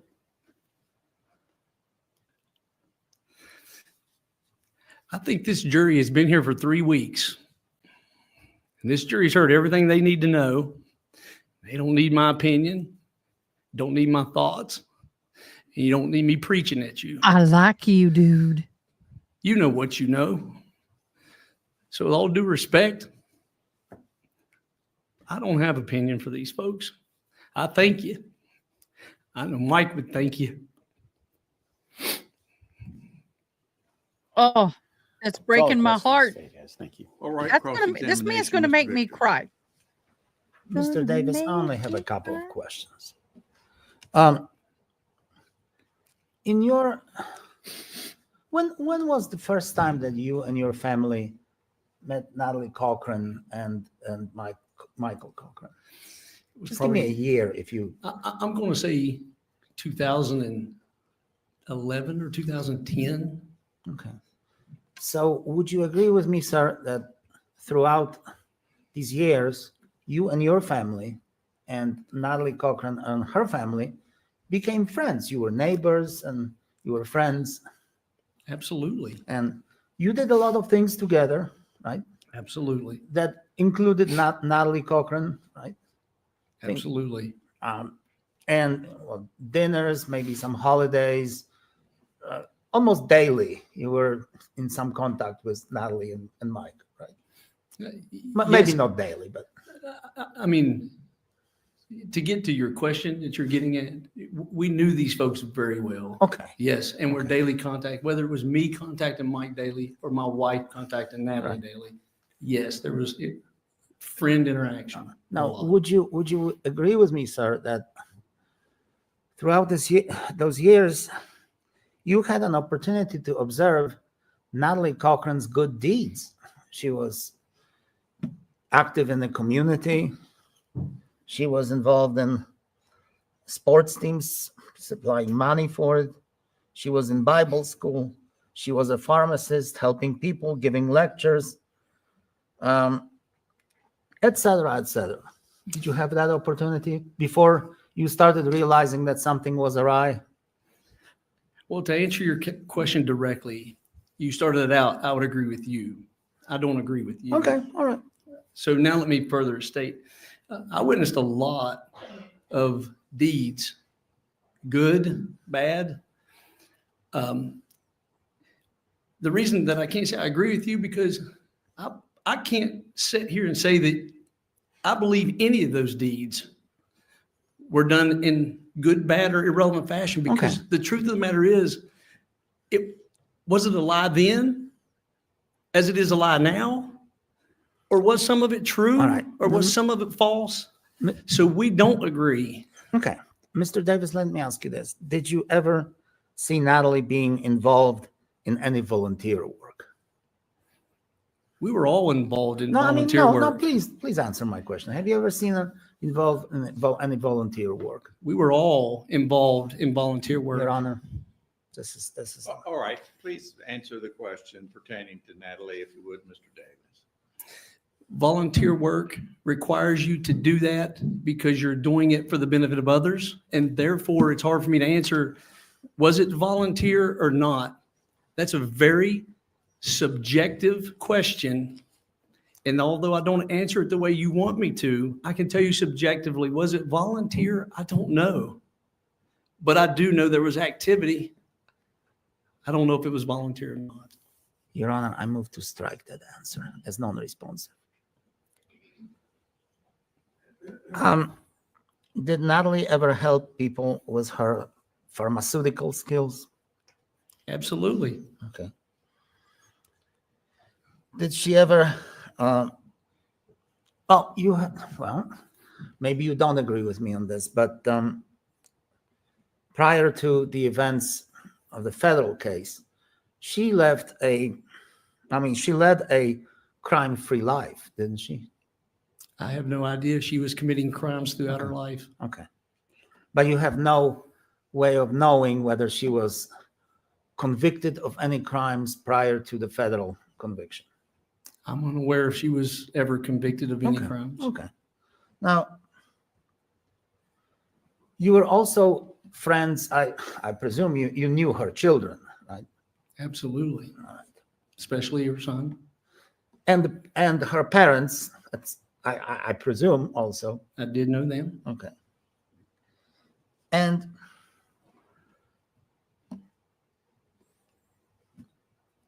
yet you testified against her in federal court at her sentencing. Yes, because we were the victims of her Ponzi scheme. Okay. And therefore, they requested a victim statement. Right. And then, were you also her attorney at some point? I had represented the family on several different occasions. But after Michael died, you were also with Natalie to obtain some loans as her lawyer, right? I was not. No? Okay. But then she filed an ethics complaint against you with the state disciplinary board, right? Yes, she did. Okay. Those are never pleasant. It was not. No. Okay. Are you interested in the outcome? No, I'm not asking about the Because outcome. it was dismissed. Of course it was. Then you Of course it answered was. something that I didn't ask, but that's fine. You're welcome. Now, and after all of this, after her perhaps good deeds,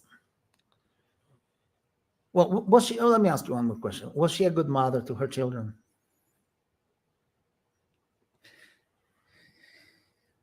If I believe Then what I believed? No, from your observations. I mean, if you're asking me, as I sat here today in this chair, do I believe she's a good mother to her children? That's the No, question you're Mr. asking me? Or you asked me, do I no, believe she was a good mother no, to her children before? Mr. Davis, I just asked you whether you observed her being a good mother to her children. Define good mother. Did she care for them? Did she provide them with food? Did she have a nice relationship with them? All of this that goes into the definition of a good mother. I believe, under what I thought before, during those times, yes. Okay. But I don't believe that as I sit here and think now. Because she was conniving financially. And today, that's a good She way to answer it. somehow I appreciate was his feeding honesty. these He's children awesome. Falsely, or what are you testifying to? Because she was doing something that was financially horrible. You're saying you're not sure that she was a good mother to these children from your observation? I believe exposing your children to what has now occurred and what those folks there affirmed is not a good mother. Okay. Okay. So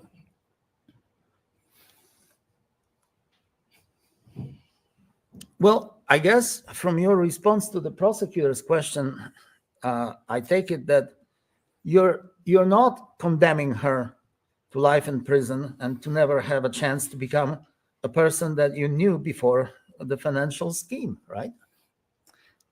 I would not invade the jury's providence to make that decision. I wouldn't do it before, and I won't do it now. Okay.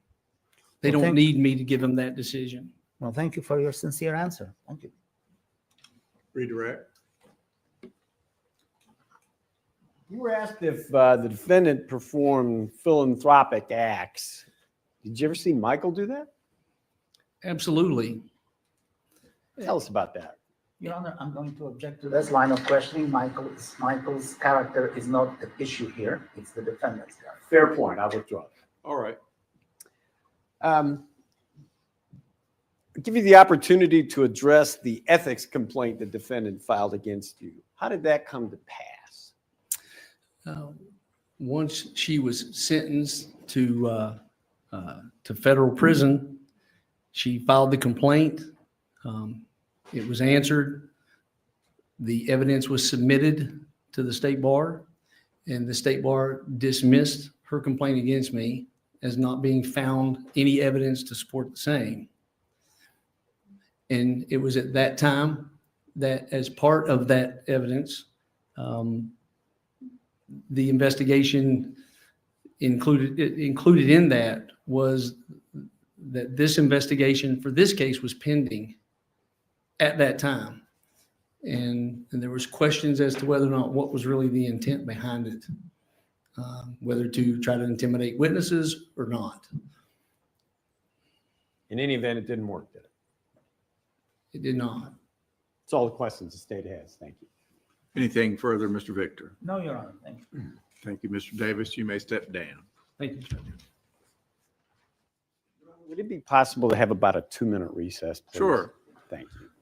Members of I the like jury, we're him. going to That's a take a hard place quick for him to be, recess and for I about respect 5 that minutes he, or so. Please do not discuss the case. You may go with the bailiff to your refused jury to room. tell the jury what they should do. So we're going to take a quick break. I'm over here on, we also have the Monica Cimatelli trial going on our second feed.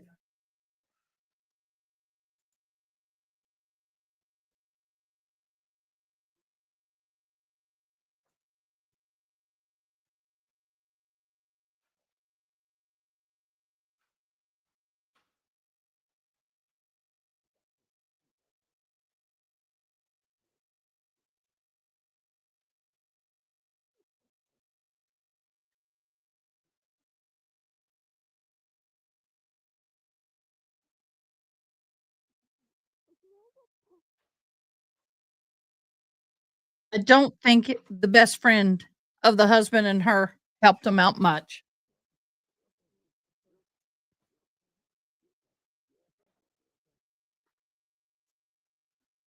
I gotta get the heating pad out. Um,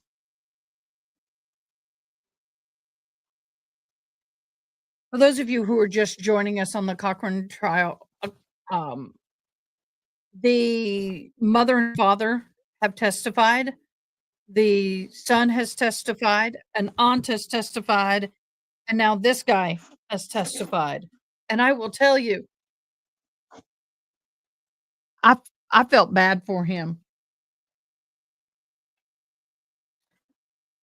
What can I do without? Hate to say it, but I'm gonna do without my light, y'all, because I've got to get me some heat on me.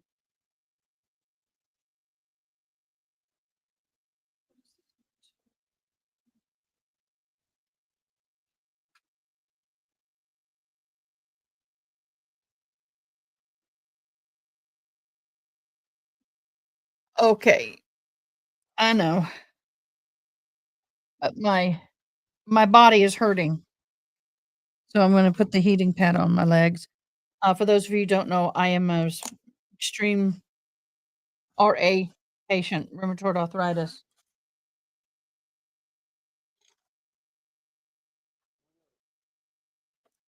And sometimes I struggle with pain management on that, and today's one of those days. So I am putting some heat on my achy joints. Mhm. So I wanna thank you. Hi, Rachel. Yeah, I kinda got that same feeling of Rachel possibly being a little more on the selfish side. Get my chair to move. Get my chair to move. I know my lighting's not great, it's okay.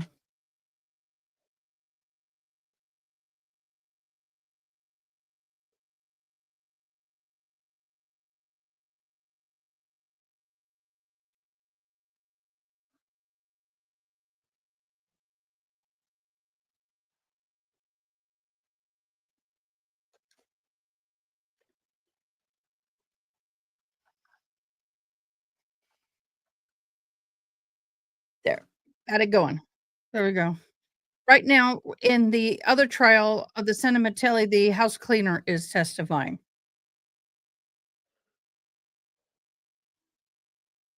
The I don't think this is going well for Cochran. I really don't. I think she is I'm trying to get comfortable, guys. Oh, there we go. Cochran concerns me. Um, the fact that she sat there and was scheming for hundreds of thousands, I mean, actually a lot of millions. But your best friend, you con your best friend out of 550 trying to get my blanket to work. Nothing's easy today. The fact that you can con your best friend out of $550, out of your mom and dad, out of what, 60 to $100,000? No, those were a couple 100,000, wasn't it? I don't remember. That's a lot of money. And you're conning your parents, your family, and your best friends? If you're gonna con people you don't know, that's one thing, and it's horrible, and you don't do that. But to me, it's even worse when you're conning the people that you supposedly love the most. And I thought the question was interesting about her being a good mother, and his response was, "I thought she was, but now that I see this, I've come to realize she was not a good mother." I thought that was a very fair statement. Um, I think she's gonna get life without the possibility. I understand the mother got on the stand and pleaded for mercy so she could possibly see her daughter again before she dies outside of prison. And I'm like, what about the mother of the victim? You think this is hard?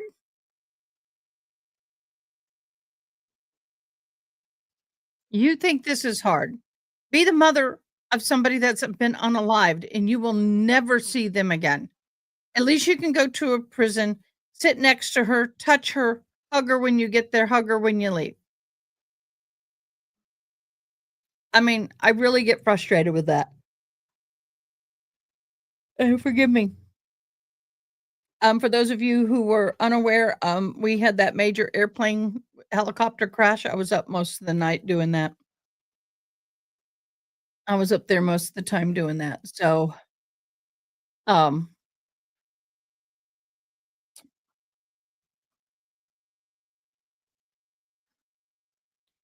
sorry, covering up my feet.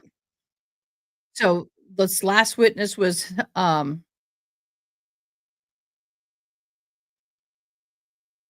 trying to find who's the last witness that we just, okay. Christopher Davis, Michelle's best friend, Michael's best friend, and he has a son that had diabetes. I'm shocked that nothing happened to his wife for giving insulin to somebody that didn't have a prescription.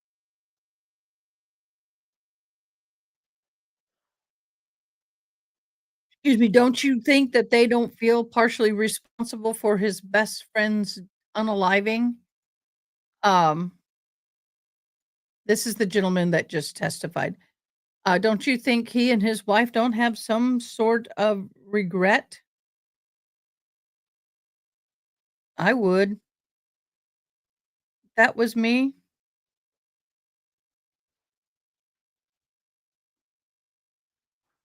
I would be very regretful that we gave. Oh, you're on a wrong person. Who's the wrong person? His wife didn't give the insulin? Oh, I thought that was his wife. Anyway, the woman, the Hamiltons were the one. Oh, my bad. Miss Hamilton and Mr. Hamilton. Okay, my bad. I got 2 cases going on simultaneously. It kinda get a little hard here. But Miss Hamilton, who gave the insulin to the defendant, can you not imagine how she feels? Thank you, Yana. Today is one of those brainless days, and I got 2 lives going at once. Crazy. So, anyway, we're in a short break. I'm gonna hop on over to this live. I'll be right back with you.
Any matters to take up at this time out of the presence of the jury? All right. Are we ready to continue now? Bringing the jury, Deputy 5.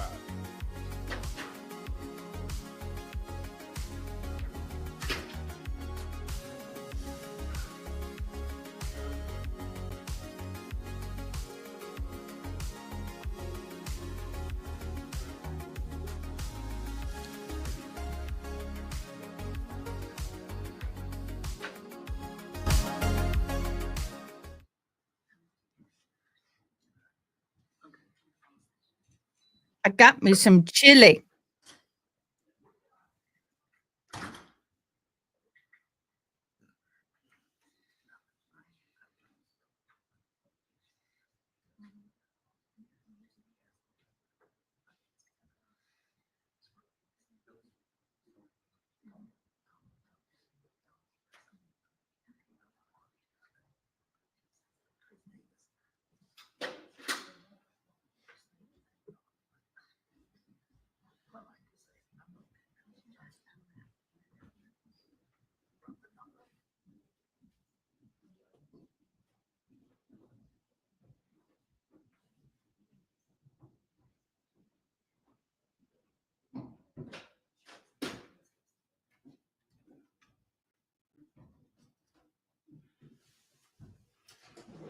All right, we continue, please, Mr. Truman.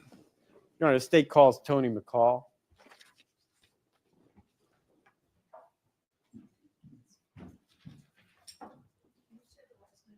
McCall. I will have her spell. McCall. Sorry, McCall. Tony McCall.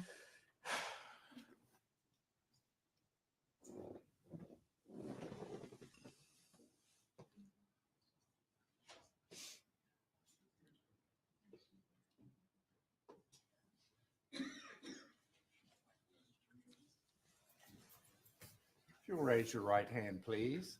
Do you swear or affirm to tell the truth, the whole truth, and nothing but the truth, so help you God? I do. You may have a seat there. All right, Mr. Truman. Thank you, Your Honor. Tell us who you are, please. Tony McCall, And to help our court reporter, would you spell your first and last name, please? ToniMCCALL. Thank you. What was your husband's name? Curtis McCall. Okay. And when did he pass? July of 2015. What did he die of? Leukemia. How old was he at the time? 58. The two of you had some children?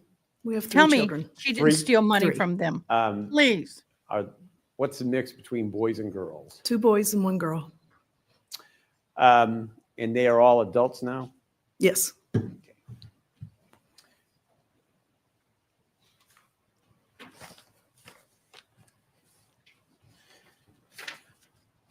If I could have these two marked as states 1 and 2, please. All right. It doesn't matter which order you.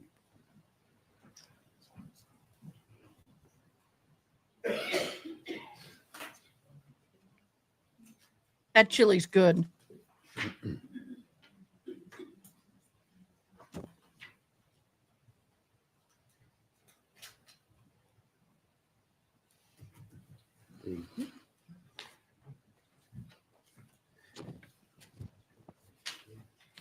Matthew 1 and 2. It's the same. Let's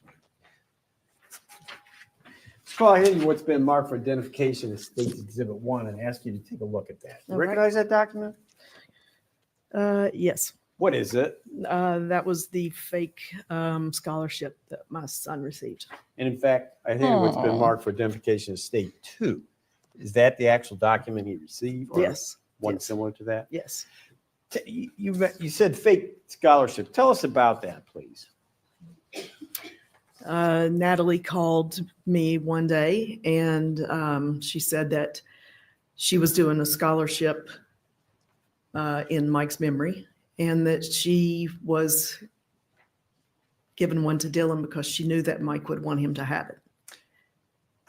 Can you put a time frame on when that happened? Let's see. My son graduated in 2019, and it was probably well, it was before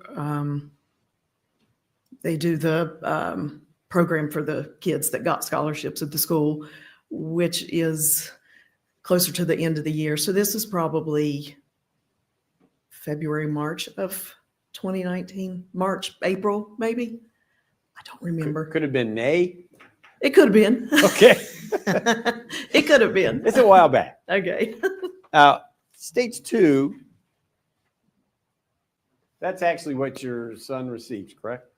Yes, but it was big. It was about this big. It was, Okay. It was pretty. Yeah, very pretty. It was. Graphically done. Did Dylan ever get any of that money from the scholarship? No. Let me shift gears on you a little bit. Your other son's name, what's his name? His name is Landon Cash, but we call him Cash. Cash. What kind of relationship did Cash have with Michael Cochran?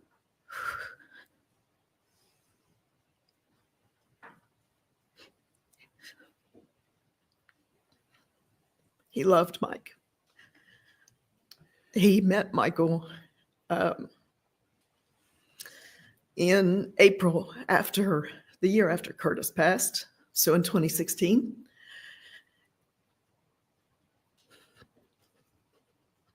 Michael immediately took Cash in like one of his own.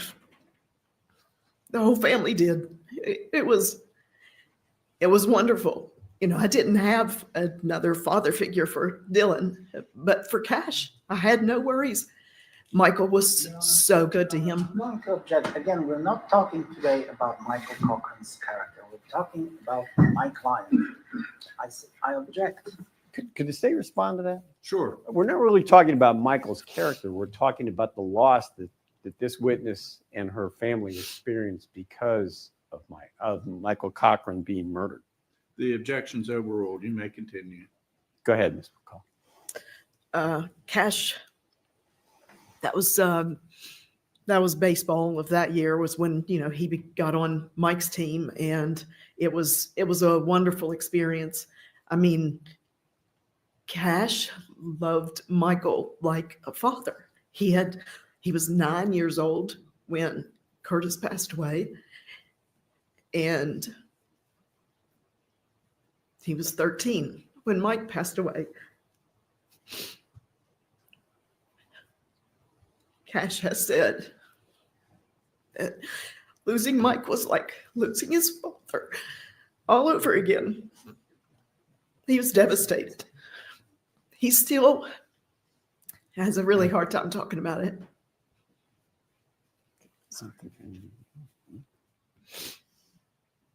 Your Honor, we move states 1 and 2 into evidence, and with that, we have no additional questions this way. Any objection? No, sir. All right. States 1 and 2 are admitted into evidence. Cross-examination. Ms. McCall, when was the scholarship offered? The 2019. Okay. In the spring of 2019? Yes. And when was it supposed to be received? For the fall? Yes. Yes. Well, did you know, ma'am, that on June the 23rd of 2019, the government froze all of my client's assets and she couldn't give you any scholarship whatsoever? Did you know that? Yes or no?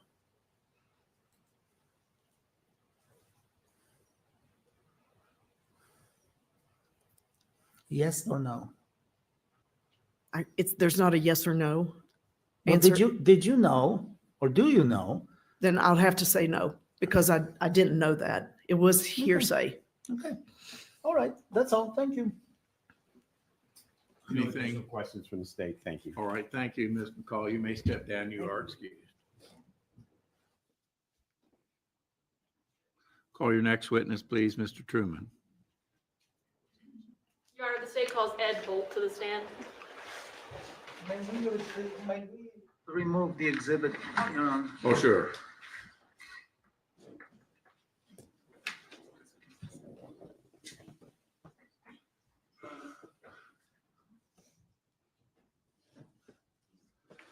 If you'll raise your right hand, please, sir. Do you swear or affirm to tell the truth, the whole truth, and nothing but the truth, so help you God? I do. You may have a seat. All right, Ms. Cochran. Sir, can you please state your name and spell it for the record? My name is Ed Bolt, EDBOLT.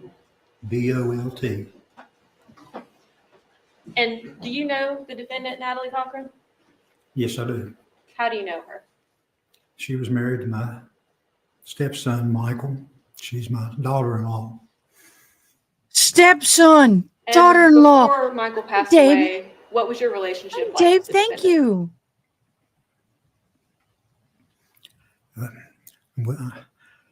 We love Natalie. We just thought of her as a daughter. And just yes or no, do you believe that this jury should grant her mercy in this matter? No. And why is that? Well, I have a statement. Are those notes that you have done yourself? Yes, ma'am. If that'll maybe answer some of that question, if you don't mind. Yes, sir.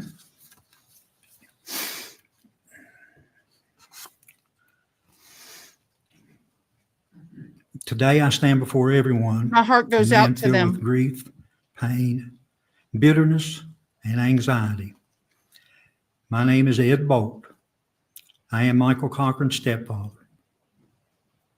The grief that I feel is when I look out our window at the deer stand that Michael had put up at our house after one day of helping me do a lot of demolition work. He put the deer stand up and then he installed a trail camera so he could do some bow hunting. He was really excited. How are we to know that Michael would never set foot in it again? I often go there now. I have put in a memorial bench there and keep that site clear of brush so we can just sit under that big oak tree and reflect on what could have been. The pain of no more birthday wishes, Christmas holidays, listening to his plans for the future, all taken away. Michael was always up for the challenges, always wanting to accomplish so much, whether it was starting his own businesses, ambitions to become a pilot, entering tough man contest, or just doing DIY projects around his home. February 11th, 2025 will be 6 years since Michael's murder. A cold-blooded, calculated, unremorseful murder. Michael's murder has been referred to as a diabolical act of evil. I miss him. I miss, hey buddy, what's going on? What are you up to? Seems like a small thing, but it's the small things that I cherish most. I think of Michael every day. Where there is life, there is hope. Michael was full of life. When you hear the saying, live your life to the fullest, that image of Michael would be beside of it. Michael was a husband, a father, a son, a son-in-law, a coach, a mentor, a hunter, a fisherman, and a lover of life. He had a tireless work ethic, always willing to help at any time. But most importantly, Michael had integrity. I've used these words, had and was, several times in describing Michael. Your Honor, I hate to interrupt. May I have, again, continuous objection to this line of statement? Question. Continue, please, Mr. Bowles. He does not Thank you. like the reading of any victim. He likes the questioning style. Why? It's because Michael is no longer with us. Michael died a horrible death, Noted. tormented and award. tortured and deceived by his wife. Where there is life, there is hope. Michael was full of life, but wasn't given any hope. This became very clear That in they Michael's are, hospital Rachel. room. There was full of a lot of people. The nursing staff was going to remove the ventilator tube from Michael. Oh, Prior to this, the preacher says, it won't be long now. What did he mean? Where was his hope? We had hope. The nursing staff went to work. All tubes removed. Michael was breathing on his own. Praise God, praise God. You should have seen the look on his wife's face, not of joy, but of disbelief. It was very painful for his mother, who had become overwhelmed with emotion. She was told to leave the room by this preacher because he said she was being disruptive. I would have This is her beaten that son. pastor. Not Evil everybody has has many a gift. faces, shapes, and images.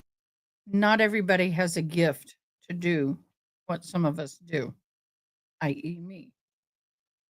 That was total inappropriate, everything that he said about that pastor so far. That only makes it worse. You respect their Evil belief in their must faith. be held They have faith, accountable. you have faith. Natalie Cochran must be held accountable. Life in prison for a premeditated murder may seem fair, but what I think is just would be to take a rope over here to the courthouse, throw it over the branch of that big oak tree. All right. Yes, I agree. So let's just send her to jail. Remove her from society. Let the state take care of her. From jail, she will not be able to harm anyone ever again. Should I continue to be bitter and let it consume me? Will a life sentence in prison be enough? This is where the anxiety rises up in me. This diabolical plan has now been brought to light. There is no amount of justice that will bring Michael back. Yes, I have written his victim's impact statement, but I'm not the victim. Michael is. Can you believe that this is the second impact statement that I've had to write about the evil, the lies and deception caused by this worker of manipulation? Natalie Cochran is the face of evil. It appears all to be good on the outside, but what lies on the inside is pure evil. She is in federal prison now doing time where she deceived and lied to Donna and I about her financial scheme, stole money from us and other victims in this community. I object to any Quit objecting. more litigation of money and laundering and You brought it financial up. schemes. Overruled. Continue. Thank you, Your Honor. Natalie Cochran has never, ever shown any remorse, never asking for any forgiveness, or even said she is sorry. Evil is around us every day. speaks a We lot. must stay aware. Was Michael aware of the evil all around him? Evil raised her ugly head and took Michael's life. This was an evil act which took place and not the will of God. God never wills evil. Your Honor, don't let another person get hurt. Don't let another family go through this. Don't give Natalie Cochran any satisfaction. Nothing short of life in prison with no mercy. This would be justice for Michael. And in closing, I'd like to dedicate this statement to Michael. I would like to thank the prosecutor and his team, the investigators for exposing this evil, and to Your Honor for remaining on this case. Thank you. Thank you. I have no further questions.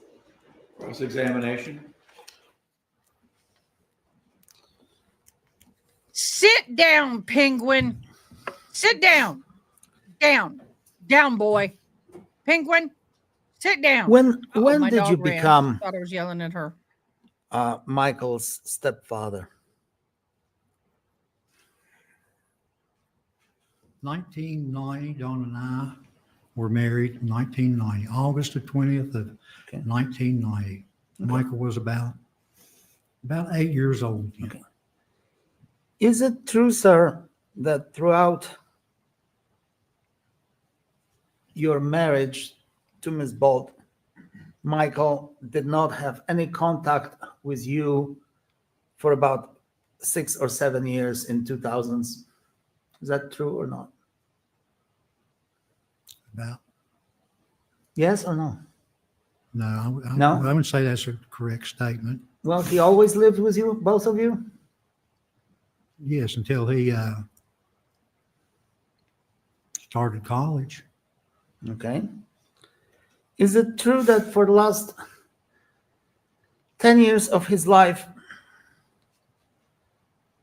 he saw you maybe, you and your wife, he saw you only during the holidays? We saw. I don't see my mom that raised me, but a couple of times a year. We live across the state of Texas from each other. Does not mean we don't love each other any less or I'm sure any more. during the holidays for sure, and I'm sure there was times in between. Well, why wasn't he with you 24/7 other than being in college when he was already working? Because he was a grown ass man and was making a life of his own like you're supposed to do, you fool. Penguin, sit your fat boo. Yes, I said it. He's pissing me off. Well, Michael grew up. That's what you do. You nurture a child Michael grew along, up. you get them out on their feet and hope that you've done the right thing and made a path for them. Did he show up for Christmas of 2018? Boys are different than girls. 2018, no. No. Was he there for Thanksgiving 2018? No, we usually had Thanksgiving at Michael and Natalie's house. So he was probably there if we had Thanksgiving there. Sir, would it be fair to say that all that vengeance is mine attitude is based upon your very limited relationship with Michael because he did not really care to be in your house? I would say that's an inaccurate Sit down, statement. Penguin. Okay, that's all I have. Very briefly, Your Honor. I don't think they are, in all Who honesty. was the reason that Michael didn't have such close contact with you towards the end of his life? Well, Donna and Natalie would always text. I mean, they arranged everything. And what Donna would tell me that Natalie would say, well, Michael's not feeling well. He's not doing very good. But then we would just leave it at that. So the source was the defendant. Yeah. Yes, ma'am. No further questions. So now we are learning that you didn't have such a great relationship, but it's of course Natalie Cochran's fault, right? I would say that's a true statement. Yes. Right. And yet you're coming here asking for justice, as you call it, against this evil, acting like you've had this wonderful relationship with the man who was doing all these wonderful things around your house. And I'm sorry, sir, but you didn't, did you? Well, I could point to these shoes that I'm wearing here now. Michael bought me I don't these care about shoes. your shoes, sir. Okay. Tell me whether I think you we had a very good relationship, being that I wasn't like his father. I was a stepfather. And yet you're asking this jury to give her no mercy. Yes. Even though you claim to be, well, I take it, very religious person. Well, I'm not so much a No? religious person. I wouldn't put that handle on And myself. you don't believe in power of forgiveness and second chances, do you? Sure. Sure. All right, that's all. Anything, Ms. Aker? Nothing further, Your Honor. I think you're right, Rachel. Down, you are excused.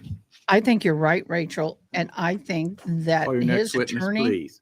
her attorney Your Honor, the state is calls actually Donald hurting to the her more stand. than helping.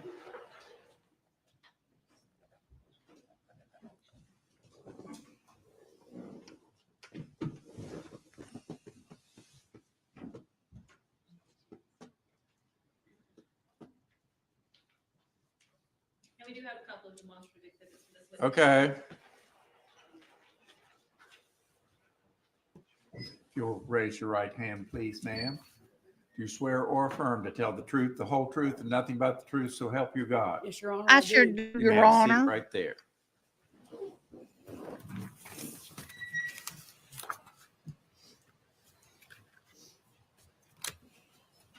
These are not her witnesses. We are now on the state side.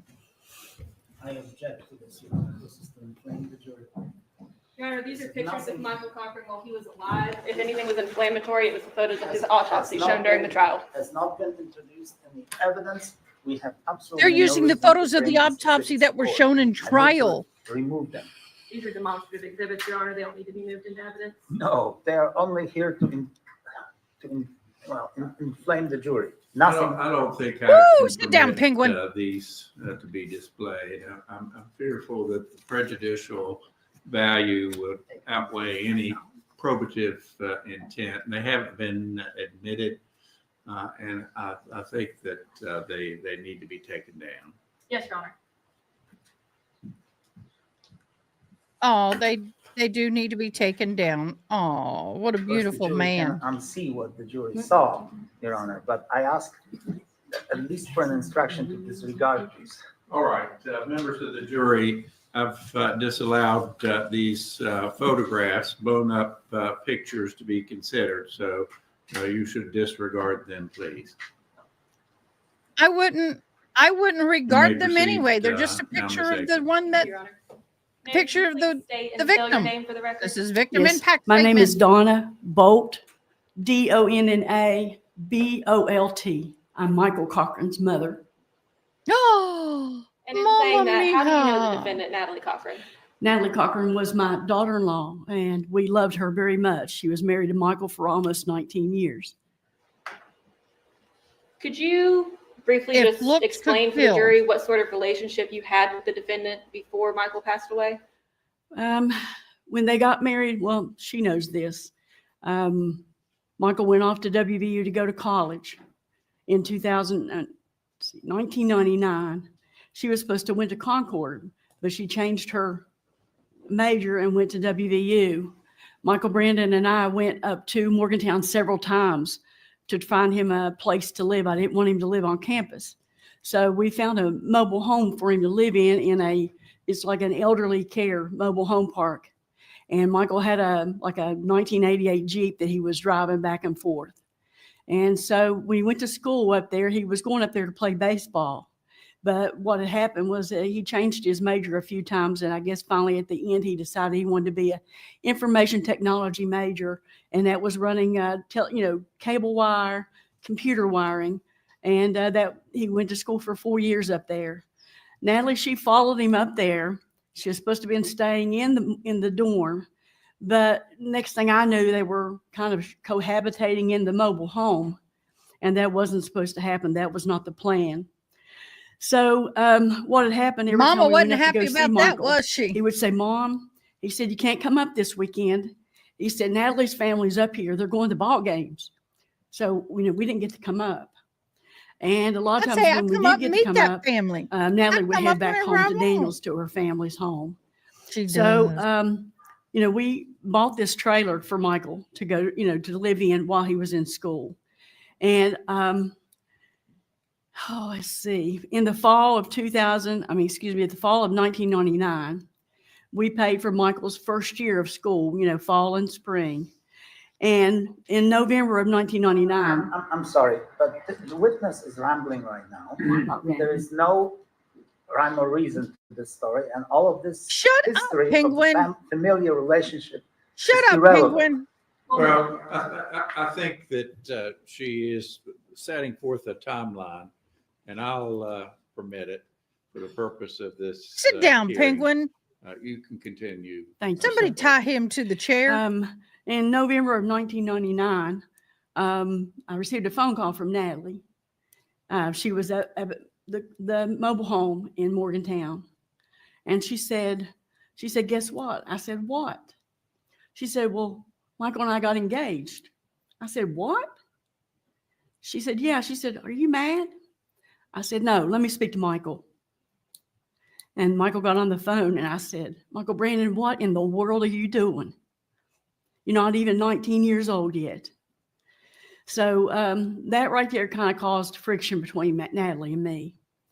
I didn't like her. They were too young. And That was something he should have told his mama, not her.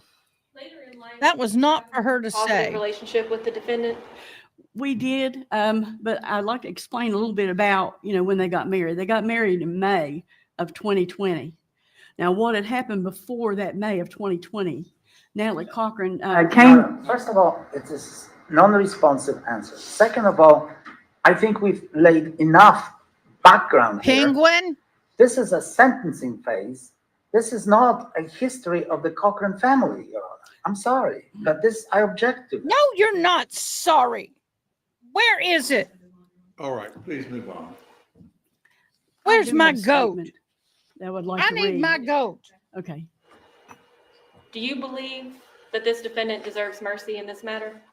I do not. Can you tell the jury why you believe she doesn't deserve mercy? Because she didn't give Michael any mercy. She let him lay on the floor for hours and hours at the home. She let him lay on the couch, and she never got him any help. When he did go to Raleigh General Hospital, they put him on the ventilator and stuck it in his arms. I'm going to object. We're trying the case, and this witness has no personal knowledge of this. No, I'll permit it. Overruled. Go ahead. And then from Raleigh General, she texts me at 10:30 that night, sends me pictures of Michael Brandon. Can I hold him up? Okay. Was sick? Yes. I have never 10:30 that night. Seen that they It did was on not a allow Wednesday a night, witness to February have a 6th. photo. She said, this is how I found him.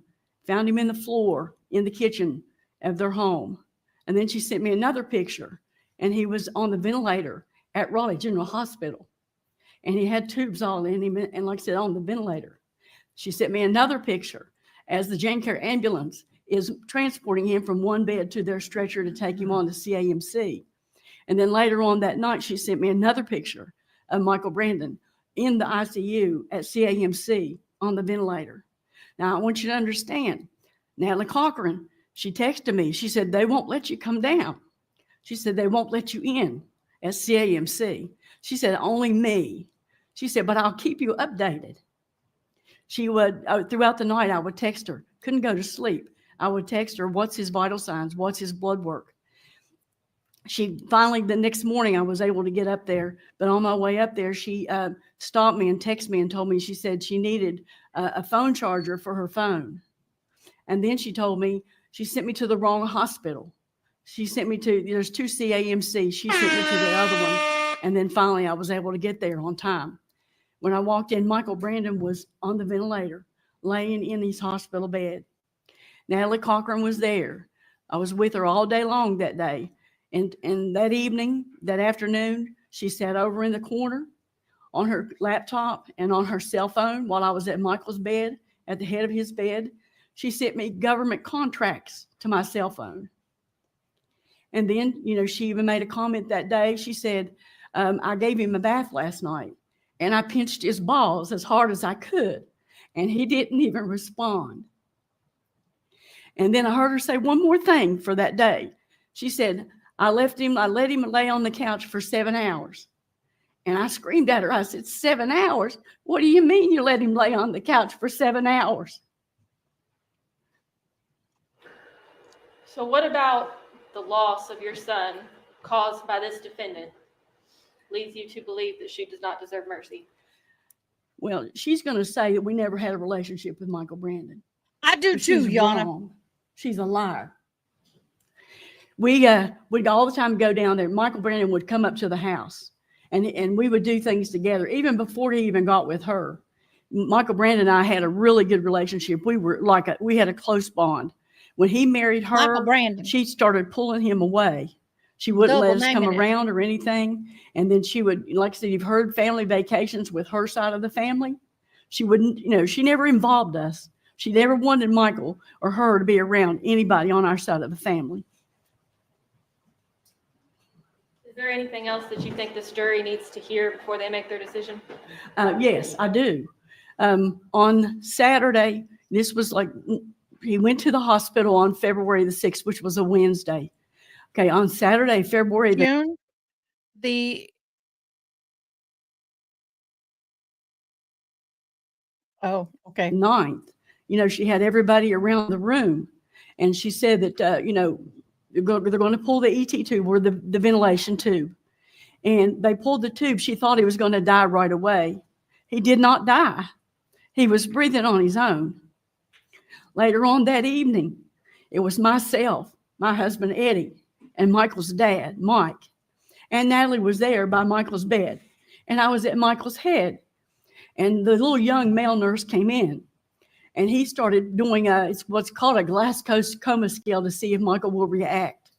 And see, I'm a retired nurse, so I know this. He would take a lab tube, and he pushed on Michael's finger. I object to all that medical testing. I really do. It's nothing to do with the sentencing, nothing to do with her feelings. This is the description to inflame the jury. I'm going to permit it.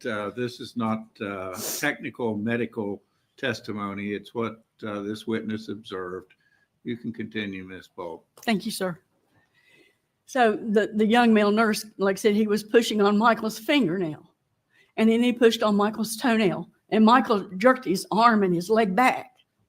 Then he went around to Michael's other side where I was standing, and he rubbed his finger, his fist into Michael's chest like a sternal rub. And Michael Brandon raised up out of the bed, and he opened up his eyes. Now, if you look over at Natalie Cochran, instead of being so happy, she looked horrified. Her mouth dropped over. Any of this. The witness has no personal knowledge of any of this. I absolutely do. She was present, and these are her observations, and I think it's She was pertinent. there, you fool. The court will overrule the objection, and I'll give the defense a Woo, running you're pissing me off. objection and preserve all exceptions. I'm gonna have to calm my butt down. I was there. I saw it. And what Natalie did after that, we were so happy. We were just thanking God, because I kept telling Michael, I know you're in there. I know you're in there. And then he opened up his eyes. And what the male nurse did next is he walked around the bed and went over to Natalie.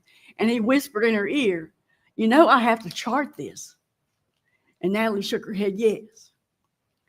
Later on that morning, we were so happy. We were going home thinking Michael was going to get another MRI, because that was what, if there was any changes, he was supposed to get another MRI of his brain. So we were so happy. And about mid-morning, Natalie texted me, and she'd moved him to another room. She'd moved him out of the ICU into just a regular, ordinary room. And we couldn't understand that. The next day, this was Sunday, the 10th of February of 2019. And we were on our way down there. Natalie told us not to come. She said she was going to take him to hospice house. And we couldn't understand that, because he should have had another MRI because he had a change in his status. So what had happened now was that we waited all day, and Natalie That kept is saying, true. the ambulance is coming, the ambulance is coming. And what happened then was Natalie, about 8 o'clock that evening, we waited all day for Natalie to get Michael to hospice house. And 8 o'clock that evening, the preacher, Sam Green from Bible Baptist Church, called us and said that Michael had arrived at the hospice house to come now. It won't be long. So we rushed to the hospice house to see Michael Brandon. Michael Brandon's, his breathing status had changed. They had given him something at CAMC before he traveled there. Hang on a second. May I approach the witness? Certainly. My what? It's 8 pages. Can I read some of it? Well, I told a lot of it. Let me ask you what that is, Ms. Bold. Is that your victim's impact It statement? sure is, sir. Okay. Is there some way you can summarize that? I heard you say it was 8 pages. Yeah, I'm sorry. I had a lot to say. That's all right. I don't mean to cut you off at all, but in the interest of time and efficiency, is there some way you could perhaps focus upon the aspect of the defendant's character? Yes, sir.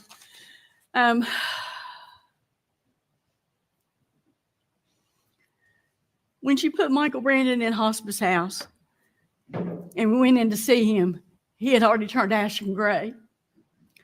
The nurse was coming in every 15 minutes, giving him medicine, one medicine after the other.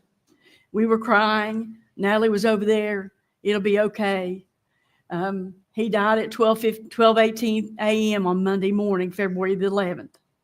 2 days later, Natalie had a funeral for Michael Brandon. That is right, Rachel.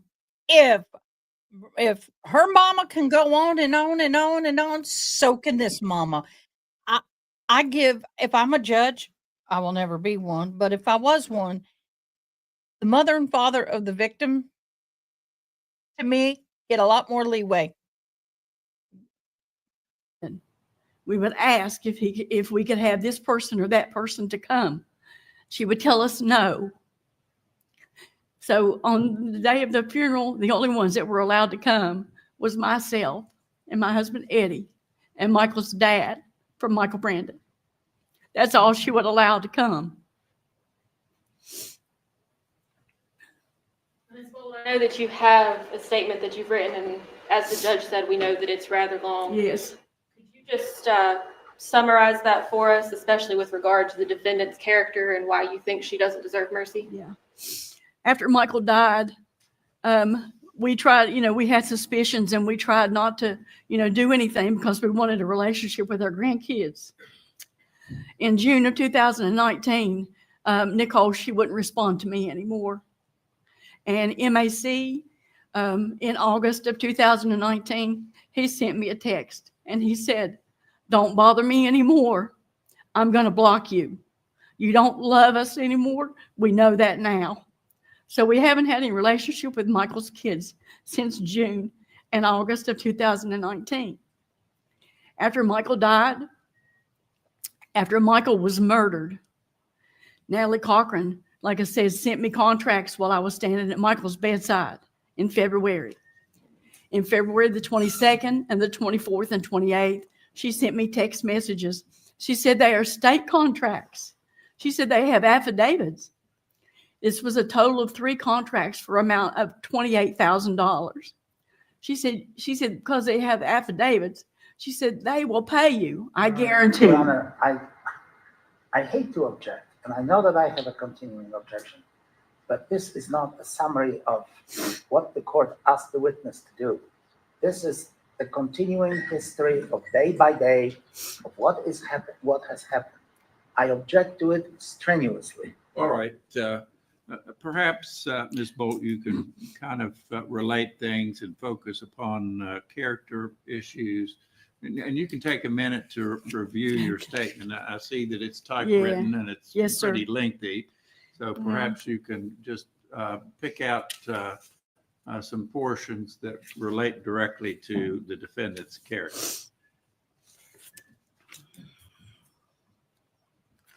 Okay. Can I go now? Yes, ma'am. Since Michael's murder, Natalie Cochran's evil and sinister deeds have caused overwhelming damage and wrought on our lives and so many good and decent lives, lives that will forever cast a shadow of sadness. Michael Brandon was my only son, and I loved him and so adored him. I struggle every day. I struggle every day to make sense of what has no answers. The murder of my son is crushing, and yet I must try and move forward to honor his memory.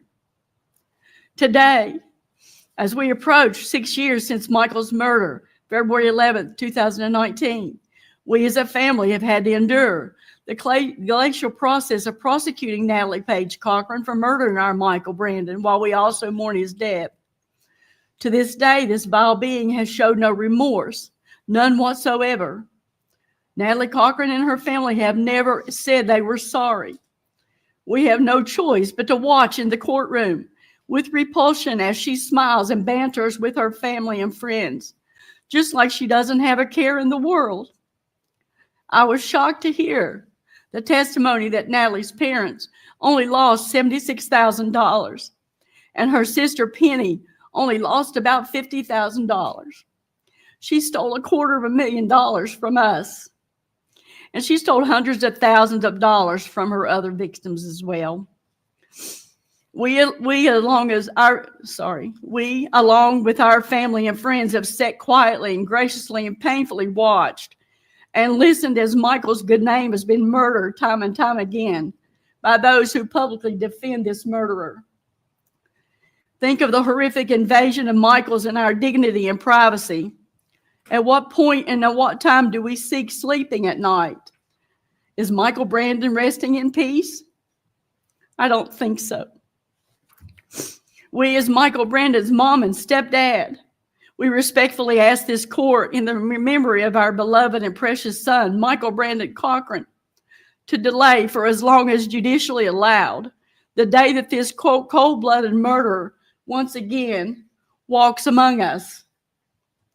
In a pure world, light should never shine on that day. Evil, for reasons only evil knows, took it upon herself to steal from us and the world. We take comfort as best we can in believing our Michael, our beautiful, intelligent, kind-hearted Michael, is waiting for us in God's heavenly mansion in the air. We ask this court that Natalie Cochran be sentenced to life in the state prison for the rest of her natural life, with no pardon, no mercy, and no deals.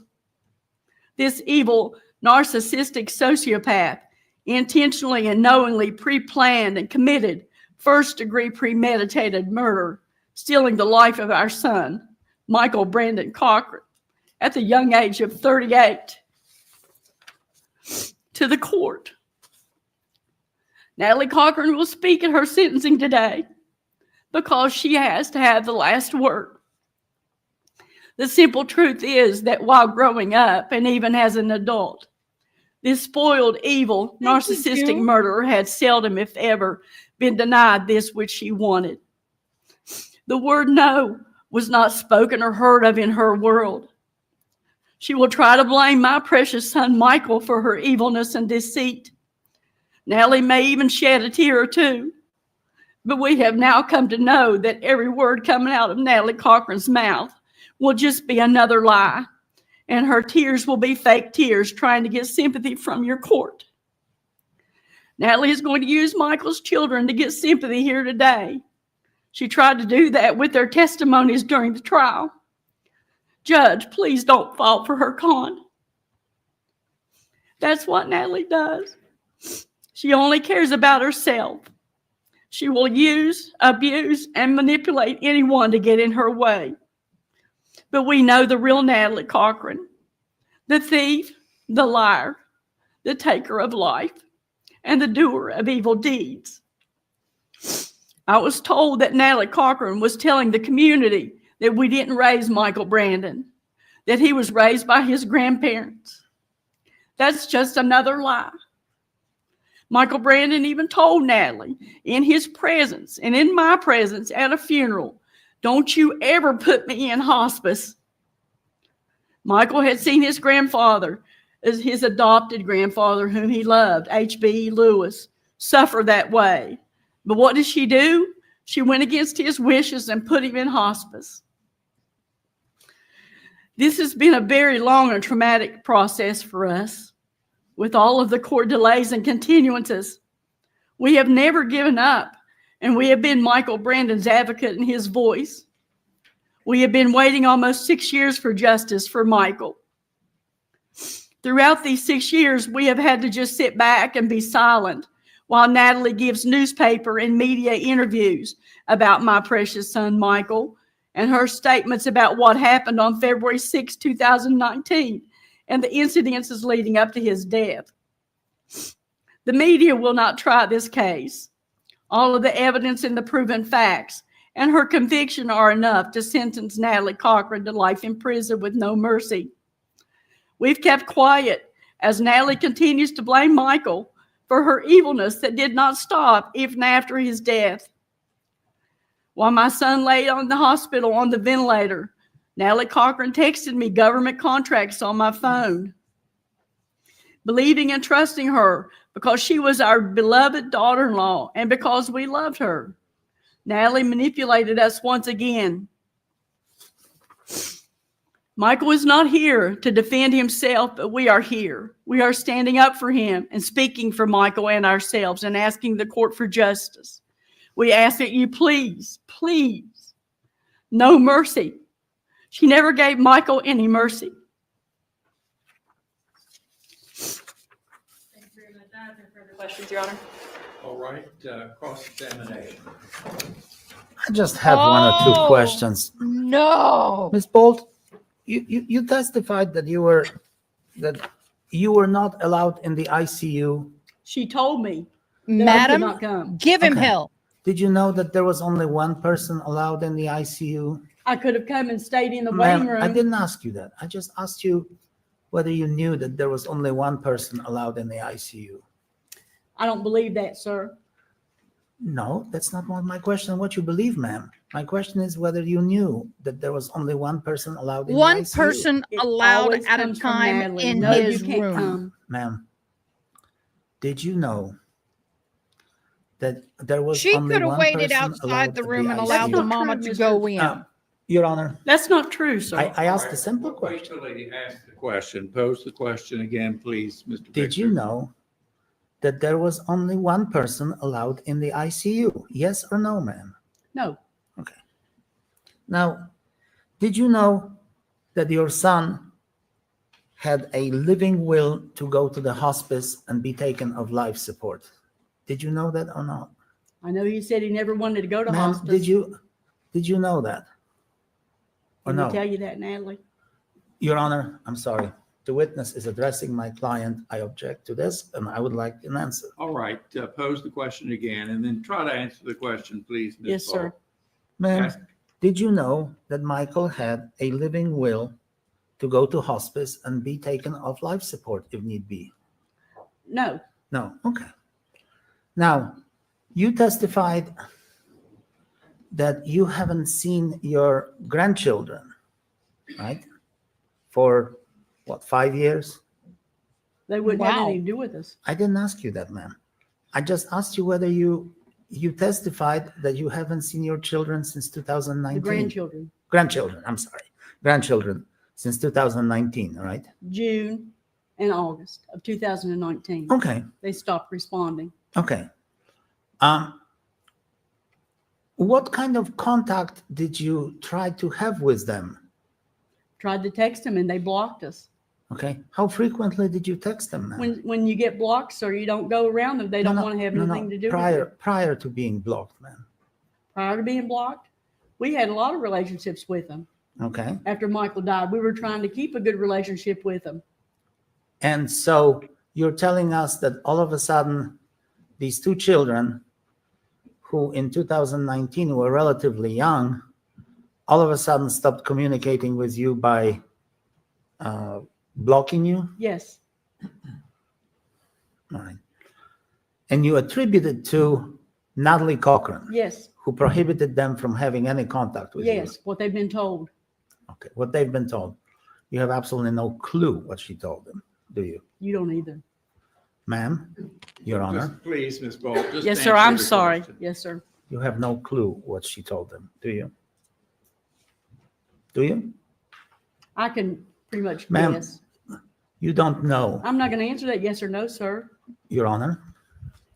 Please answer it yes or no. It's a relatively simple question. Okay. Ms. Ball. So you asked me. Ask it again, sir. Whether you, Your Honor, I'll withdraw this question. All right. That's all I want. Anything further, Ms. Akron? No, Your Honor. Thank you, Ms. Bolt. Thank may you, sir. step down.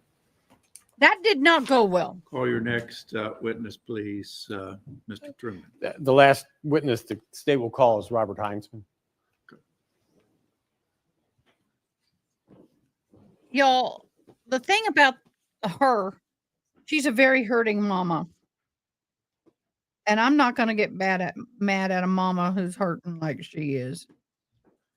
Raise your right hand, please, sir. Do you swear or affirm to tell the truth, the whole truth, and nothing but the truth, so help you God? Yes, Your Honor. You may have a seat. Yeah, Natalie did control that family.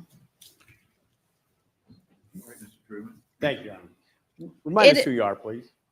Robert One Hines. thing I do tell people, because sometimes I've been in situations where there's been grandparents on both sides fighting over children of a deceased person and whatnot.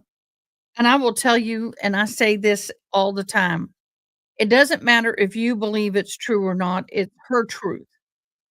What she believes is what she understood, and it's her truth. And this is the same as your truth is your truth. In this situation, I firmly believe that Natalie controlled the situation there in the hospital in ICU. Yes, one person in the room at a time. That does not mean the mama can't wait in the waiting area and you wait in the waiting area and you get a 15 minutes for every hour.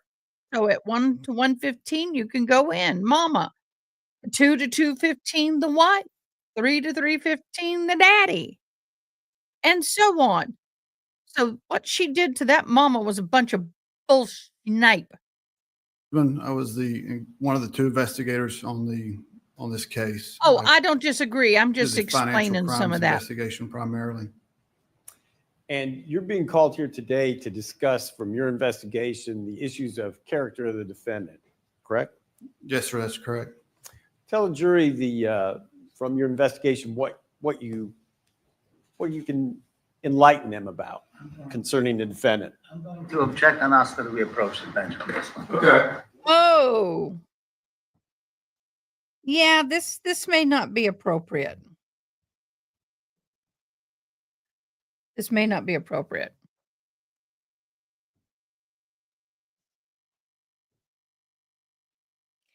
While they're doing that, I'm going to take a quick comfort break. I'll be right back. I can still hear in my ears. Sit down. Walk a butt. Walk a butt. Walk a butt.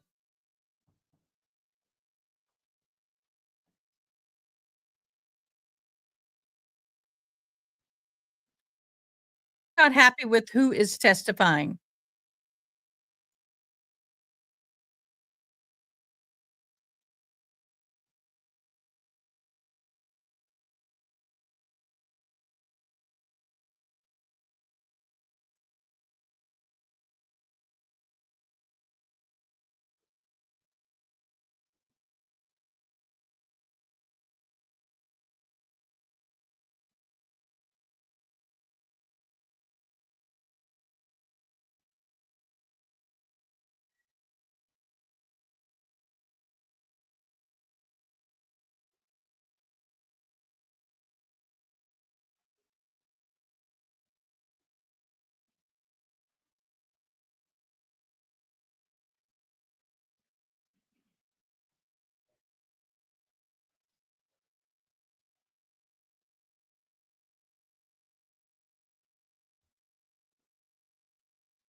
All right, continue, please, Mr. Truman. Trooper Heinzman, the focus here of an investigation was concerning the financial aspect, but you did work on the murder case too, did you not? Yes, sir, I did. Tell a jury what you know about the fake scholarship. The scholarships that we located during our analysis of records and through our investigation, they were issued at two different locations. One was at Shady Spring High School, and the second location was Independence High School. Those were issued on about May 4th and then May 7th. The second one on May 7th, on about May 7th, that was actually at Independence High School. And in that particular instance, Natalie Cochran called Donna and Eddie Bolt and asked them to take her there to Independence High School to present that scholarship or those scholarships. What was unique about the scholarships in general. Object on another ground, and we again need to approach the bench on something completely different this time. Okay.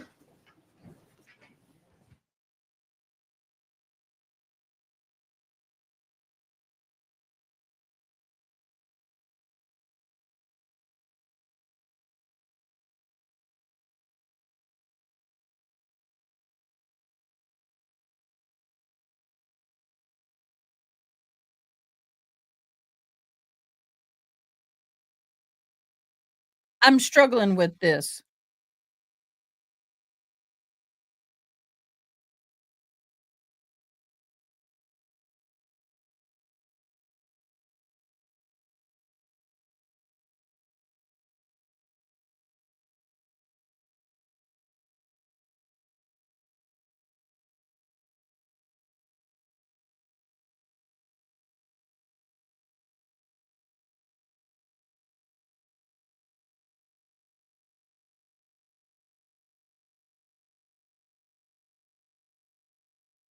All right, continue, Mr. Truman. Thank you, Your Honor.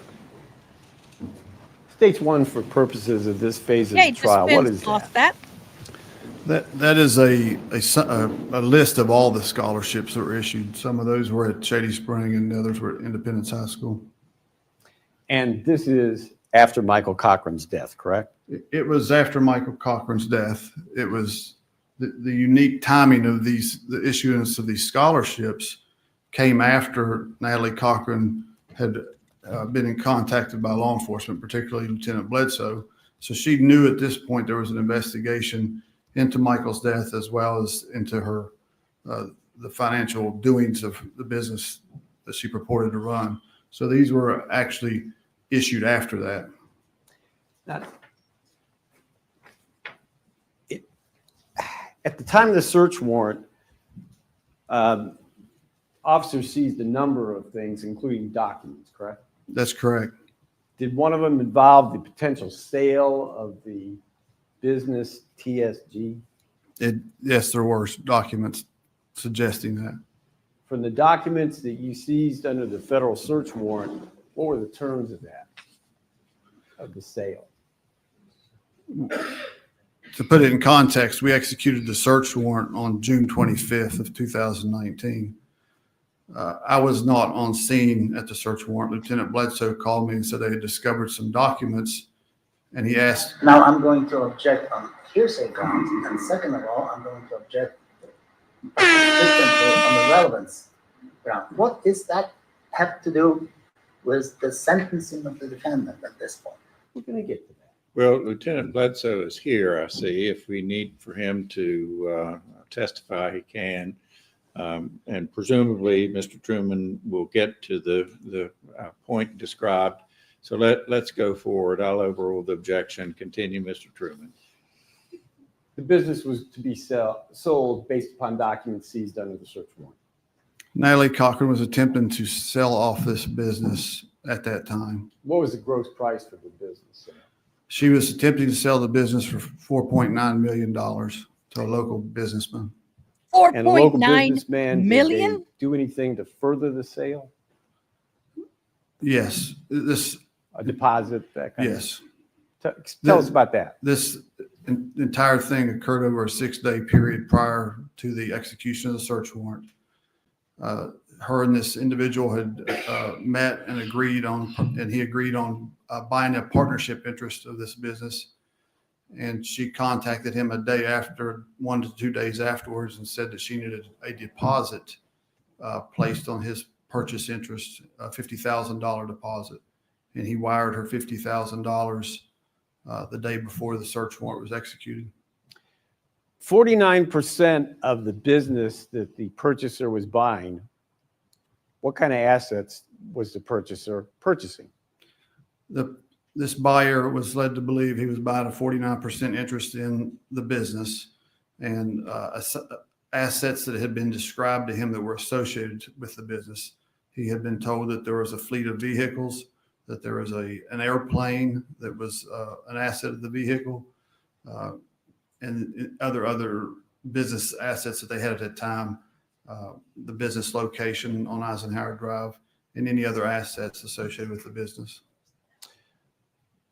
Essentially, what was this business worth? Nothing.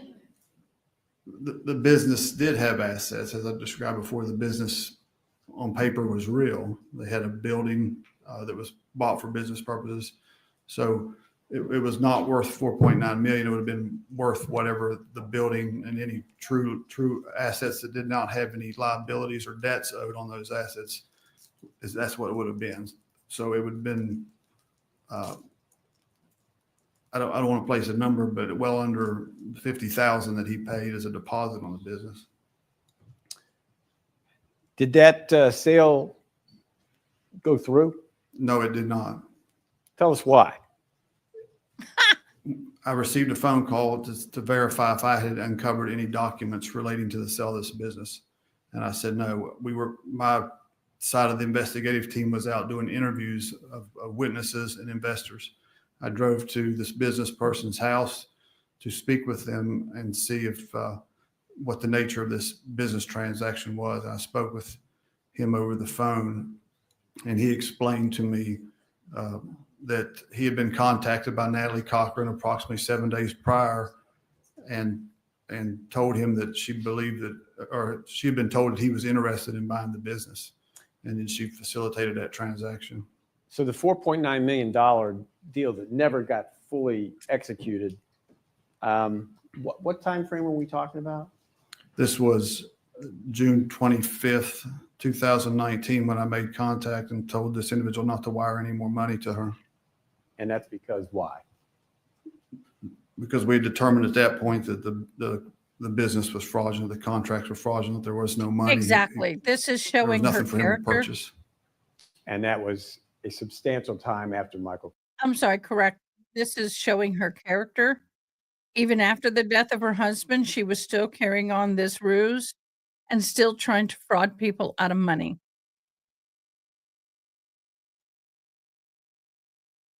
Cochran's murder, correct? That is correct. That is conduct that continued on after his death. That's all the questions the state has. All right, cross-examination. Mr. Heinzman, would I'm you ready agree with with the me, buzzer. sir, that the sum total of your testimony is that after Michael Cochran's death, the defendant, Ms. Cochran, was committing the acts of fraud? She continued the fraud after his death, yes.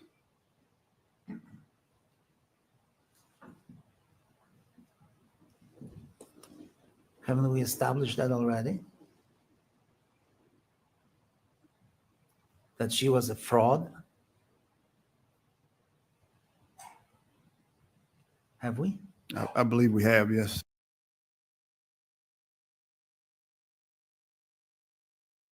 Excuse me, Penguin. What about you have worked my last nerve. Get your water butt back in the seat. You're pissing me off, dude. And we have conceded that. True? As far as What I'm does- concerned, yes. What does your testimony add to what the jury already doesn't know? we didn't specifically not talk about pissing you off, but that's post-death all I can do conduct, to and get we're my talking about her frustration out. character and the fact that she continued to deceive people following If the it's death of upsetting you, Mr. I won't do Cochran, it anymore. which is a character trait. Right. And based on that, you are asking the jury not to give her mercy.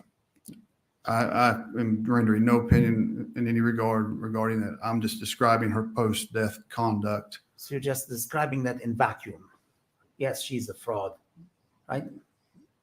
She's a fraud, yes. She's a fraud. Ah, that's all. Thank you. Anything further, Mr. Truman? State has no further questions and no further witnesses. Well, Judge, I'm going to move to strike this entire testimony based on my previously expressed objection and the objection that this testimony has absolutely nothing to the sentencing phase of this case. No, I think it does. I think it is relevant as to character. I'm going to overrule the objection. I'll preserve your exception. Judge, may I have one more objection Sure.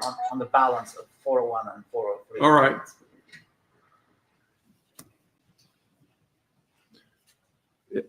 Upon performing the balance provided by Rule 403 of the Rules of Evidence, the court determines that the probative value outweighs the prejudicial nature of the testimony, and the court will allow it to stand. You may step down, Mr. Huntsman. You say the state has completed its case, Mr. Truman? Yeah, that is correct, Your Honor. All right. Is there rebuttal, Mr. Victor, Mr. Selden? Your Honor. Very well.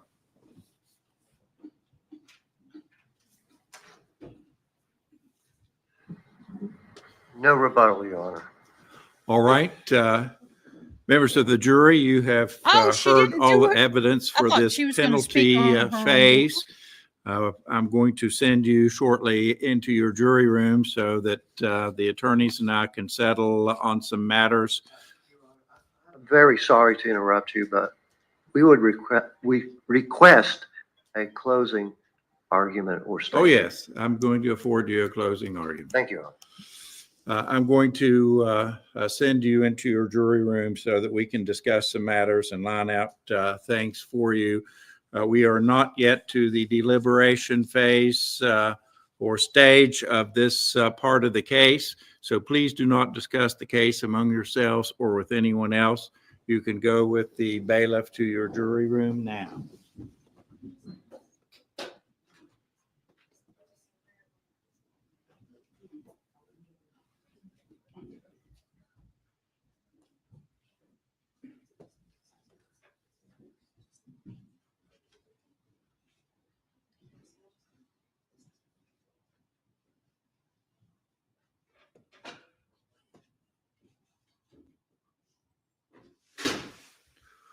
All right. What I wanted to do is see if the defense has any instructions to offer. I have an instruction that has been provided by the state.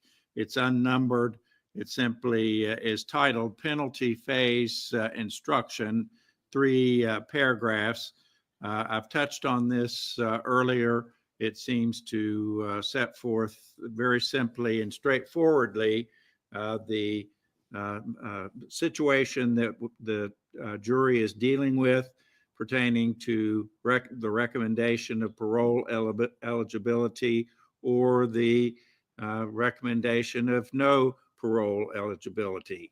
I see that there is one correction that we'll have to make, and it's at the end of the second paragraph that ends in 4, Spilt my FOR beads. period. There seems to be something that is missing. Do you see that, Mr. Truman? I do, and that's the one additional word should be parole. Okay. I'm sorry, I did not hear that. All right. If you'll see Mr. Truman's instruction, and you'll look at the bottom of the second paragraph that ends and never be eligible for, period, we should put the word parole in there. It'd be good if your Scrivener could do that, Mr. Truman, because it would match up. We can type it in or retype it or something.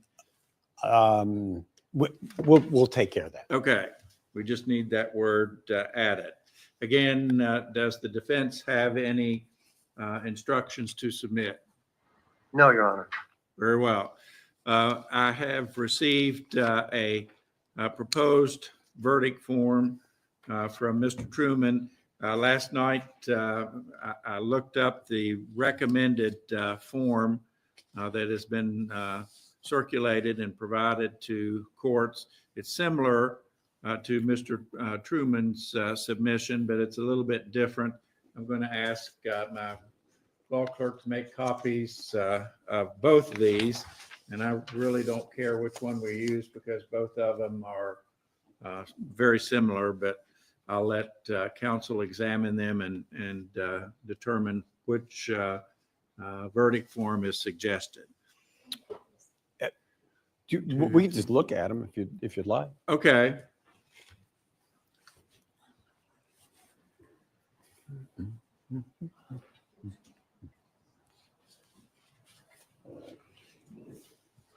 Excuse me.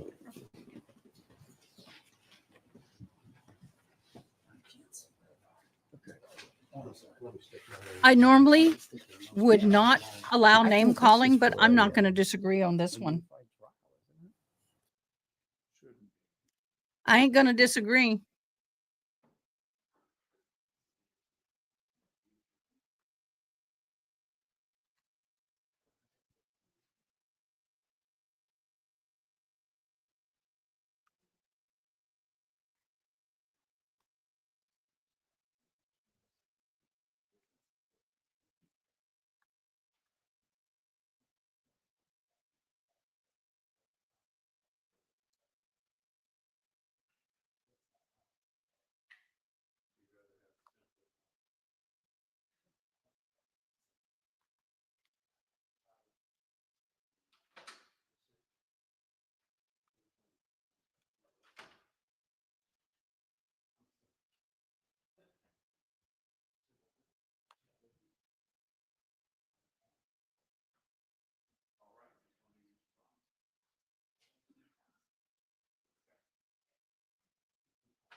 I can't imagine them not giving her life with possibility of parole based on everything I've heard.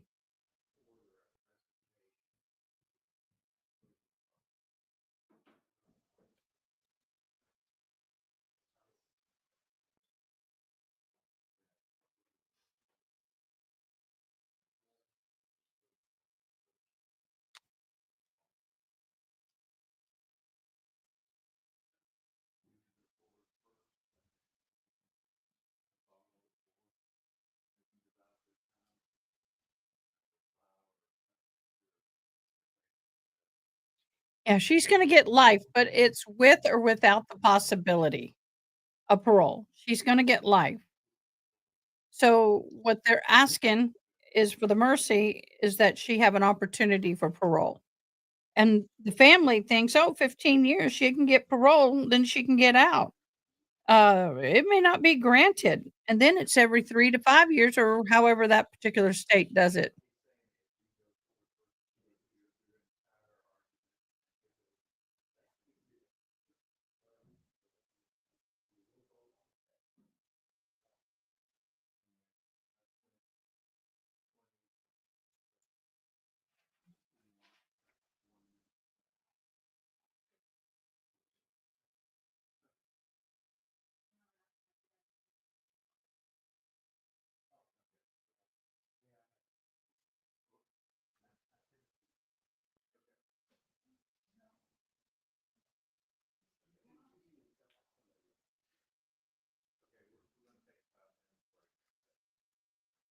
I could definitely go without seeing Waddlebutt, Penguin Waddlebutt, whatever we want to call him, again.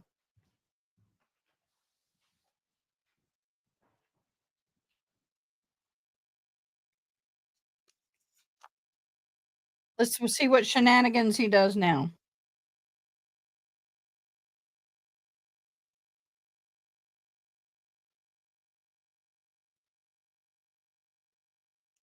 I guess they're going to take a break, y'all. Right now on the other trial, we have the housekeeper still on the stand. It's been interesting. I'll put the music on over here while we are waiting for court to return.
Okay, I've got both lives going at the same time today. Thank you, everybody, for your support and understanding. We've had some new people hop on. Thank you so much. Hi, welcome, Mob Moon. She has. Let's talk first about the Natalie Cochran, Natalie Cochran trial.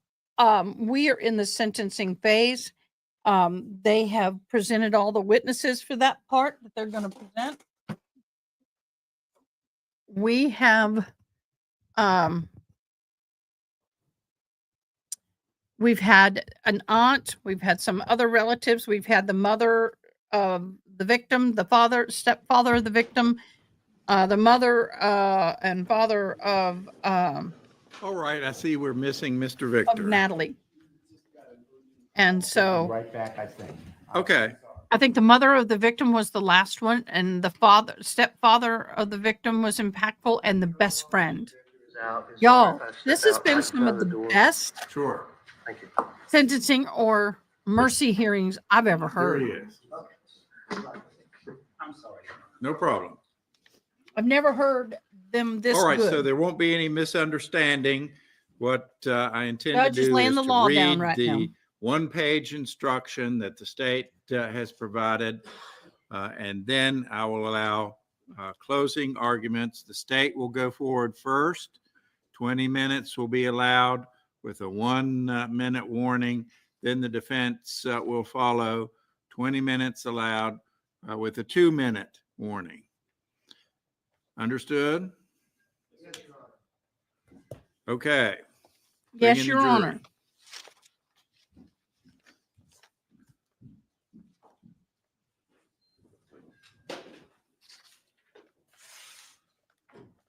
Yes, Your Honor. I know that's bright. Ooh, that be bright lipstick.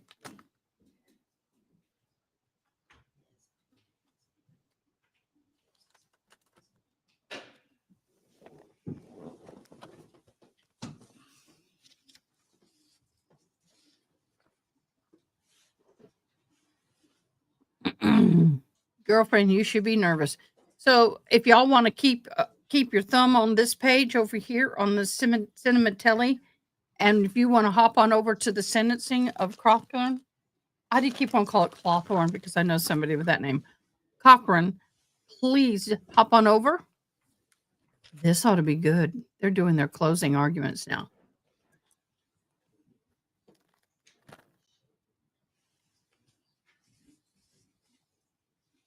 Separated in the bedroom. Oh my gosh.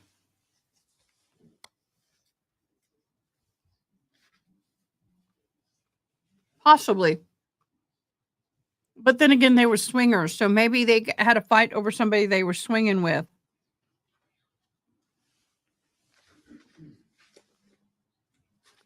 So they had a lot of crazy, intimate desires and acts and things that they did together.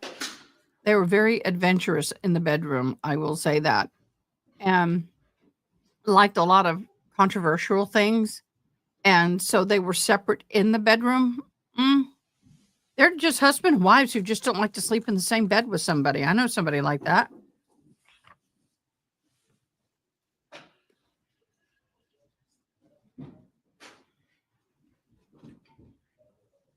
But it is interesting. Members of the jury, you have heard all the evidence concerning this phase of the case. And so now it is my duty to read to you the court's instruction. Happily for you and me both, it's a one-pager. So instead of 20 pages, I will only be reading 1 page of instructions to you, and there should be no moaning or groaning about it. And so if you will listen up now, please. Members of the jury, you have previously found that the state has proven beyond a reasonable doubt the defendant committed first-degree murder. Thank you, Don. And delivered this as your verdict. Now you are asked whether to make a recommendation of parole eligibility. If No. you recommend parole eligibility, the defendant may be considered eligible for parole after serving 15 years in prison. This does not mean that the defendant will be released in 15 years, but after that time, a parole board will be able to evaluate the defendant's situation and decide whether it is in the best interests of both the defendant and the state of West Virginia for her to be released from prison. I'll be right back. If the Come for a break. defendant is released on parole, she will still be subject to the rules and supervision of the parole board. If you do not recommend parole eligibility, the defendant will receive a life sentence and never be eligible for parole. As with all other aspects of your verdict, you must unanimously agree regarding your recommendation for parole eligibility. All right, now we will hear remarks from the attorneys. Each side will present these remarks. Again, She stole in more ways than one. They've admitted to you multiple times. It has been hammered home on both sides. She stole money from people, a lot of money. We know that. But she also stole a friend. She stole a father. She stole a son. Money can be replaced, but people can't. Michael can never be replaced. He can never see the people that he loved again, and they can never see him again. And the reason why is sitting right there in that chair. Ladies and gentlemen, I'll leave you with this. Just another quote from Chris Davis earlier today. Before I ask you to give this woman life in prison without mercy, I thank you, and I know that Mike would thank you. Mr. Selden.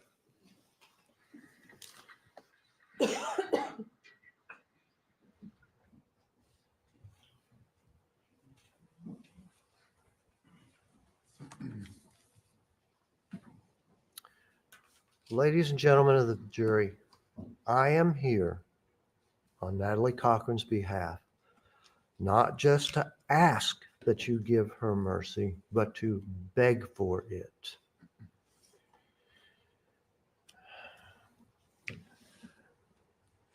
I am asking you to allow Natalie Cochran the possibility that she might get out of prison before she dies.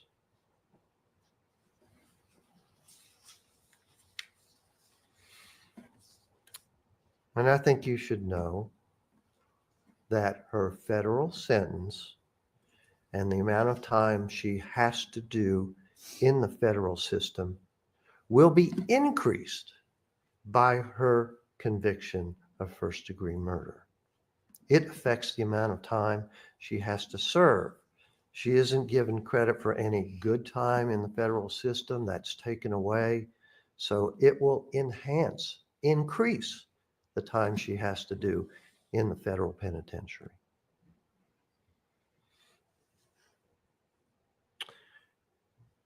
She will have to do a minimum of 15 years in the West Virginia prison system.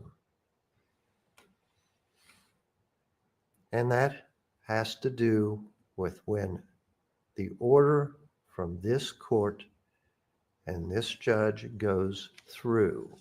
West Virginia law says she must do a minimum of 15 years before she's eligible for parole. I'm not going to confuse you with how that relates to the federal time, etc.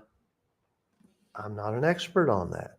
I'm just telling you, West Virginia law says she must do 15 years from the date the order is entered before she's eligible for parole. That's the law in West Virginia. She will be punished. That's an absolute. She might be in jail 15 years, 20 years, 25 or more. She's only eligible for parole 15 years from when the order is entered. Nobody could predict when she might actually be paroled if you give her mercy. She's 44 years old now. With the minimum amount of time for parole, she will be close to 60 years old. Your Honor, I'm sorry. We have to object to this. That is just blatantly not true. He doesn't know. There's no way to predict the effective sentence date until this court pronounces sentencing, and the jury is being misled by that. I didn't say I could predict it. You said 15 years from the date this order is entered. That is absolutely not correct. All right, I think we should move on from this aspect, Mr. Selden. Yes, Your Honor.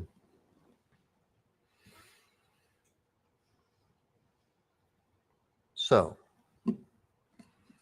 I also want you to bear Y'all, in he's mind, irritating as hell. Natalie Cochran is not a well person.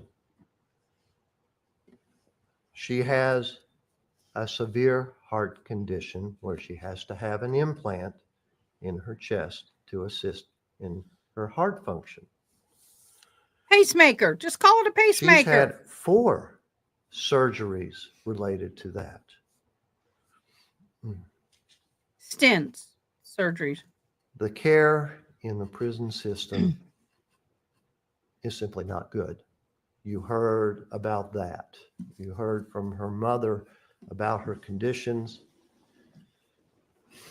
If a prisoner gets care for a condition, it takes a long time to even get the adequate care, if at all. They have to arrange for transport. They have to It is arrange difficult. for appointments with doctors. But they get better Care's health not care than good. some of us. I will say that.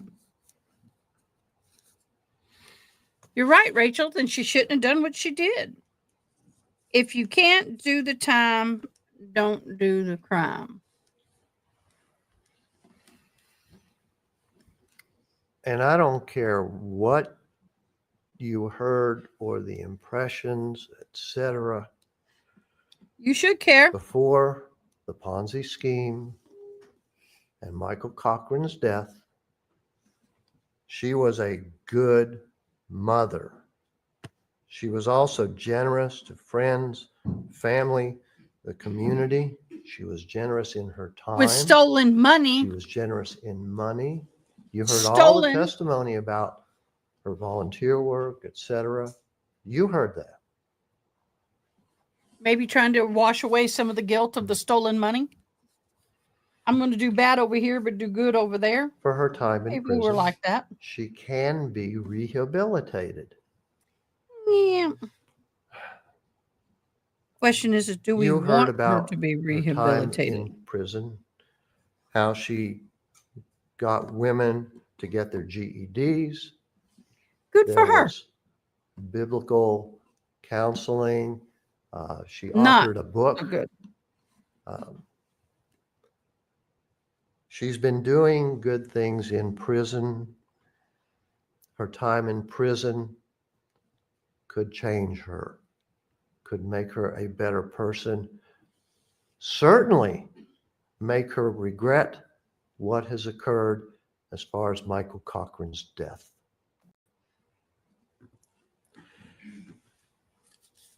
She can hopefully, I don't know why if we you'll had a allow glitch. her, come out of prison and be a productive member of society. I don't want her in my Again. society. And I'll talk about that in a little bit. Yeah, I know. I said it. I don't want her in mine. Prior to the Ponzi scheme and Michael's death,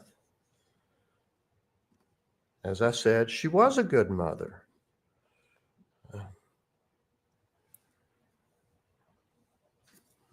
Allowing her to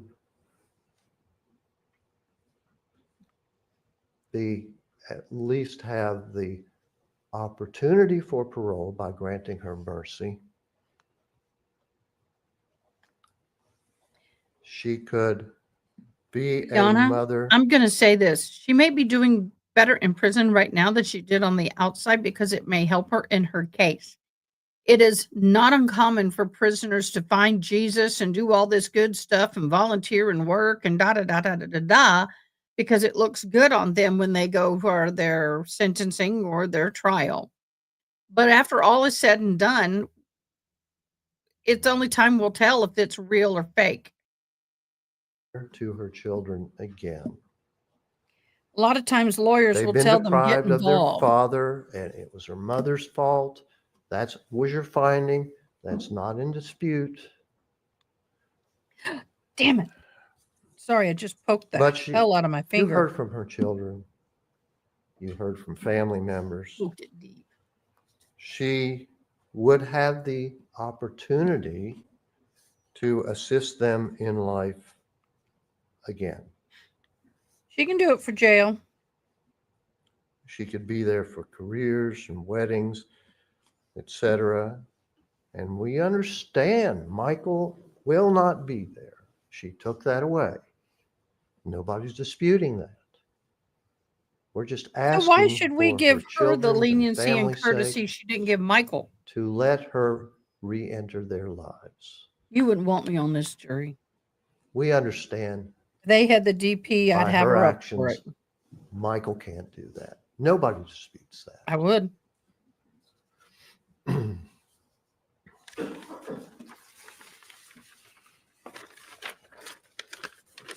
And I You've bet you heard she's scheming inside. the state's presentation of Natalie Cochran's character, etc. I would submit to you, they're merely relitigating the case. The case is over. You found Natalie Cochran guilty of murdering her husband.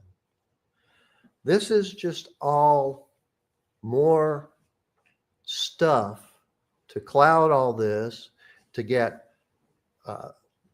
these people's testimony as to how they think the testimony should have been, what they wanted you to hear.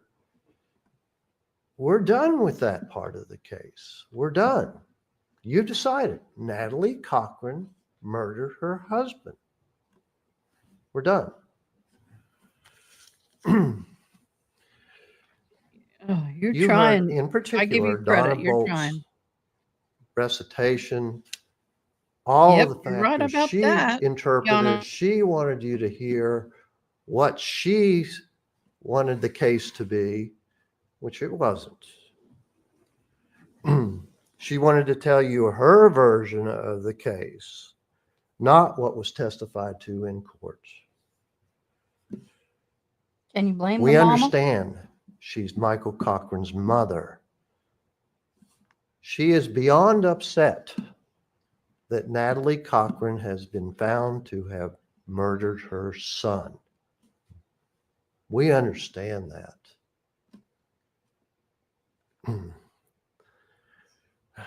But her narrative of the entire history of Natalie and Michael's marriage, their time together, she says all of those problems were due to Natalie. Well, that's simply not true. She had a part in it. Oh, She no, had you some don't. fault in the problems that were caused by her actions with and for the Cochran's family.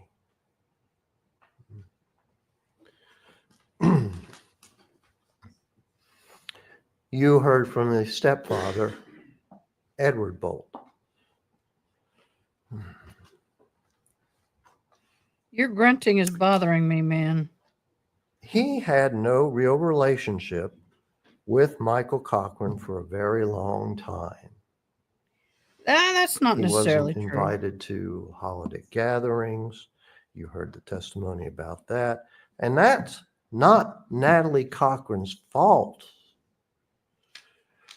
It's because he and Michael just didn't get along for whatever reasons. It was Michael Cochran's choice and Edward Bolt's choice. Wasn't Natalie's doing. You can love each other and have a good relationship and have a You heard time frame Mr. where you're a little Heinzman's bit testimony. distant. I'd submit to you, he had nothing to add about Natalie Cochran's character or anything related to it. He's trying to infer because of the Ponzi scheme, etc. She's a bad person. Okay, she is a bad person. You are doing one of the most horrible jobs I have ever heard at trying to get mercy for your client. You really are, dude. I'm appalled at the job you're doing. You're focused on the wrong things. Focus on what she's done positively. Don't tear everybody's testimony apart. The more you scream about it, the more they're going to remember it. Don't you know that by now, attorney? Accentuate the positive, eliminate the negative. Hello. That's the rule of thumb You here. found her guilty of murdering her You're doing the husband. opposite. All the other stuff about the Ponzi scheme and the finances, etc. She was a fraud. That's been conceded. She's been sentenced to federal prison because of it.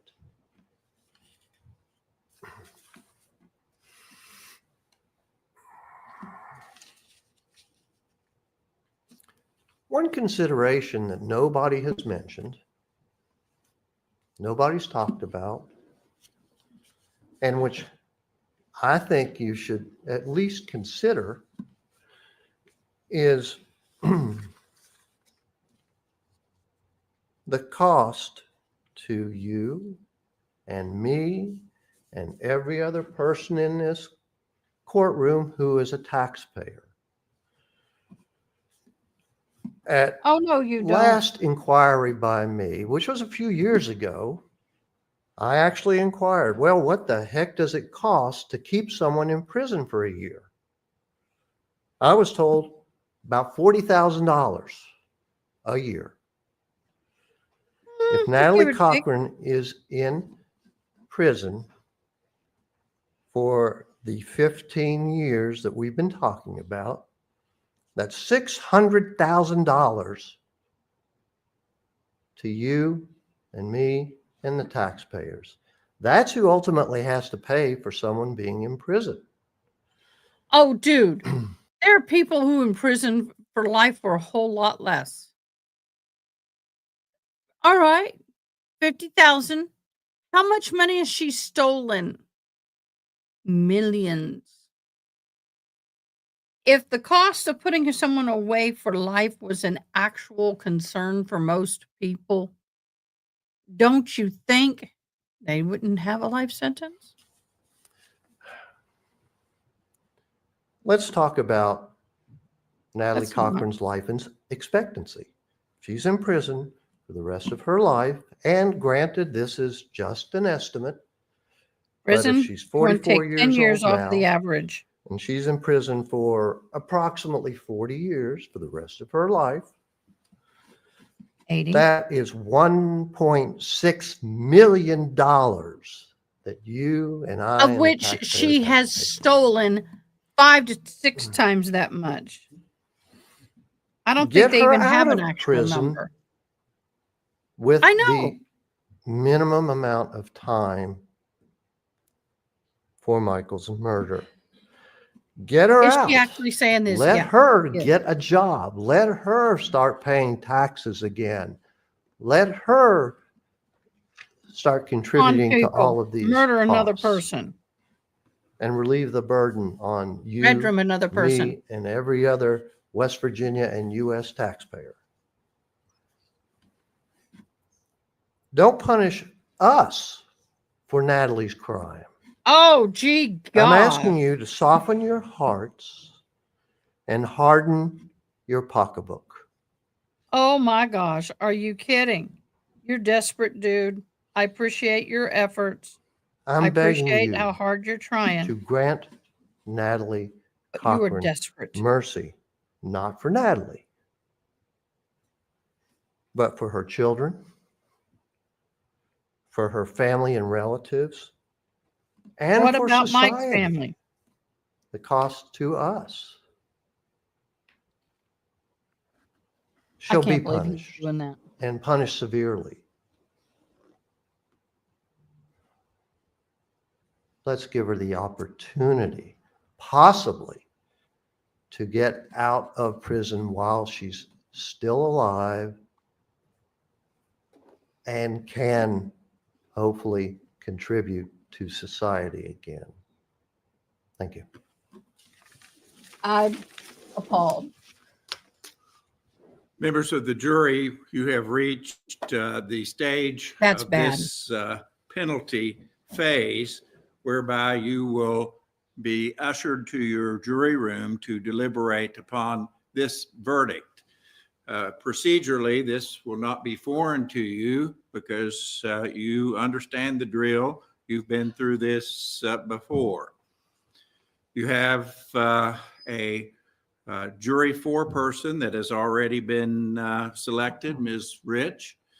When you do reach your verdict, Ms. Rich Don't give should out the fill out name. this verdict form. It's a one-page form. It's Hi, very Gretchen. simple. Ms. They Rich should be should back sign it as soon. foreperson of the jury and date it. Hi, And of Gretchen. course, it They must sh- reflect your own true verdict. Then I'd ask the foreperson to hold on to the verdict form as you come into the courtroom. The bailiff will retrieve it from you and deliver it to me to be read out in open court. Again, you know the process. You are familiar with it. Let me ask you this, as I asked you yesterday. It is almost 4 o'clock. I'll be happy to send you into your jury room so that you can commence your deliberations on this issue. Or if you wish to come back in the morning when you are fresh, you can come back at 9 o'clock and commence at that time. And perhaps it would be useful for you to confer and see if you wish to start tonight or come back in the morning. Everyone says that you wish to stay, and so that's certainly fine with the court. How many exhibits do we have to, Madam Clerk? 2 only from the state, 0 from the defendant. All right. If you'll gather those together, I have the instruction, ladies and gentlemen, that I read to you, and then the verdict form will be on the very top of the exhibits. All right. When you reach your verdict, please flip on the light. The bailiff will be waiting attentively for that sign, and that will let us know that you have arrived at a verdict. You may follow the bailiff to your jury room and commence your deliberations.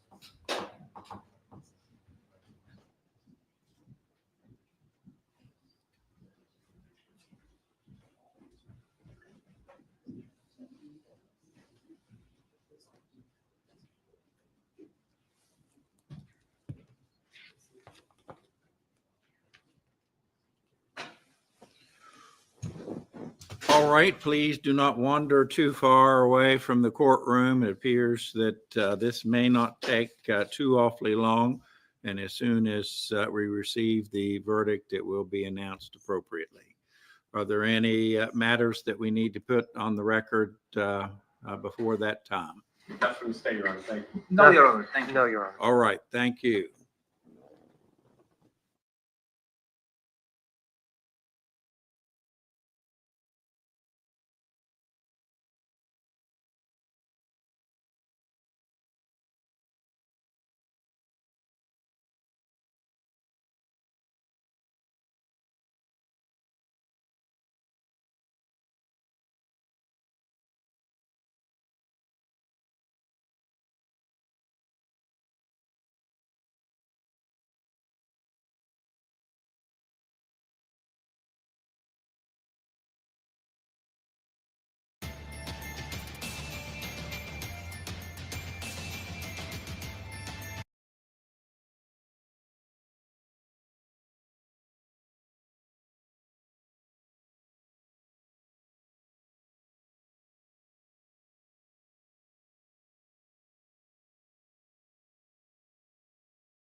All right, guys. So right now we are waiting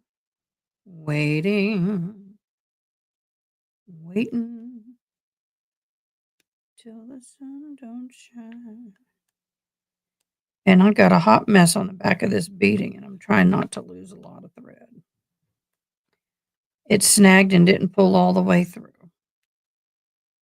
So I got to find which one of these threads. Oh, did I just find it, or did I just pop a thread?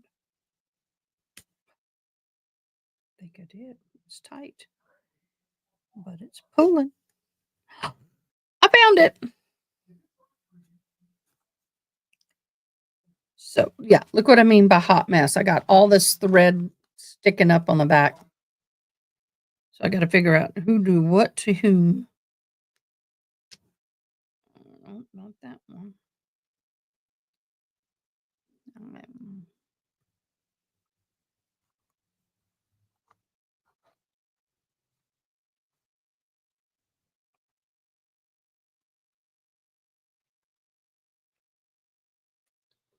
This ain't easy, y'all.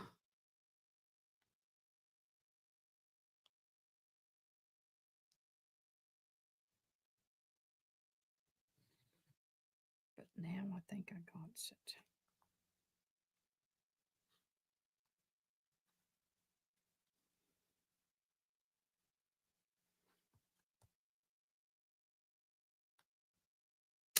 Well, maybe as it don't.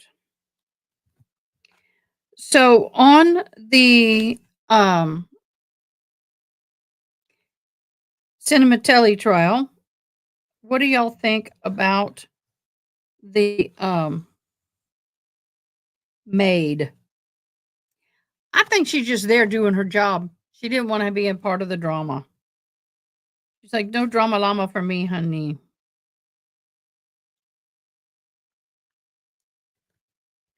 She's like, no drama llama for me, honey.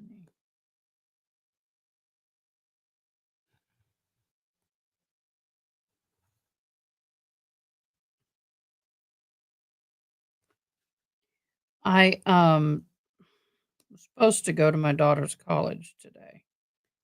Honestly, I have not been feeling good the last couple of days. And I'm just at the point where I just didn't want to drive anymore. I have to be totally honest and say that. And I don't feel up to it. But I will tell you, I miss my girl. And apparently, y'all, they said it looks like Eyes is on target to graduate in December.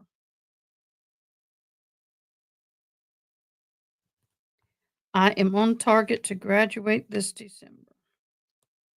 I got to take 3 classes, 2 or 3 in the summer, and then I got to take another 2 or 3 in the fall, and I will graduate.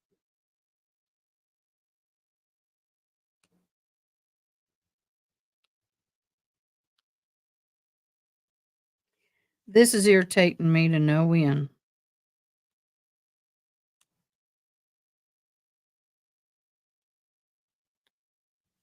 Is this what I'm pulling against? Nope.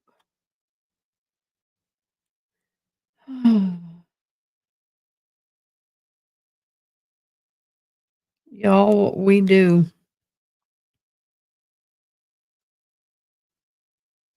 I think I found it. I did.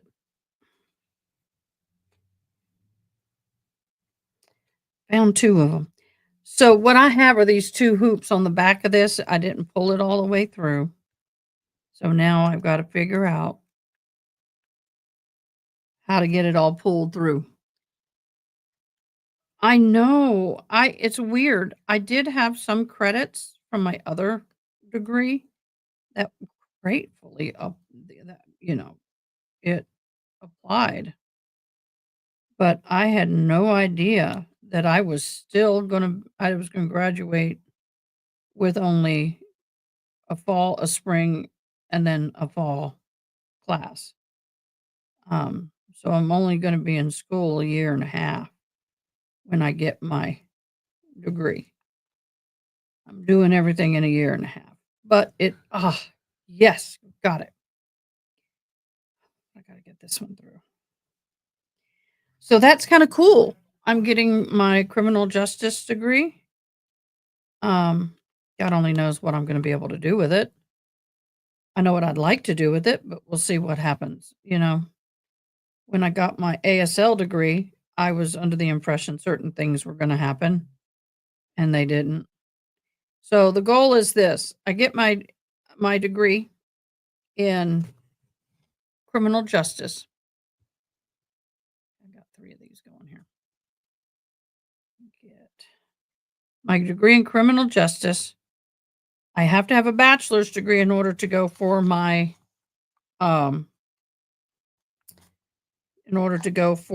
a national certification interpreters for the deaf. And that is what I'm going for. Okay, that's this one. I don't want that one. So it goes here. So it's going to be between these two.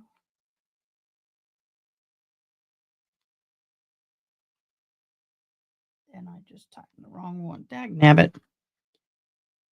And then hopefully I can get more work as an interpreter, which has always been my goal. But we'll see. Miss Diane said she'd help me. I'm like, Diane, help. Why am I not able to pull this one through? So these two aren't it. So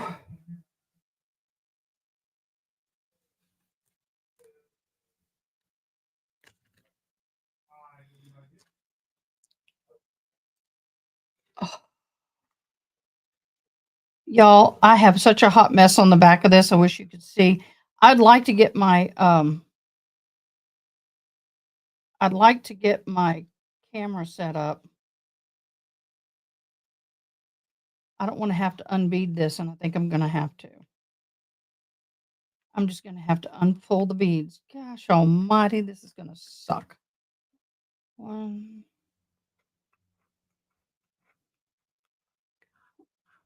Well, this is the first time I've had to do this. Surprise, surprise.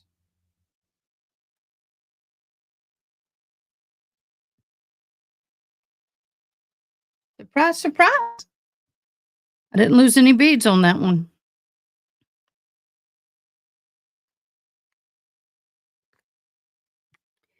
So, they have a position here at the state of Texas. I found it. Am I going to be in the way? No. Can I from here? Yes. Yay! I fixed it. Patience. I have an uncle or cousin, actually, more like an uncle, who's been deceased for years. But when I was a young thing, we used to go to his house after every Christmas. The day after Christmas, we went to their house. And he was a jeweler. And he would save all the necklaces that were knotted that he could and leave them for me. Because I would sit there and unknot those necklaces for hours. I think I got like $2 a necklace back then. And, you know how it is at our age, our eyes don't work so good no more. Like, y'all don't understand. This needle is so, my camera's focusing on the wrong thing, is so thin that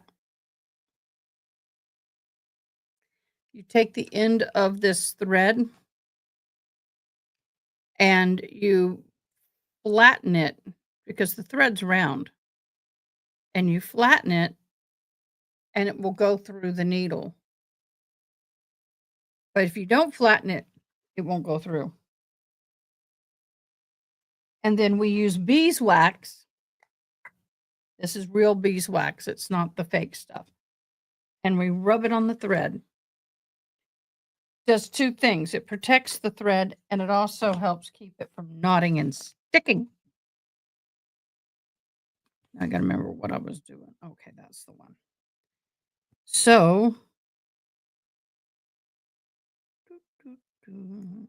uh-oh.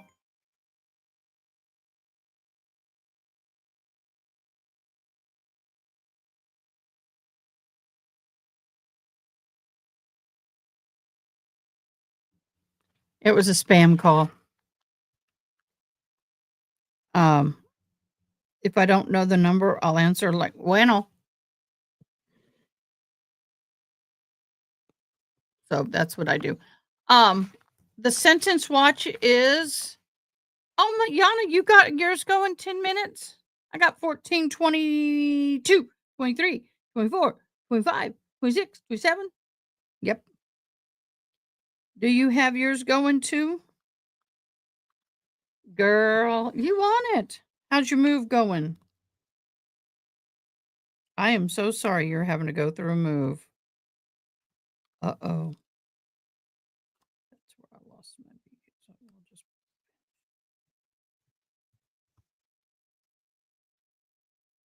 Exactly. If you run the beeswax over your thread, it helps. Oh, wrong thing.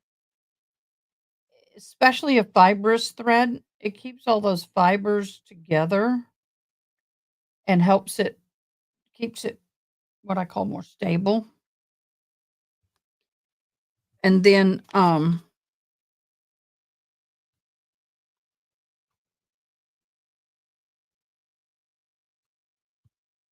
there it is. And it also helps strengthens it. But yeah, a lot of people don't understand. I had somebody put on Facebook, why and what in the world is this? Because it was so old, it had turned a darker color. So it really didn't look like beeswax no more. Now I am using a nylon thread. It's like the super, super, super, super thin fishing thread. I find that under the wear and tear that regalia goes through, I find it is more durable. And I like the fact that when I go to knot it, here, I'll go back here and do it this way. I just have to put one knot in the back to cast it off. Trying to do it up high so you can see 1, 2, 3, 4. Pull it nice and taut. You cut it. Keep the end right here. Burn the end. It gets a little hard plastic ball. The piece that you just finished, you put a knot in it. But if you burn it and then push it down like that, it doesn't come undone. Stays forever. They used to do this with something called sinew. And sinew is basically the the tendons that they pull apart and pull apart and pull apart until they get a thread-like consistency. And that is what they used as thread. It's called sinew. I have used sinew on some things like my moccasins. Have a sinew, not for the beading work, but for the putting it together, for the actual making of the moccasin. So yeah, that is what they used to use. And they used to use very thin bone for needles. They used to really use bones for the needles. I love to embroidery. I do not like to crochet or knit. Knitting or crocheting, if I have to keep up with numbers and stuff, I'm done. A lot of people go, Ada, what can you not do? And I want crocheting, crocheting, anything like that.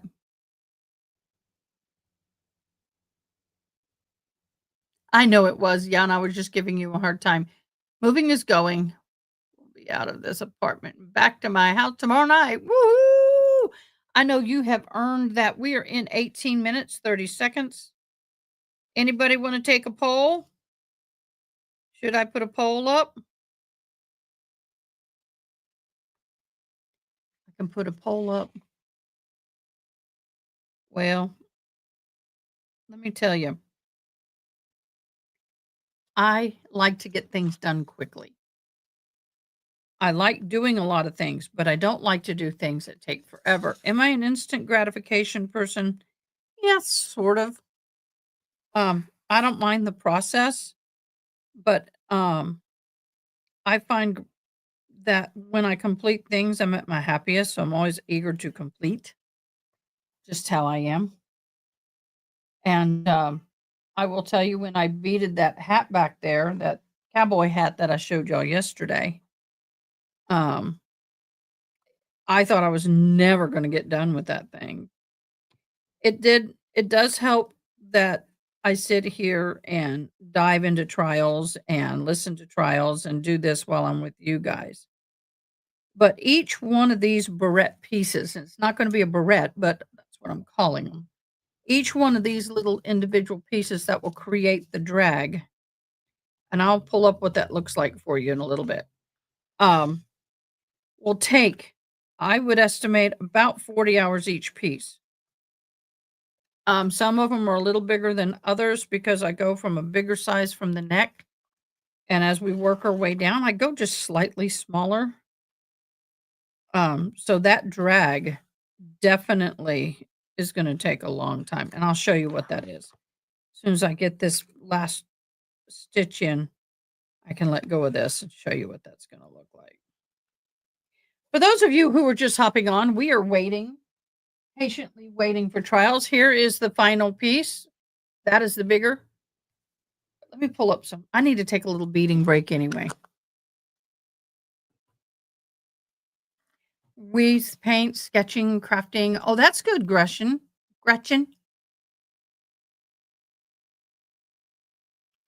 I know you'll be happy to be out of this apartment.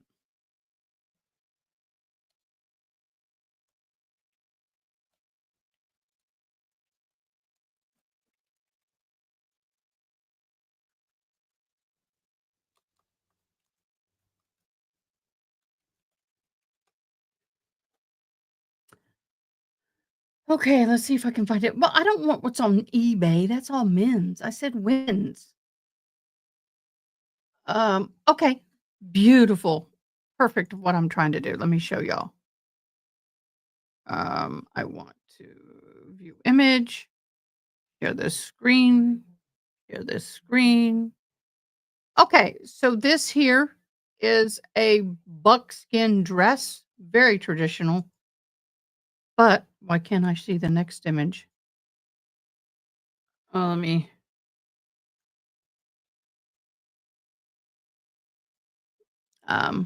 It's not letting me do what I want it to do. Why can't I go to the next image? Thank you.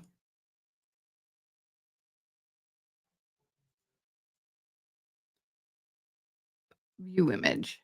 Okay, now I can share. Now I can share. Present. Share screen. That. Present. Share screen. That. Okay, here we go. There we go. So you'll see on the back of this woman, see that all that beaded right there? All of that, that's what I'm making. And it goes all the way down. And it is sewn onto a traditional red hand woven piece of wool. This is a buckskin dress. You will see it is made of buckskin. There's a belt. On the belt, you have a knife sheath, a coin purse. Here's the coin purse, knife sheath. This here is part of the top that comes down here. But all of this is hand beaded, y'all. Everything on this is hand beaded. Even the little barrettes on her head. Isn't that amazing? Isn't that simply? My mouse is doing something weird. Hold on. There we go. Isn't that awesome? Let me see if I can find more regalia. This is what I want to make. Share this, share this. This is what I want to make. Now, I want you to see something.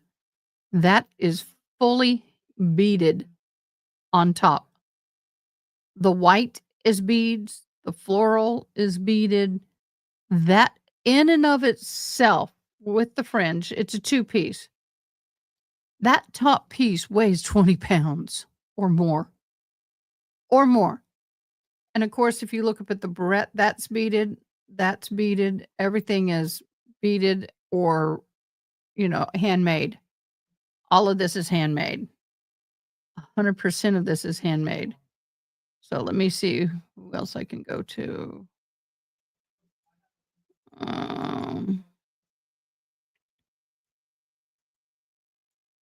I'm trying to find. Oh, that's kind of like mine. Let's look at that. This is similar to mine. Why is it not? There it is. This is similar to mine, but the difference is this is more of a velvet material with the shells on it in a purse. This is also considered a traditional, not as ornate, but boy, these take a lot of time. Oh, I love this one.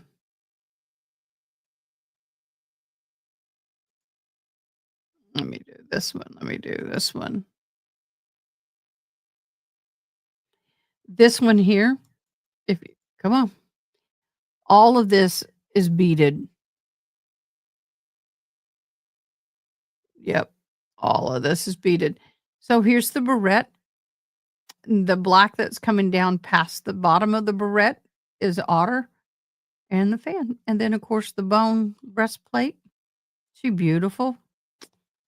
So just kind of letting you guys know what I do, which case is this wrong one. Okay, so this one here, I need to share this one. Yep, I got it. Yay. Oh, so that's what I make. That's what I got to finish. It can take a long time. We're in 26 minutes and 10 seconds now. So y'all show me your artwork. We have a place for that, I think, in our Discord. And if none of you have ever been to a powwow, go to one near you. They welcome non-natives. Just don't go into the circle unless you're asked to do so. It's way cool. Way cool. I enjoy it. So now that I've bored you with my stuff, I want to check on the airplane situation.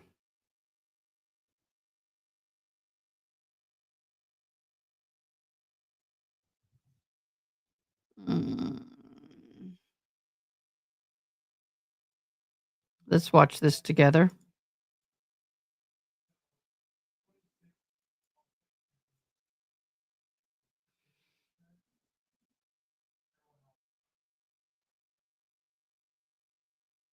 Of course, they don't have an interpreter. Army Black Hawk helicopter crashed into an American Airlines regional jet last night. Now they're over saying the Potomac helicopter River. crashed. We are waiting for a press conference on the NTSB. Let's go ahead and listen in.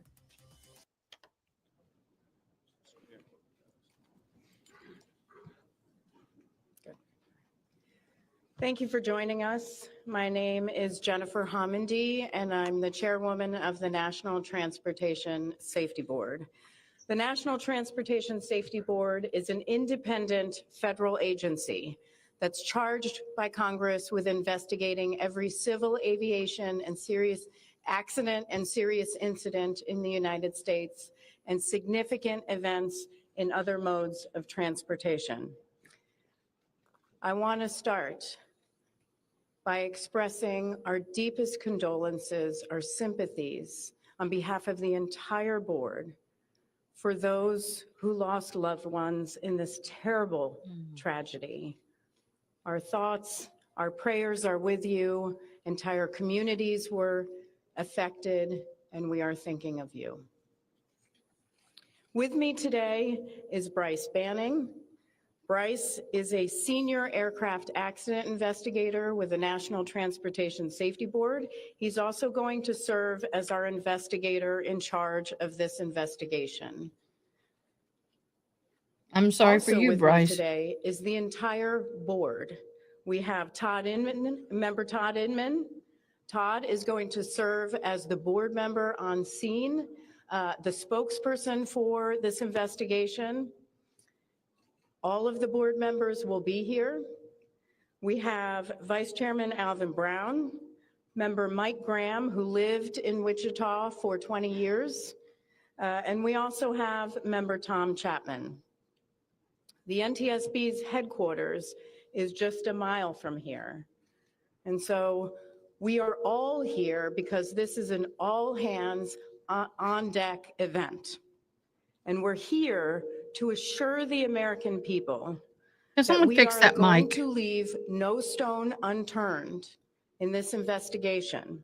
We are going to conduct a thorough investigation of this entire tragedy, looking at the facts. Now, with that, I want to level set.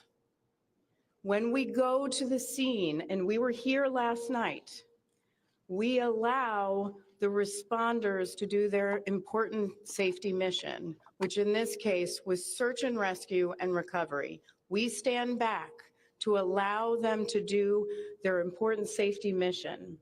And so this for us is our first full day on scene with our entire crew coming together. We have about nearly 50 people on scene, and in addition to our resources back at headquarters in our labs and throughout the agency. So with that said, we are not going to get into specific facts in this press conference. I want to level set here. We're going to get into our investigative process. As we are able to confirm factual information, we will provide that. I do want to say this is a whole of government effort. I was able to brief, along with others, the President of the United States and the Vice President this afternoon. I want to thank them for their leadership, for their tremendous support of the NTSB, for our investigators, and for the responders that are on scene doing an important mission. I also want to thank Secretary Sean Duffy, who I was communicating with early on after we first got word of this tragedy. We've been working together throughout the day, along with his team at the DOT and within FAA. I also want to thank Secretary Pete Hegseth, who was also integral in working with us today. Chris Rochelot, the acting administrator of the Federal Aviation Administration. We've heard from many members of Congress on both sides of the aisle. And so I will say this is a tremendous, one more time, whole of government effort. I also want to take a moment and thank the many, many responders that have been on scene. It has been an incredible effort. And I will have a full list that I will provide, that we will provide tomorrow, but I do want to thank them for all their work. With that, I'm going to turn it over to Member Inman for additional remarks.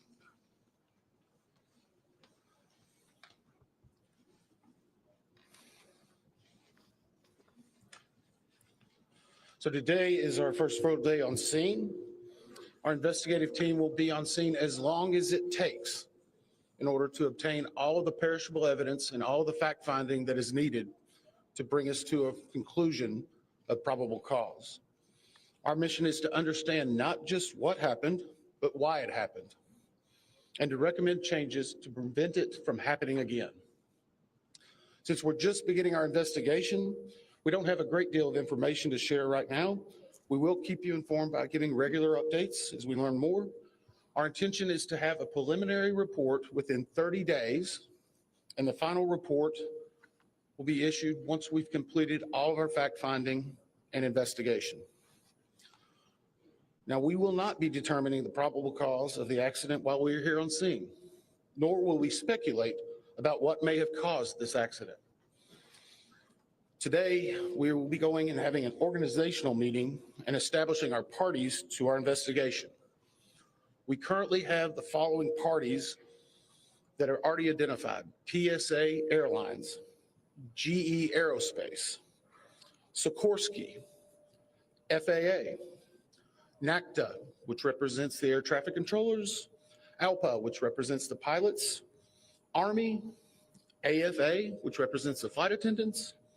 The Transportation Safety Board of Canada will be an accredited representative under Annex 13 of ICAO.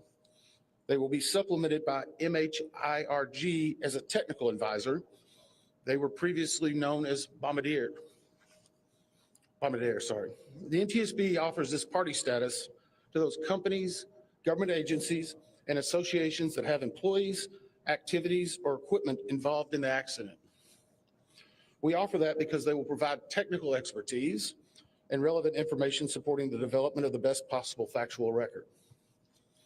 Once they join this investigation, they are not permitted to release documents or talk publicly about the investigation without the consent of the NTSB.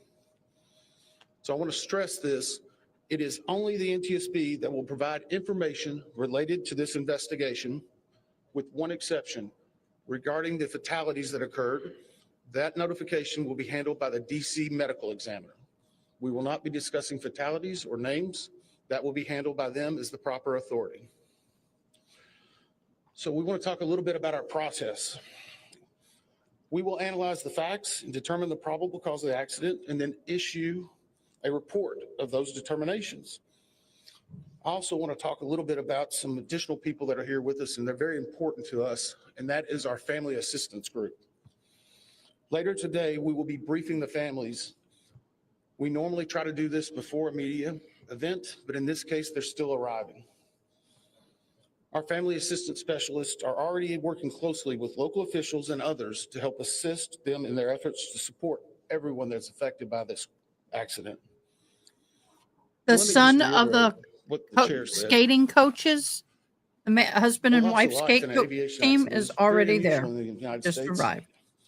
And our heartfelt sorrow goes out to everyone that's affected. It affects us, it affects everyone around us. There are a lot of people hurting today. We will help find out what happened. We will do it factually, and we will do it accurately. As part of this, we are going to be standing up some specific working groups. Those working groups will be operations. They will be looking at the history of the accident flight and crew members' duties for as many days before the crash as appears relevant. We'll be forming a structures group, which will be the documentation of the airframe wreckage and the accident scene, including calculation of impact angles to help determine the plane's pre-impact course and altitude. We'll have a power plants group. They will do the examination of the engines and the engine accessories. We'll have a systems group. They will study the components of the plane's hydraulic, electrical, pneumatic, and associated systems, together with the instruments and elements of the flight control system. We'll have an air traffic control group. They will do reconstruction and review of air traffic control systems provided to and including acquisition of pertinent flight track surveillance information, what you might typically think of as radar or ADS-B, along with controller pilot communications. We will also have a survival factors group. They will be doing the documentation of impact, forces and injuries, community emergency planning, and all crash and fire rescue efforts.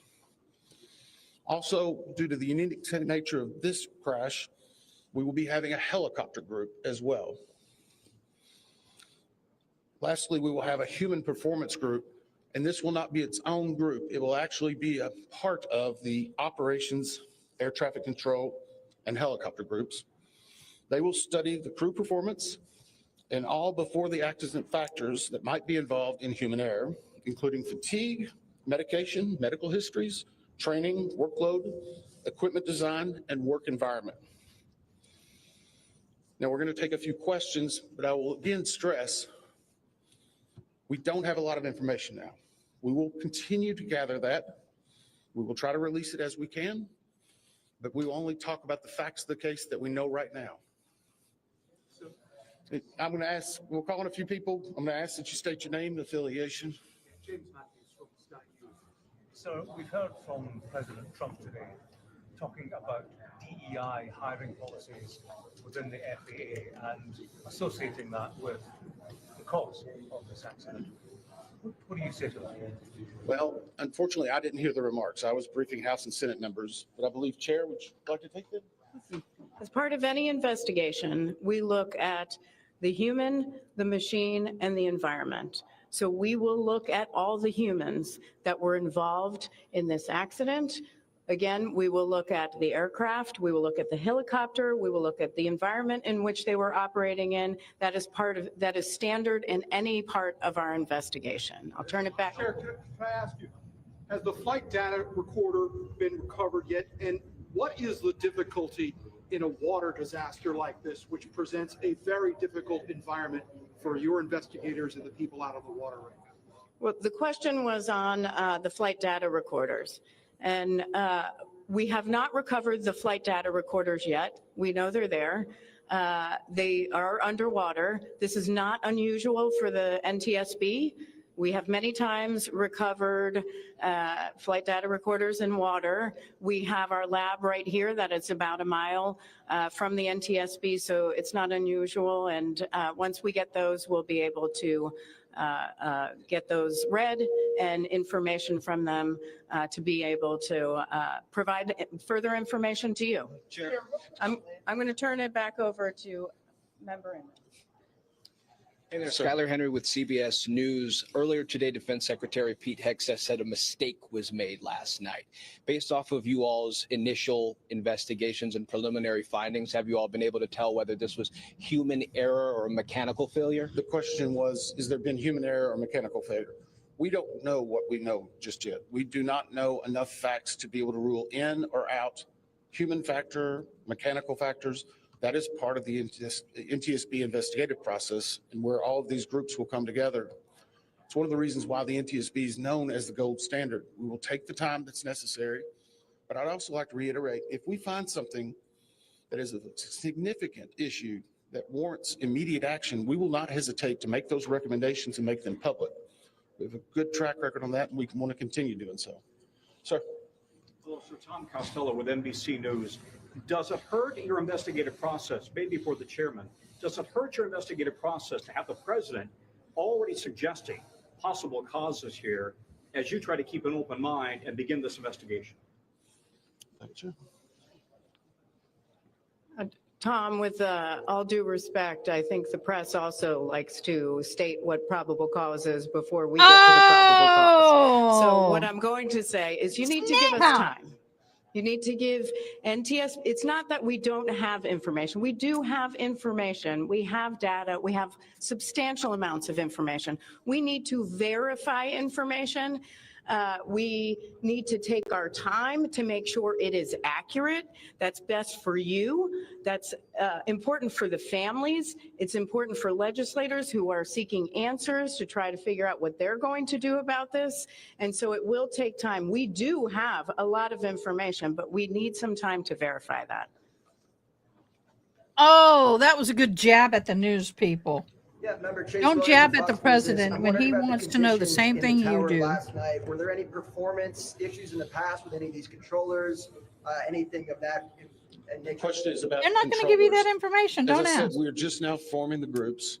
The controllers do have union representation, which they're entitled to. They'll be working with our party system and our party groups. They'll be conducting interviews. Those interviews will need to be analyzed, transcribed, and other team members will need to look over it.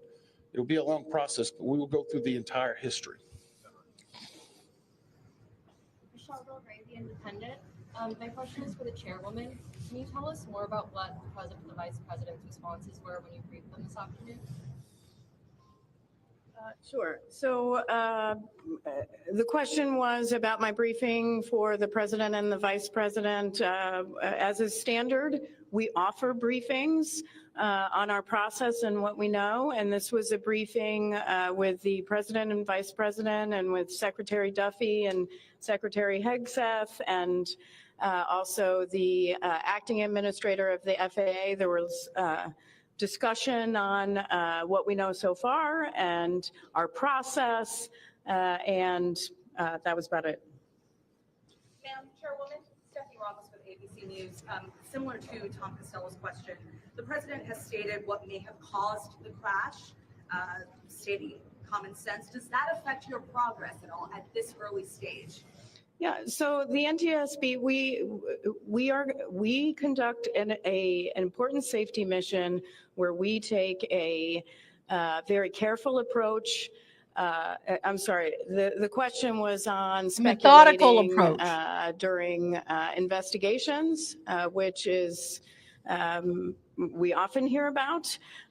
What I will say is we look at facts on our investigation, and that will take some time. And at some point, we'll be able to provide that factual information, as Member Inman said, and provide that hopefully tomorrow.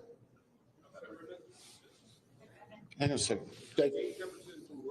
Have you been able to retrieve the black boxes from the helicopter? Has the military decided whether they're going to read those to the NTSB? And what about the ATC tapes? Have you guys been up? So the question was about black boxes, which are referred to as black boxes, which are typically orange. We have not recovered any of the boxes involved yet. We feel comfortable and confident that we will be able to. Right now, recovery of life is probably the most important in those that were involved. I mean, there are still ongoing recovery efforts involving the fatalities involved, along with some debris is coming out as well. We will make sure that that perishable evidence is maintained. We have a great process for that. We will probably have more than one black box, so to speak.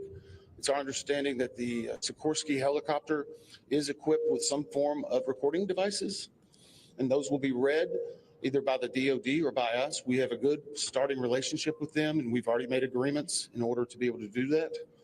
So I feel comfortable in what we're going to be doing. The other question was about air traffic control.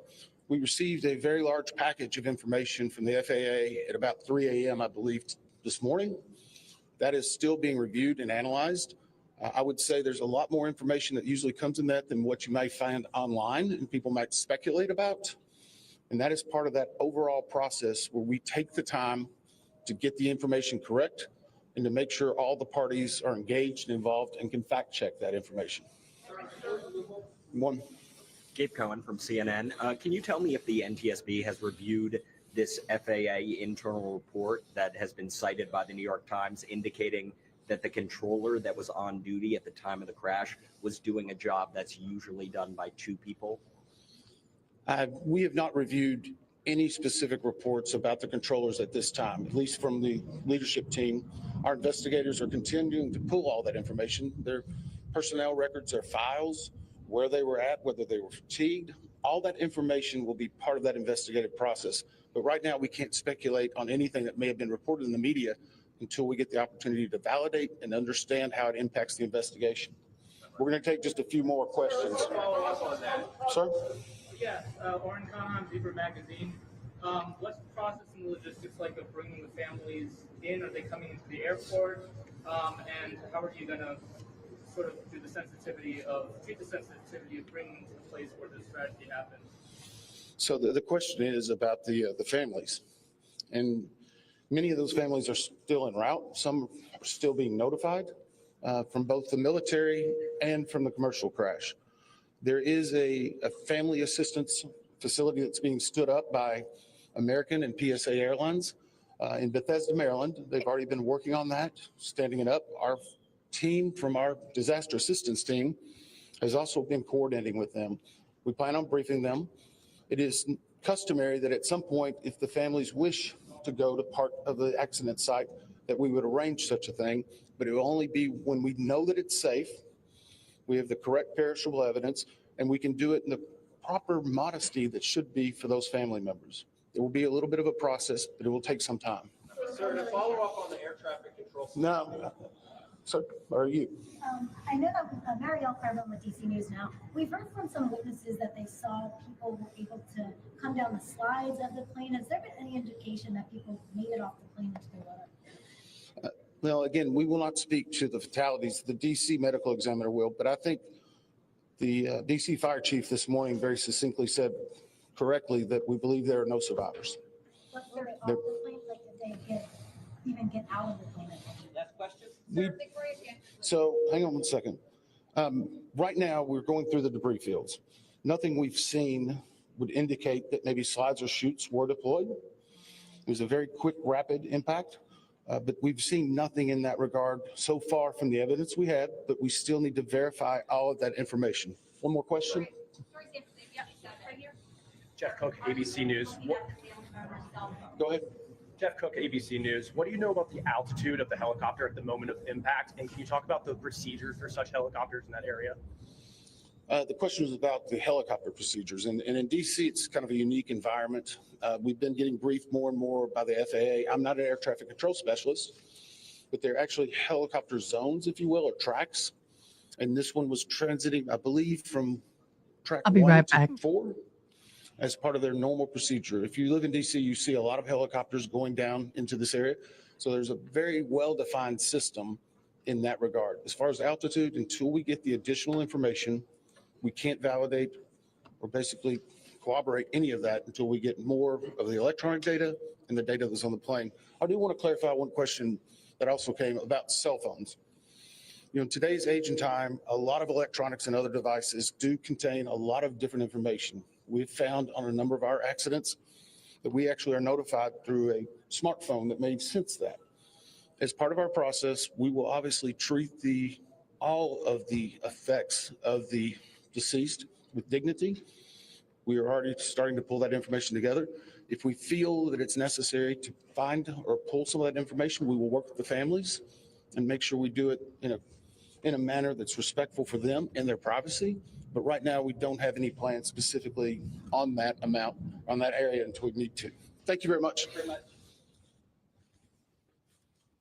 All right, there you have it. The NTSB just finished up their first update on the deadly collision since taking the lead last night. Yeah, here are 3 things that we know about this investigation right now. First, that the National Transportation Safety Board's preliminary report of that crash will be available in 30 days. Flight data recorders have yet to be recovered. And lastly, the NTSB will look at all elements in that crash. Yeah, something we heard them say, they're going to take a look at the human, the machine, and the environment. And of course, the question here, was there human error? Was there machine error? Those are some of the questions that are going to play out here. We do know the NTSB has launched a GO team to the crash site. So essentially, they've begun the journey of photo documenting the scene, analyzing evidence, trying to understand what exactly took place. And as they were really clear in their news conference there, that this GO team doesn't interfere with the search and recovery that's taking place right now. What their job is to get information so that they can assess and determine, as we heard it there, a probable cause in this investigation. Something else you're going to see to that point, Larry, is eventually over the coming months, they're going to painstakingly recraft essentially both of the aircrafts into a hangar. So then they can have a bigger understanding, bigger picture of what all played out, where the malfunctions were, what took place here. When they talk about the human, the machine, the environment, it kind of gives you an idea for just how vast this investigation is going to be, just how many different facets of it are going to be encompassed, and just how many stones they have to overturn, so to speak. Yeah, and one of the things that's really interesting about the NTSB specifically is that they have subject matter experts on just about everything related to transportation. So there's a structures group, a systems group, a helicopter group. All of these groups have experts in this particular field that will be able to lend their expertise in helping to piece this investigation together, because they're going to be looking at so many angles to try to determine what exactly caused this collision. Something I found was notable was that they were talking about how today, Thursday, was their first full day on scene. We've been seeing over 300 responders, first responders out at the crash site as they tried to look for survivors, try to help the victims. And so them talking about this is their first full day on scene is them saying, hey, we're letting the first responders do what they have to do. Now we're coming in to also do what we have to do. Joining us today is former Delta Airlines pilot, Lieutenant Colonel Alan Bullet Campbell. It is so good to have you with us. Again, we're terribly sorry for the circumstances, but thank you for joining us. I wish it were a better circumstance also. Yeah, let's talk about the traffic at the airport. That is something that's come up time and time again, that there is a significant amount of traffic at the airport, but in particular, that DCA is a difficult airport for pilots to land. How are those two things working at tandem? And in your estimation, what will the NTSB be able to glean from those two factors? I think one thing they're not talking about so much, I understand that they had to change the runways. They had an airplane sitting on the active runway that wasn't ready to take off. So they switched the American airplane to a different runway, which is not unusual, but it put him more in the path of the Black Hawk. The Black Hawk apparently was a little higher than they normally are. I understand they're supposed to be down at like 200 feet. I understand now that they might have been 350 or 400 feet. That doesn't sound significant, but it can be catastrophic. And so this will all be uncovered with this investigation. I was watching the NTSB. They're just in the open door phase of this. They don't know a lot. They won't say a lot until they actually have the information. And there's a lot of things to prove. There's recordings on Well, the this commercial break plane. There for might the be love affair recordings murder on the trial of military California plane. I versus don't know. Monica Simontelli is But a taking a lot will be long time. uncovered and they'll figure out why this happened. Lieutenant, I know that you specifically have flown in and out of DCA many times before. Can you kind of walk us through what that experience is like and how kind of delicate and precarious it can be if you don't time things correctly? Right. It's a unique airport. You know, a lot of airports just have open territory all over the place, like Dallas and Atlanta and Los Angeles. But when you go into that airport, you have to go up the Potomac River. You have the Pentagon, you have the White House, you have the Capitol. No-fly zones. You cannot be over the land area. And so they prescribe that you go up the Potomac, which means you do a few little curvy turns heading up to the runway. And the normal runway just I goes flew into right there a off year and a the half river ago. and you land. My understanding now, I and again, remember this that is initial, banking. but there was an airplane that was not able to take off properly at that time. So they switched this airplane to a different runway, put it over a little bit different angle, and got it more into the zone of the Black Hawk helicopter. Again, that will be all uncovered. There should have been visibility. The helicopter should be able to hover. They can stop. The airliner cannot stop, obviously. So this Yeah, will it can all be stop on a uncovered dime. and they'll figure out why this happened. When you think about two airplanes colliding, that is so unique. It never Very. happens. It's incredibly rare. Several questions from journalists in the I want to room welcome y'all. centered Thank you, around Candace this Huff and Gretchen flight data Shea. Good to recorder, see those y'all. black boxes. What information do those machines do they provide? Really an incredible amount of information about their airspeed, their altitude, their position, their maneuvering left or right or whatever. It'll just put the whole code of what they were doing as they approached the airport. But you have to remember that a commercial airplane is very predictable. They have flaps down, they have landing gear down, they have their speed reduced. They don't have a lot of maneuverability at that point, and they're low altitude, so they can't go down. They can go left, right, or up, but nothing abruptly. So they have the screens up there that'll tell them their collision potentials and whatever. And it might have given them a warning about the Black Hawk helicopter, but it may have been too late for them to actually take a maneuver to avoid the helicopter. Again, this will all be uncovered, and it's just a critical situation. And when they talk about the pilots of the helicopters perhaps having the visual lenses on, the night vision goggles, that may be a factor also. So there's a lot to be uncovered. I wanted to ask you, just on an emotional level, given your background as a pilot, your expertise in that realm, when you watched what was unfolding yesterday, what went through your mind? Walk us through some of that. It's just always sad. I turned the TV on early this morning and it popped right up on the screen at 4 a.m. And they talked about it constantly. And the tragedy is it's so rare. It's so unusual. It's the safest way to do transportation on this planet. Driving in your car or taking a taxi or walking in some areas is much more dangerous. And so when this happens, that's why it gets so much attention, because it's unique. And so, I was watching it uncover. And then you think, well, but the pilots have to continue flying. The passengers have to continue riding. The flight attendants have to continue working. And so people are just so incredible that they can see this, realize it's unusual, should not have happened, very, very rare. And so you just have to move on. And I think so many of us are just trying to process, understand what exactly unfolded yesterday here in the nation's capital. And once again, we certainly appreciate your time, your expertise, and we're sorry to be meeting you under these circumstances. Thank you. Thank you. Our Matthew Torres was at that news conference and has more on the update from investigators at Reagan National Airport. Matthew, we got a lot of information, at least some, that we didn't know before from the NTSB. Parse out for us what really stood out to you. Yes, She-Wolf, there were 60 souls that were on the airplane as passengers, 4 were crew, and then there were 3 on the Black Hawk that we know of. So right now it's a confirmed 67 souls were lost. Matthew, can we see if we can get you to turn your mic on, Matthew? I'm not sure if we can.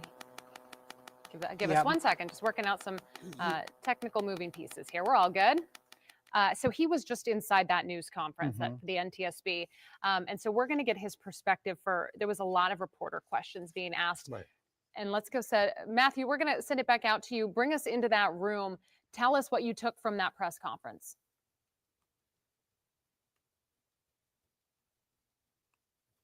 All right, so we're going to give him a second, and then we're going to go back out to him in a minute.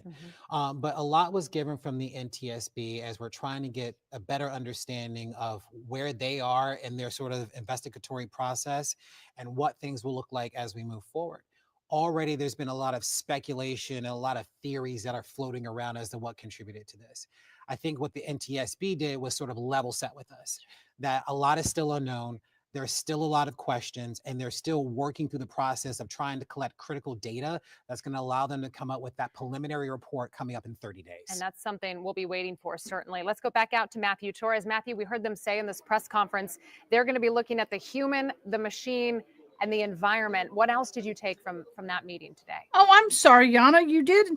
You So posted. they're Sorry. going to investigate every facet of this Good flight, job. every facet of the helicopter, the plane, knowing that they're going to create some groups to really focus on each she get a- element, whether that be the engine, the angle of this plane, as well as the air traffic control. The NTSB is really launching all of these efforts to make sure that they don't leave any stone unturned. What also stood out to me earlier was there were questions to the NTSB here, whether or not comments by President Donald Trump, the Secretary of Defense, as well as the Transportation Secretary, alluding to mistakes already made, if that may be impeding in progress or even as a distraction during this investigation.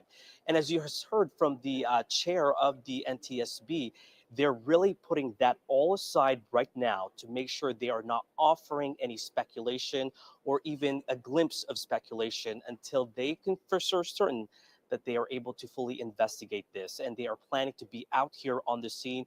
They say as long as it takes to collect all of the evidence. We know that the families of these victims are still on their way here to DC. So that's why at some point they will also Can you be imagine having to briefing get these on a family plane to members go as soon as they where can. your loved one And passed you heard away on a earlier plane? as well how they still have not been able I don't know to if I could get on a recover those plane. black boxes I would have to from both drive the it. helicopter and the plane as well.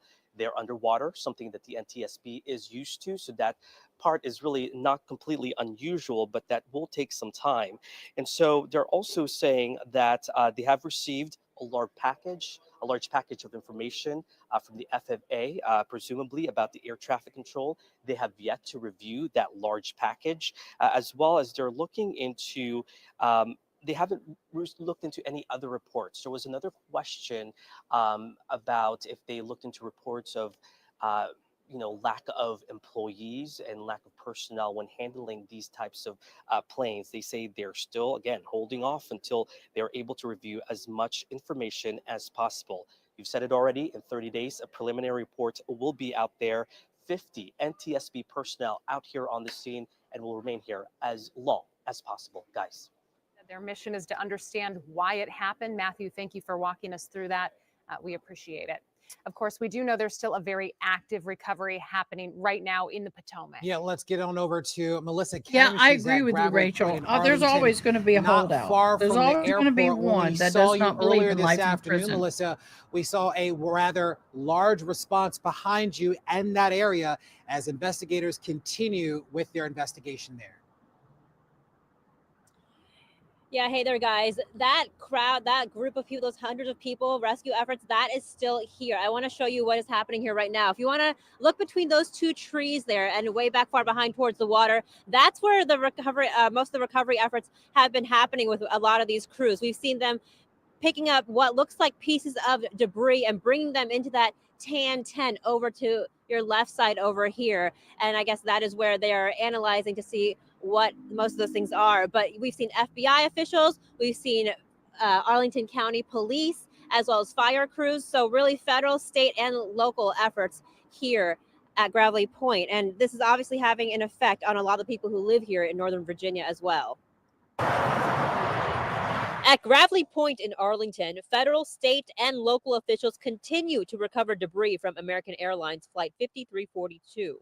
As police boats patrol the cold waters of the Potomac River, planes roar overhead and land at Reagan National Airport, where flights resumed at 11 o'clock this morning. Kristen And we Clark watched Taylor the first stood and flight watched takeoff, those actually. planes while holding a Bible and praying. I didn't know anyone personally, but aren't we all members of the same human race? Aren't those children there my children too, and your children too? Doesn't that make us all belong to each other? She lives in Reston, Virginia, but like so many others whose curiosity brought them to Gravelly Point, felt comfort in being near the site. What else would I do besides get as close as I could to the souls who perished, as close as I could to the spirit of our living God, and just say prayers. Prayers of hope as they watch rescue crews carry pieces of the wreckage. Prayers of strength, prayers of compassion for those souls, for the country, for the world, and just to show more of that. It is what my prayer labeled is one for of the each and highest every stressful American jobs in this is nation. being an air traffic controller, and one of the highest divorce rates. Yeah, I think that Kristen there captured the emotions of what so many people are feeling and thinking right now. And Gravelly Point and Dangerfield Island still closed at this hour. U.S. Park Police also asking drivers to avoid stopping right here. You see all this traffic kind of getting towards rush hour now in the middle of George Washington Memorial Parkway. We have seen a lot of folks slow down and take out their phones, try to take pictures and videos. That's Police sick, are telling guys. you to please Come not on. do that, obviously for the flow of traffic and the potential of any mishaps that could happen with that. So again, please keep traffic flowing here if you are driving in this area, if you know someone that is driving in this area. But again, we'll continue to monitor the rescue efforts, recovery efforts rather, behind us here. But for now, back to you guys in the studio. We know there are 39 families still waiting to have their loved one recovered. And as flights are Yeah. now back in progress at DC, Some may never be recovered because it was a fireball. An active investigation sits below. And if them. you know anything Melissa about Kim, fireballs, thank you so much. instant First responders are incineration dealing can with be some happen. tough conditions during the recovery mission. Let's go ahead and bring in meteorologist Caitlin McGrath for some more context here, because Caitlin, one of the questions we keep getting is how cold is the water? What other factors are the crews encountering out there? Yeah, Simone, that water temperature is the biggest thing to note. It was here like as 30, those recovery 32. efforts are continuing to be underway. That water temperature only 36 Now degrees, 36. right around the site where they are working on that recovery. Now, at the time of the collision, wind was coming in from the northwest, gusting up to 26 miles per hour. We've heard a lot of that debris has already moved really far down the river, and that wind, no doubt, had a contribution to that. But otherwise, conditions last night, crystal clear skies. The wind was the biggest thing to note. And today, most of the day has been quite nice. The weather has been amenable for those cleanup efforts. We've had calmer winds, clear skies, but that is going to change here over the next several hours. We'll see clouds increasing later tonight, and then rain that's going to develop shortly after midnight and continue through You're much right, of the day Rachel. tomorrow. So no doubt making for a really difficult day tomorrow, off and on rain, moderate to even heavy at times, especially throughout the afternoon. We, of course, have issued a weather impact alert as a result. But then as we look ahead toward the weekend, the weather will take a more tranquil turn, and we'll see nice sunshine back for Saturday and Sunday. Caitlin, thank you. Of course, in times like these, we think of the victims. And We do. so that's where we're going to go now. We're starting to learn the names of the people who have lost their lives in this awful tragedy. One Well, this is was one a of the set of pilots on board oh, the American Airlines flight. there was a husband and wife. I think they were an Olympian ice skater team from like the 80s, and they got married and they were coaches, and their son was supposed to he was at the same competition with him. He did not fly home with them. He flew home earlier with another person, so their only child survived because he didn't go home with them. 28-year-old Samuel Liley. In a post, Liley's father said, quote, "Now it hurts so bad, I can't even cry myself to sleep. I know I'll see him again, but my heart is breaking." Also Oh, on the board that flight, pilots. Ian Epstein. He was a 53-year-old flight attendant based out of Charlotte, North Carolina. Oh. His family says he leaves behind 2 children. Also identified tonight, the crew chief on board the Black Hawk helicopter. This is Ryan O'Hara.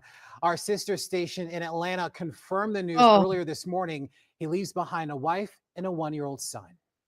There are also local victims to talk about. That's Some so people on the horrible. plane were part of the Fairfax County Public School System. The district put out a statement saying in part, quote, "Our hearts are broken as we learn that we have lost members of our FCPS family in the tragic accident at Reagan National Airport last night. I invite you to join me in praying for our families, friends, and colleagues that we know have lost loved ones in this tragic accident."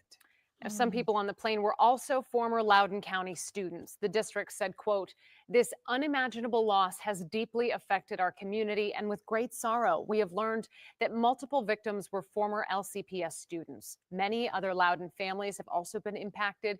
We extend our deepest condolences to all those grieving in the wake of this tragedy." We're learning that members of a Prince George's County-based labor union were also Toxic? on board that flight. Did it have to Flight do with Karen Reed? Because if 5342. so, Steamfitters Local I already read 602 it. confirms that 4 of their members died in the Let me go crash. back and double The check. union represents over 5,000 journeymen, apprentices, and helpers in the D.C. region.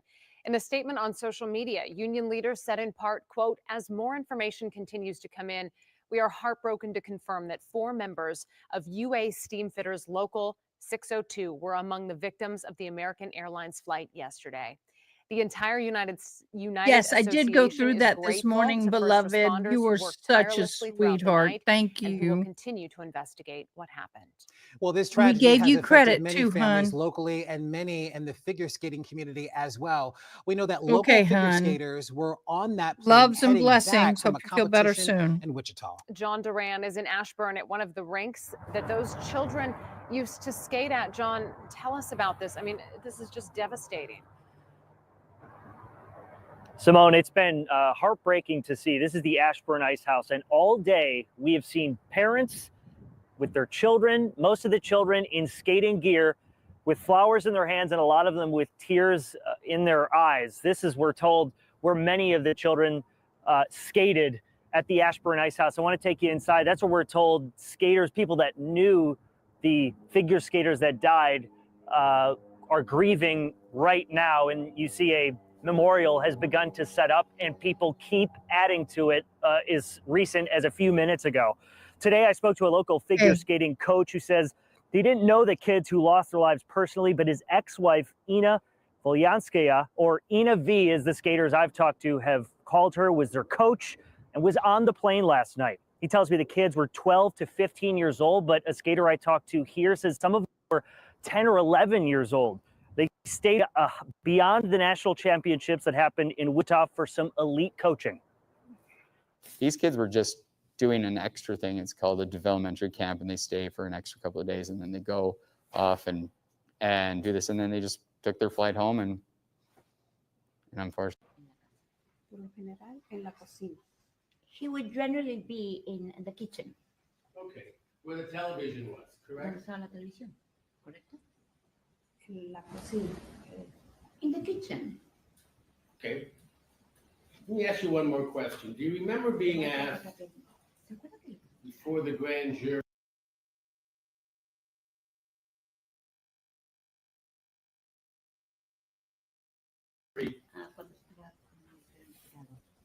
if if you would say that Fabio and Monica get along, or do they fight a lot? Remember that?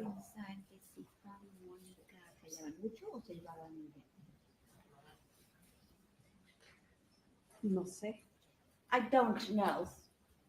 Let me ask you, did Fabio and Monica get along good? Or did they fight a lot, or do you know? Fabio y Mónica. ¿Peleaban mucho? ¿O se dan bien? ¿O yo nunca lo vi pelear? I never saw them fighting. Did you say they were happy? Objection situation. ¿Están contentos?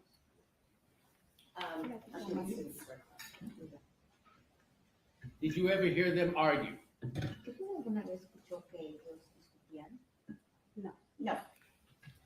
So how would you characterize their relationship with each other that you saw?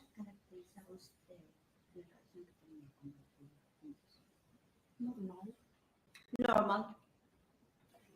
Thank you very much. Any redirect? No redirect. Thank you, ma'am. And you are excused. Do we require the Spanish interpreter anymore? There we go. And thank you, the Spanish interpreter, very much. You're excused as well. Thank you. Thank you. You're welcome, Your Honor. You may call the next witness. Thank you, Your Honor. People would like to call Corey Hawk, please.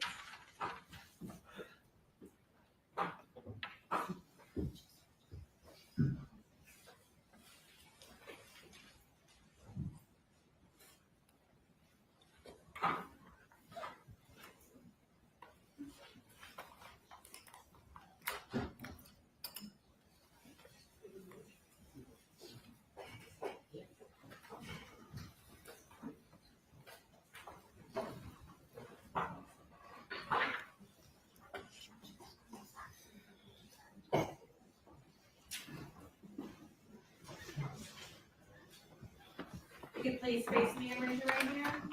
Do you solemnly state that the testimony you may give in the cause now pending before this court shall be the truth, the whole truth, and nothing but the truth, so help you God? Yes. Thank you. Please have a seat over the stand.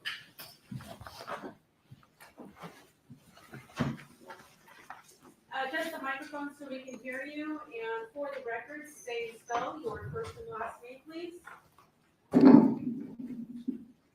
My name is Corey Hawk, Korihawk. Proceed, please. Good afternoon, ma'am. Good afternoon. Can you tell us how it is that you're employed, please? I am currently employed with the Tennessee Bureau of Investigations in the Forensic Science Division. What is forensic science? Forensic science is utilizing science for the pursuit of justice. And how long have you been employed there at the Tennessee Bureau of Investigation in the Forensic Science Division? I have been there for 2 years now. Prior to going to Tennessee, where were you employed? I worked for the Los Angeles Police Department in their Forensic Science Division. Is that sometimes referred to as the LAPD's crime lab? Yes. And what was your position? Toxic, at the please crime get some lab rest. for I hope you feel LAPD? better. I was a criminalist in the Field Investigation Unit. What is the Field Investigation Unit, or what does that particular section do? The unit is the one that responds to the crime scenes in order to document and recover items of evidence of forensic value to be brought back to be tested forensically. And approximately how many years were you so assigned? In the Field Investigation Unit for 8 years. And you talked about going to crime scenes. What was your job when you would go to a crime scene?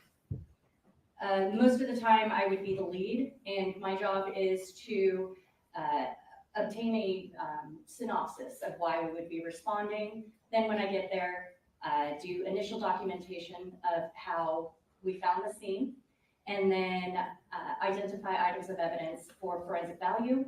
And then I would collect the items of evidence and keep them in protective custody until I could book them into our property division. Approximately how many crime scenes would you say during the time you were assigned to the Field Investigation Unit did you go to? Around 200. And have you also testified previously as an expert with respect to the identification and collection of biological evidence as well as crime scene response? Yes.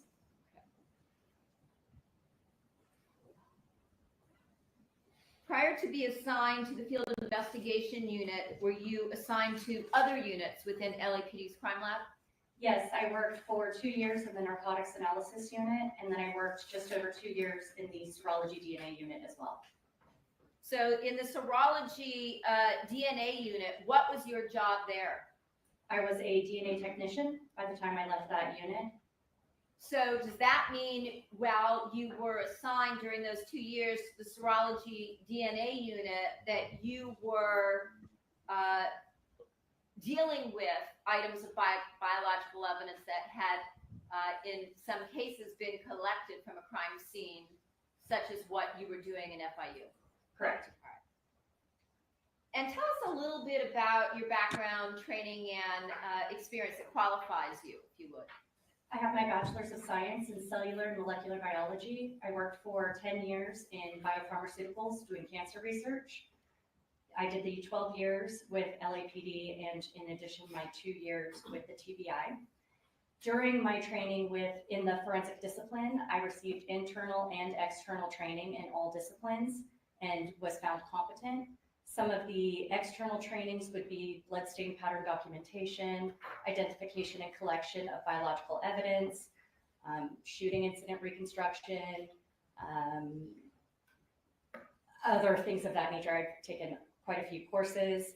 And I'm also certified by the International Association of Identification for crime scene investigation. And in terms of the training that you received, did you also receive specific training with respect to being able to identify and recognize perhaps biological samples and how to collect them? Yes, both internal and external training on both of those. And did you also receive training on service material and which services lend themselves to collection versus photography versus DNA versus, let's say, latent prints? Yes. All right. I want to direct your attention to the date of January 23rd of 2017 at about 9:40 at night, where you called out to a particular crime scene. Yes. And did you respond on that evening to the location of 5012 Queen Victoria Road in Woodland Hills in LA County? Yes. And at that location, did you spend several hours at that scene looking at, identifying, and collecting various items of biological evidence? Yes. While you were at the scene, did you also take simultaneous notes with respect to your observations as well as your identification and collection of various items of evidence? Yes.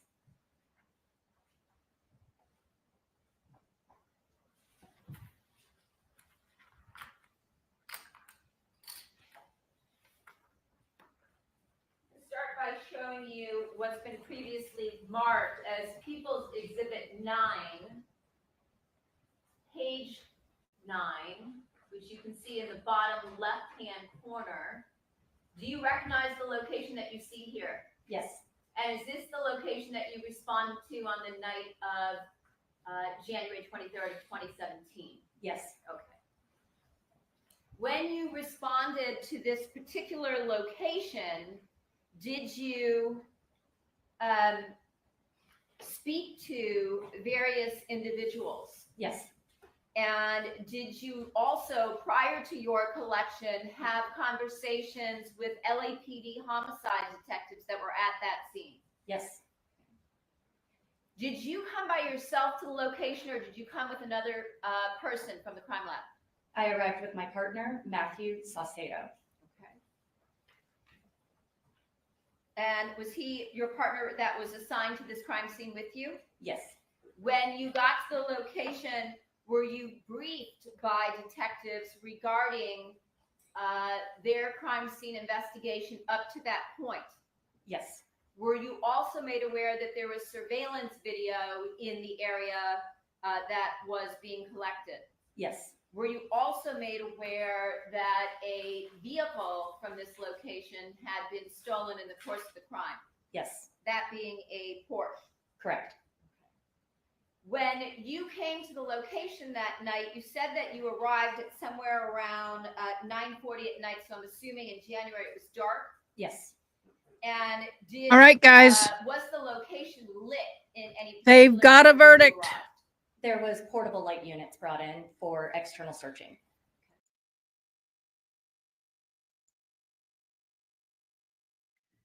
They have a verdict in the Natalie Cochran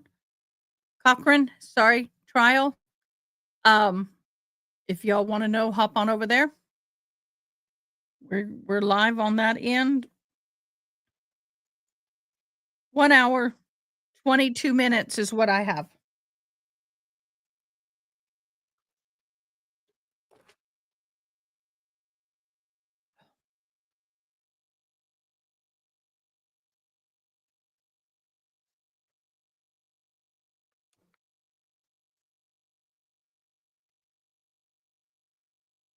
Why do I not have sound?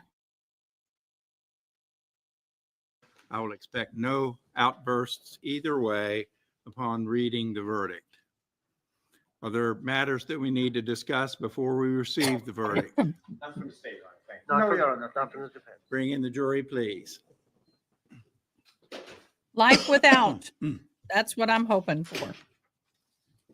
I know I sound horrible, but that's just the way I feel.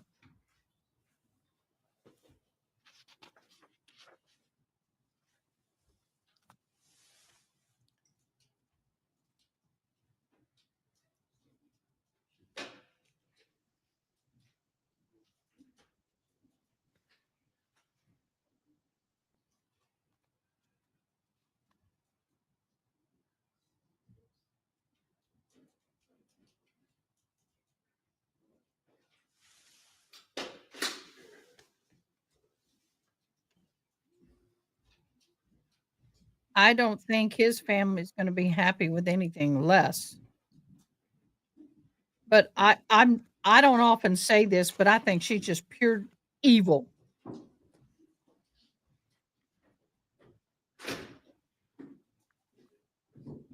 And she's going to sob.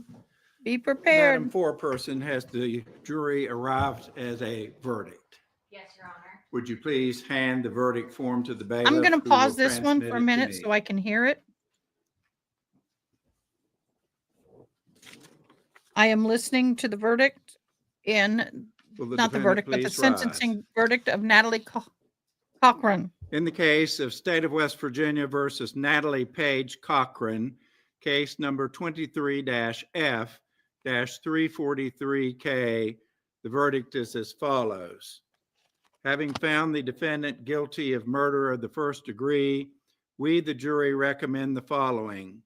We, the jury, unanimously do not recommend mercy. No The mercy. verdict form is signed by Holly Rich, foreperson of the jury. It is dated 1/30/2025. No mercy. Does the state wish to examine the verdict as to form? No, thank you, Your Honor. Does the defense? No, Your Honor. You may be seated. Is there a request that the court poll the jury? Not from the state, Your Honor. No, Your Honor, thank you. The court will receive the recommendation of the jury. It will be recorded and received fully by the court. The court Okay, here you has go. no discretion in this matter. I'm not sure that it would be useful to have a pre-sentence report or to even come back for sentencing. Post-trial motions, Your Honor. We certainly can deal with post-trial motions, but the court, I believe, will go forward with sentencing at this time. All right, they're going to give her her life without the possibility. How much you I'll want to ask bet? the defendant to please rise.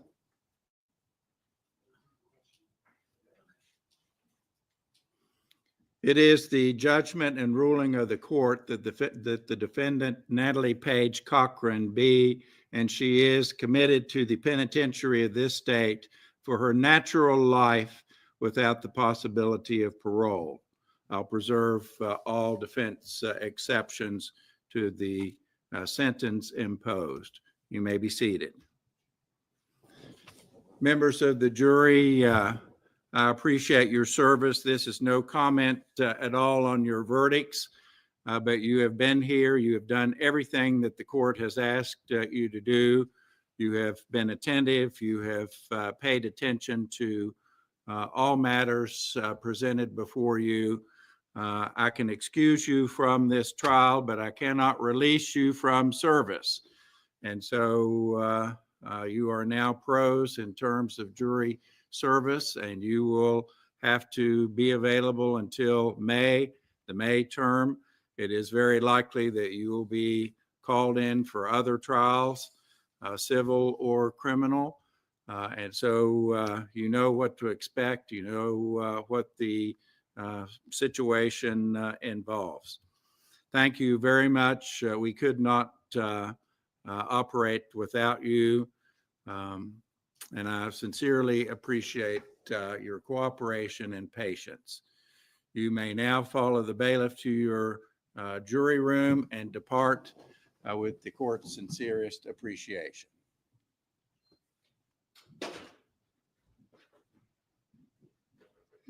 Not surprising, is it? I am not surprised.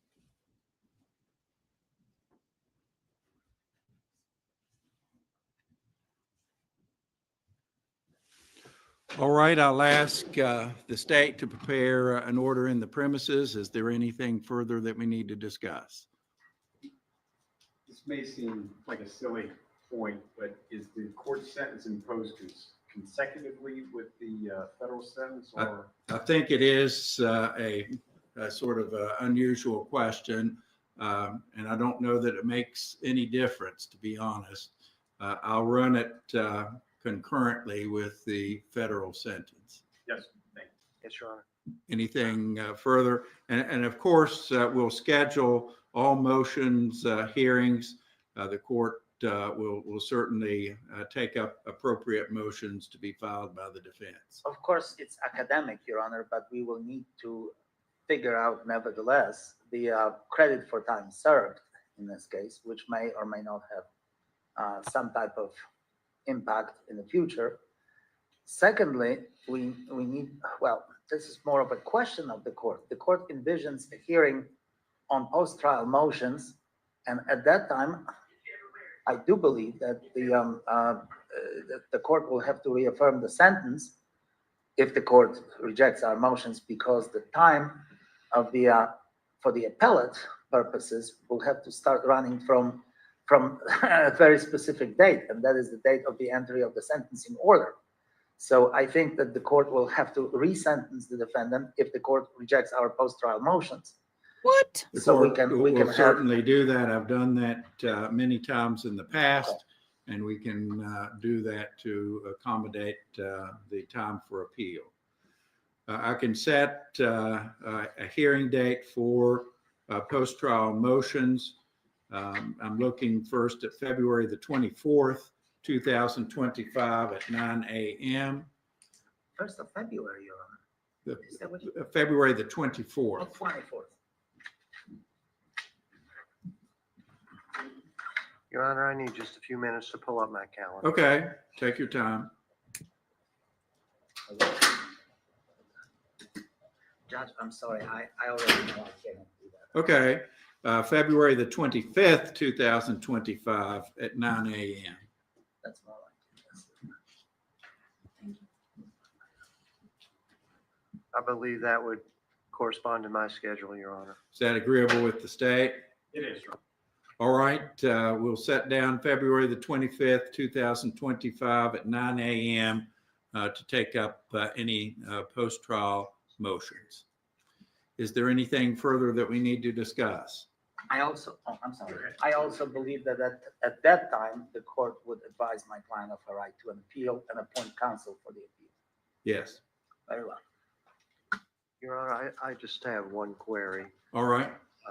I do have An abuse and neglect case scheduled for the afternoon. Does the court have any anticipation of how long this will take? He deserves it. I have the morning set aside. I can't imagine that it would run into the afternoon. Thank you, Your Honor. All right. We're we done. are Get out. adjourned.